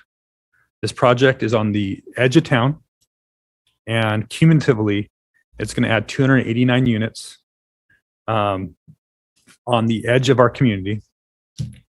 And we keep talking about job, housing, and balance. These are all just locations for people to drive down to jobs in Santa Barbara. Okay, because we don't have the jobs to support the extra 300 units there in the Orchid area. If the plan is for the county to make Orchid just a bedroom community for Santa Barbara or Santa Maria, then approval of this project satisfies that. As a representative of that community, as someone that's deeply invested in that community, I know we want more for our community. And even these houses, I ask us questions about childcare facilities, schools, and bus stops. Okay, these things are, it's a mile away from the nearest bus stop. I get this, that's sprawl. It's almost a definition of sprawl. The apartment units in good planning should be an infill project. It should be something that's near public transit. That's why all those different rules are coming down from the state, is we want to put those things along arteries. And yes, it's in proximity to the 101, but it's still a mile walk to get to the nearest bus stop. We're having this conversation about this deficit of childcare facilities. We're just going to add more to our community without being thoughtful on that. These kids are going to have to walk 2 miles to get to school. I grew up in Orchid, and I was within a half mile of 2 elementary schools. And that's where you have community. I think that this is, if anybody had ever paid attention during the whole MRO process or the RENA process back in 2009, it was put on this property hastily. It was a last minute decision. And Orchid got 2 of them. We got one, Keysite 30, that's along Bradley Road, which was a true infill project right between 2 housing developments, right by elementary schools, right by public transit. And this one has been somewhat of a afterthought. when I first met with Mr. Manzi, Mr. Franklin, sorry, Mr. Ernie Manzi in 2013, they lamented what the county had done to them. They had given them this MRO property and that they wanted us to help them move it. And as soon as I offered to do that, they pulled that back and said, no, we don't want that moved. Yes, it's zoned that, but doesn't mean that that's what should be there. Right now, we're going through a regional housing process, and this is just a kind of a side note, not to deal specifically with this project, but I think we should reconsider that zoning on that parcel for that donut, if you will. Things like trails, I know those are spaces there. Those are spaces that are important to our community. I've heard from our trail advocates, we need more trails. It's been a huge thing during the pandemic. We are hard at work at acquiring more access. I think we're going to be able to easily get to the property that we purchased as a county through other means without this project. Although, surprisingly, I'm not here today to ask my colleagues to deny this project. I'm actually asking my colleagues today to join me in asking to potentially continuing this item and asking the applicant to rethink a few things, just as like the binder that some of the neighborhood had to rethink Key Site 3. The Oak Brook access is a have to on this project. It was a policy that was in the Orchid Community Plan. We want to keep talking about what was contemplated Orchid Community Plan. It was contemplated for Oak Brook. If you viewed either one of those access points, there's no comparison on the convenience. Oak Brook is superior on vehicles miles traveled. It's superior in every way. And unfortunately, the project applicant has gone for the path of least resistance to what they already owned. Like I mentioned before, they already owned Chancellor easement prior to the Orchid Community Plan, but the Orchid Community Plan recognized that would have been inappropriate at that location and pushed for Oak Brook. So, my hope is that we can continue this project, ask the applicant to go back and work on getting the Oak Brook easement. I also would like them to maybe relook at some of the density here. I think we should, frankly, as a board, look if there's a better opportunity for the MRO property. I like the cluster homes, but it's cumulative. I mean, that's really what we're talking about. It's a cumulative impact on this project. I'd like to see us potentially move that MRO zoning. I would be glad to see the applicant amend his project to have this whole cluster concept throughout the entire mesa. And I think would be a project that would reduce the density, have access through Oak Brook, and be something that the community could be proud of and that the developer could build and have a lot of support. I haven't had any support for this project as is in my community at any level besides from the applicant. And so that would be my motion once I get a chance. Supervisor Lavanito. Thank you, Mr. Chair. Well, it brings up an interesting question about moving the MRO and if that's possible, if it's legal, and if it's something the applicant would, even if he wanted to do it, if it's something we could do. Because anybody that drives by that location knows that does not fit there. You don't want to drive into here's the gateway to your community, and you've got an MRO building standing. That's the first thing right after you see a cattle open space. And I'm glad that happened a year before I got here, so that but I do think that area needs to be developed. So it's I understand that people have lived in neighborhoods. It's so weird because I came down my coming home from out of town yesterday. I was driving down my street and I was like, man, it was the middle of the night. And I was like, there didn't used to be this many cars on my street. And it bothered me. And I'm like, things do change. That's just the way things are. However, that piece of property is going to change the landscape of Orchid and what it's going to be like forever. So it has to be done right. So putting 290 units there, 280 units, whatever it is, regardless of how they're set up, whether they're single family homes or if it's an MRO, it has to be done right. I think there's a possibility to get this right there. And I'm not saying it's from a lack of willpower on Mr. Mancy's part, or if it's blocking from the community's part. I think a project can be made, and Mr. Sheehy probably hit it on the head when he said, we've just got to communicate. For me, Chancellor, whether they have the access right there or not have the easement, I've been up and down that road. I've looked at that road, and it's just not capable of what we're asking it to do. The reason why I asked about Oak Brook is because I understand we're going to get there's going to be some community resistance on Oak Brook as well, once folks find out that maybe that's the new alternative, but it's just a much better project going that way. I would support asking the applicant to work out the different access, tweak the density. And I think, this might be an outside the box type of request to talk about moving the MRO. But in this particular location, under these circumstances, I think this project, that key site actually calls for something to be looked at, to look at look outside the box. What are our different options? What can we do?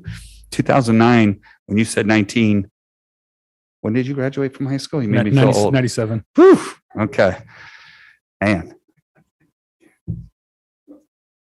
So 97, yeah. I feel old now. But you said things are different in 97. Things are different in 2009. Right. We start thinking about 2009 doesn't sound that long ago. It's 12 years ago.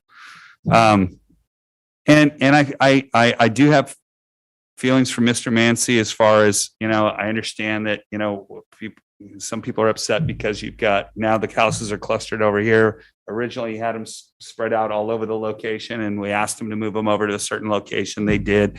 There's, when you have a project on your hands for 15 years, decision makers change places as well. The community changes what they'd like to see and what they wouldn't like to see. I'm not blaming him, but I think he's got the ability to come in with a project that the whole community can get behind. And on that particular piece of property, that's exactly what we need. So I would second your motion when you get around to doing that. All right. Thank you, Supervisor Lavanino. Any other comments from Supervisor Hart? Well, I can support a continuance to give time to work out the easement. I don't know about finding a receiver site for the multifamily residential. I mean, that seems like a really difficult task, but secondary access, to make sure that that's buttoned up, as it is now, the proposal from the applicant is, conditional. If we can work it out, it'd be better to know in advance, how to do that definitively. And it'll take some time to work with the neighbors to make that happen. Thank you. Thank you, Supervisor Hart. Supervisor Hartman. Did staff have something they wanted to add to this? Mr. Chair, members of the board, I think it's important to have a conversation about what's possible with the MRO. And that property was identified as a way to meet our obligations for the arena numbers that were received at that time during that cycle. And so that would have to, an alternative site would have to be identified. We are embarking on our housing element currently. We have to be done with that housing element by February 2023. So that could be considered in that context when we're looking at where we need the housing designation, the land to be rezoned or changed to meet not only our old numbers, but our current numbers. Right. Thank you. And I'll have something else to say about that, but I'll let Supervisor Hartman chime in as well. Well, I do believe quality of life is very important, and compatibility is very important. To me, I mean, it's mobile homes on one side, it's smaller lots, single family on another side, and then it's ranchettes on the south side. So having the cluster development, to me, doesn't seem overly dense or incompatible. I like the cluster idea. I think there are many people who would like to have the advantages of open space property, but not have the responsibility of having to keep it up. I like the feathering idea where it's less dense on the outside and it gets more dense as it comes in. So I very much like the open space and the trails, the private trails, and then the other open space that would be available to the community. So it seems like an asset to me. We did hear, I think, that the mobile home people would like a wall, and I had a question: would the applicant be willing to put in that wall? It seems they've been waiting a long time, and to wait until we get our housing element and deal with. I mean, that seems like I'm not sure that that's fair to ask, but so I'm still wrestling with this one. I appreciate that. Thank you, Supervisor Hartman. Supervisor Williams. Well, I could support a continuance for the purposes of the question of the easement and the wall, but and I agree wholeheartedly with you, Supervisor Nelson, on your philosophical, backdrop. I have long said that North County housing production shouldn't be shifting the responsibilities that we have in the South to house our middle and working class. But reducing the density of the project just makes that worse. I mean, if you really believe this is sprawl, then reducing the density will just make that worse, not better. And I just can't come to the conclusion that that 3.5 units per acre is dense housing. I think what's really going on, I mean, at some level, it's obvious because we've talked about it, is the attempt to change a ministerial process for the multifamily by affecting this discretionary process. And I'm uncomfortable with that. Most of the time we talk about, well, I guess I'll just say that in my view, there shouldn't be any housing there, right? That's where I'm with you philosophically. But there is a zone for allocation that our predecessors determined on that spot. And if we take places where there's ministerial processes and leverage it, then we're committing the sins of our predecessors of making the P&D process opaque and unpredictable for anybody who enters it.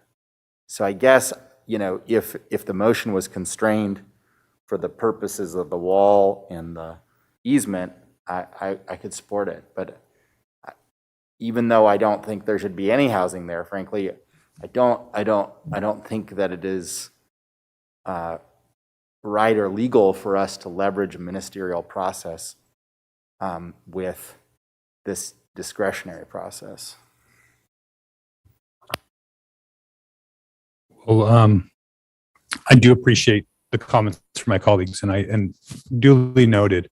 And maybe I'm asking for too much by saying, let's move the MRO. I guess my direction that I would be, or my motion would be, is to go ahead and discontinue it based on giving them more time to acquire the access over Oak Brook. I guess I will retract my request on the MRO, but I will ask on a personal level to consider that as we move forward with our housing element update.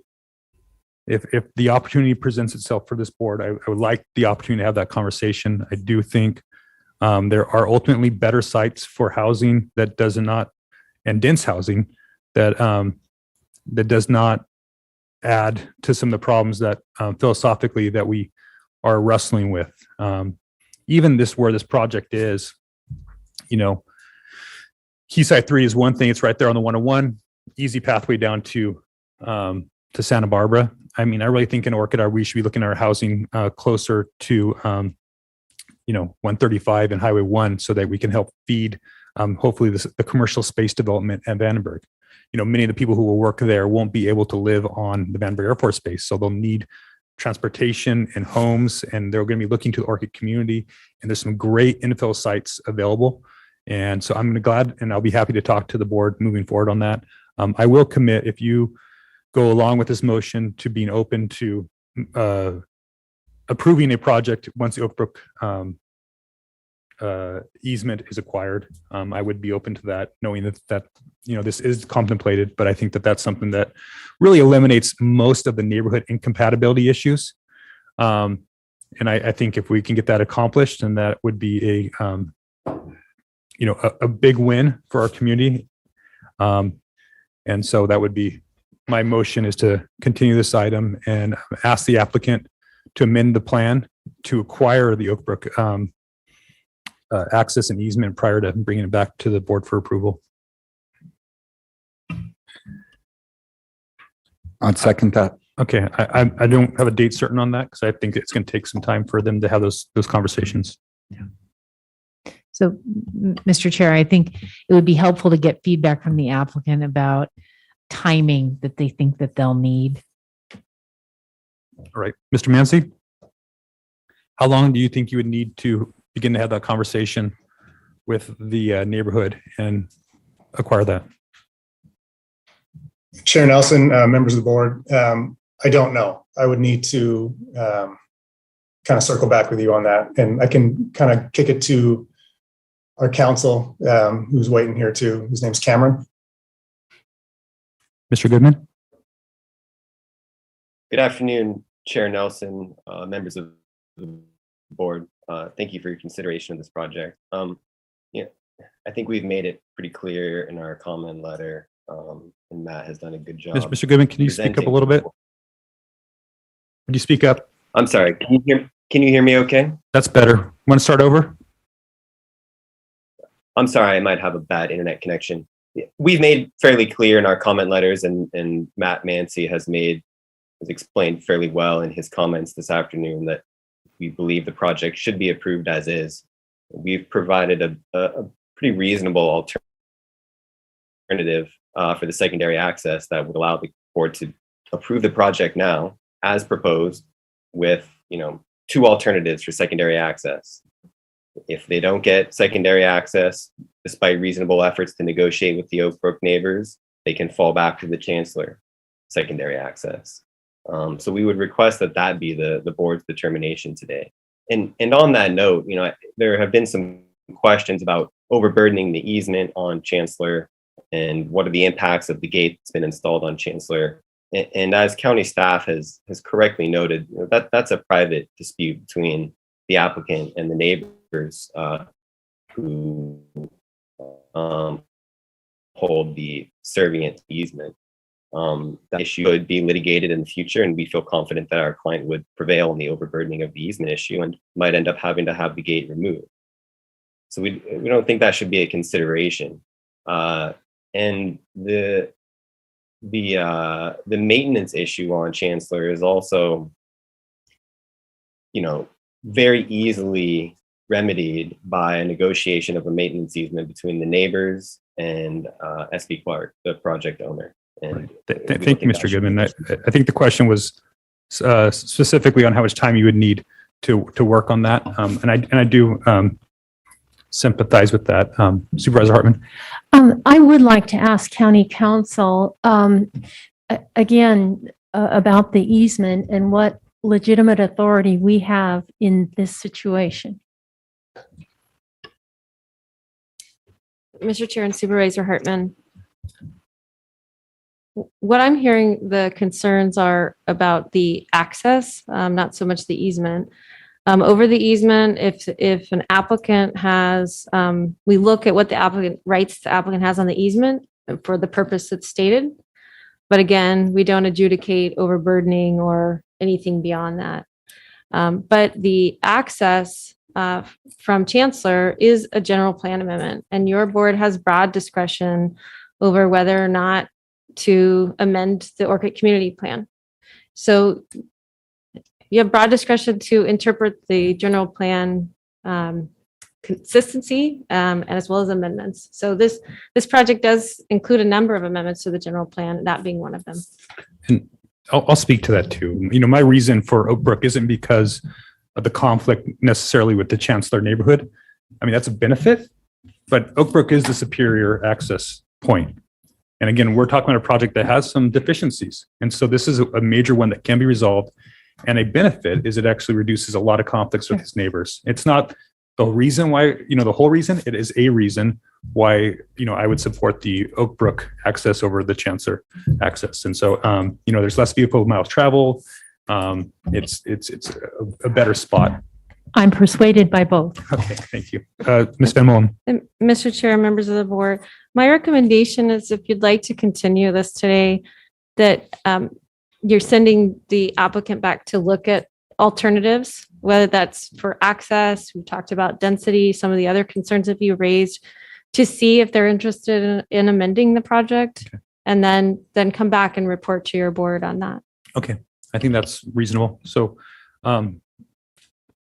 so my motion would be, you can help me out with this, would be to continue the item to allow the applicant to evaluate some of the things that was heard at the board today, and to evaluate and research on whether that's possible, and then they'd come back to us and we'd set a time to hear back from here at the board. Is that?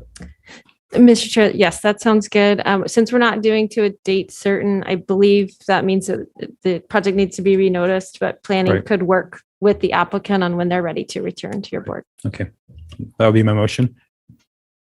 And that would be my second. Okay. Is there any further discussion at this time?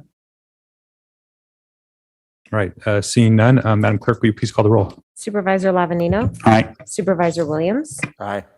Supervisor Hart. Aye. Supervisor Hartman. Aye. Chair Nelson. Aye. Motion passes unanimously. Thank you. All right, that concludes our meeting. We are now adjourned to a special meeting this Thursday. That will be let me read my script. All right, we are now adjourned to a special meeting of the Board of Supervisors on Thursday, October 14th in Santa Barbara to hold a closed session to consider one public employee appointment of the Director of the Department of Behavioral Wellness. Thank you.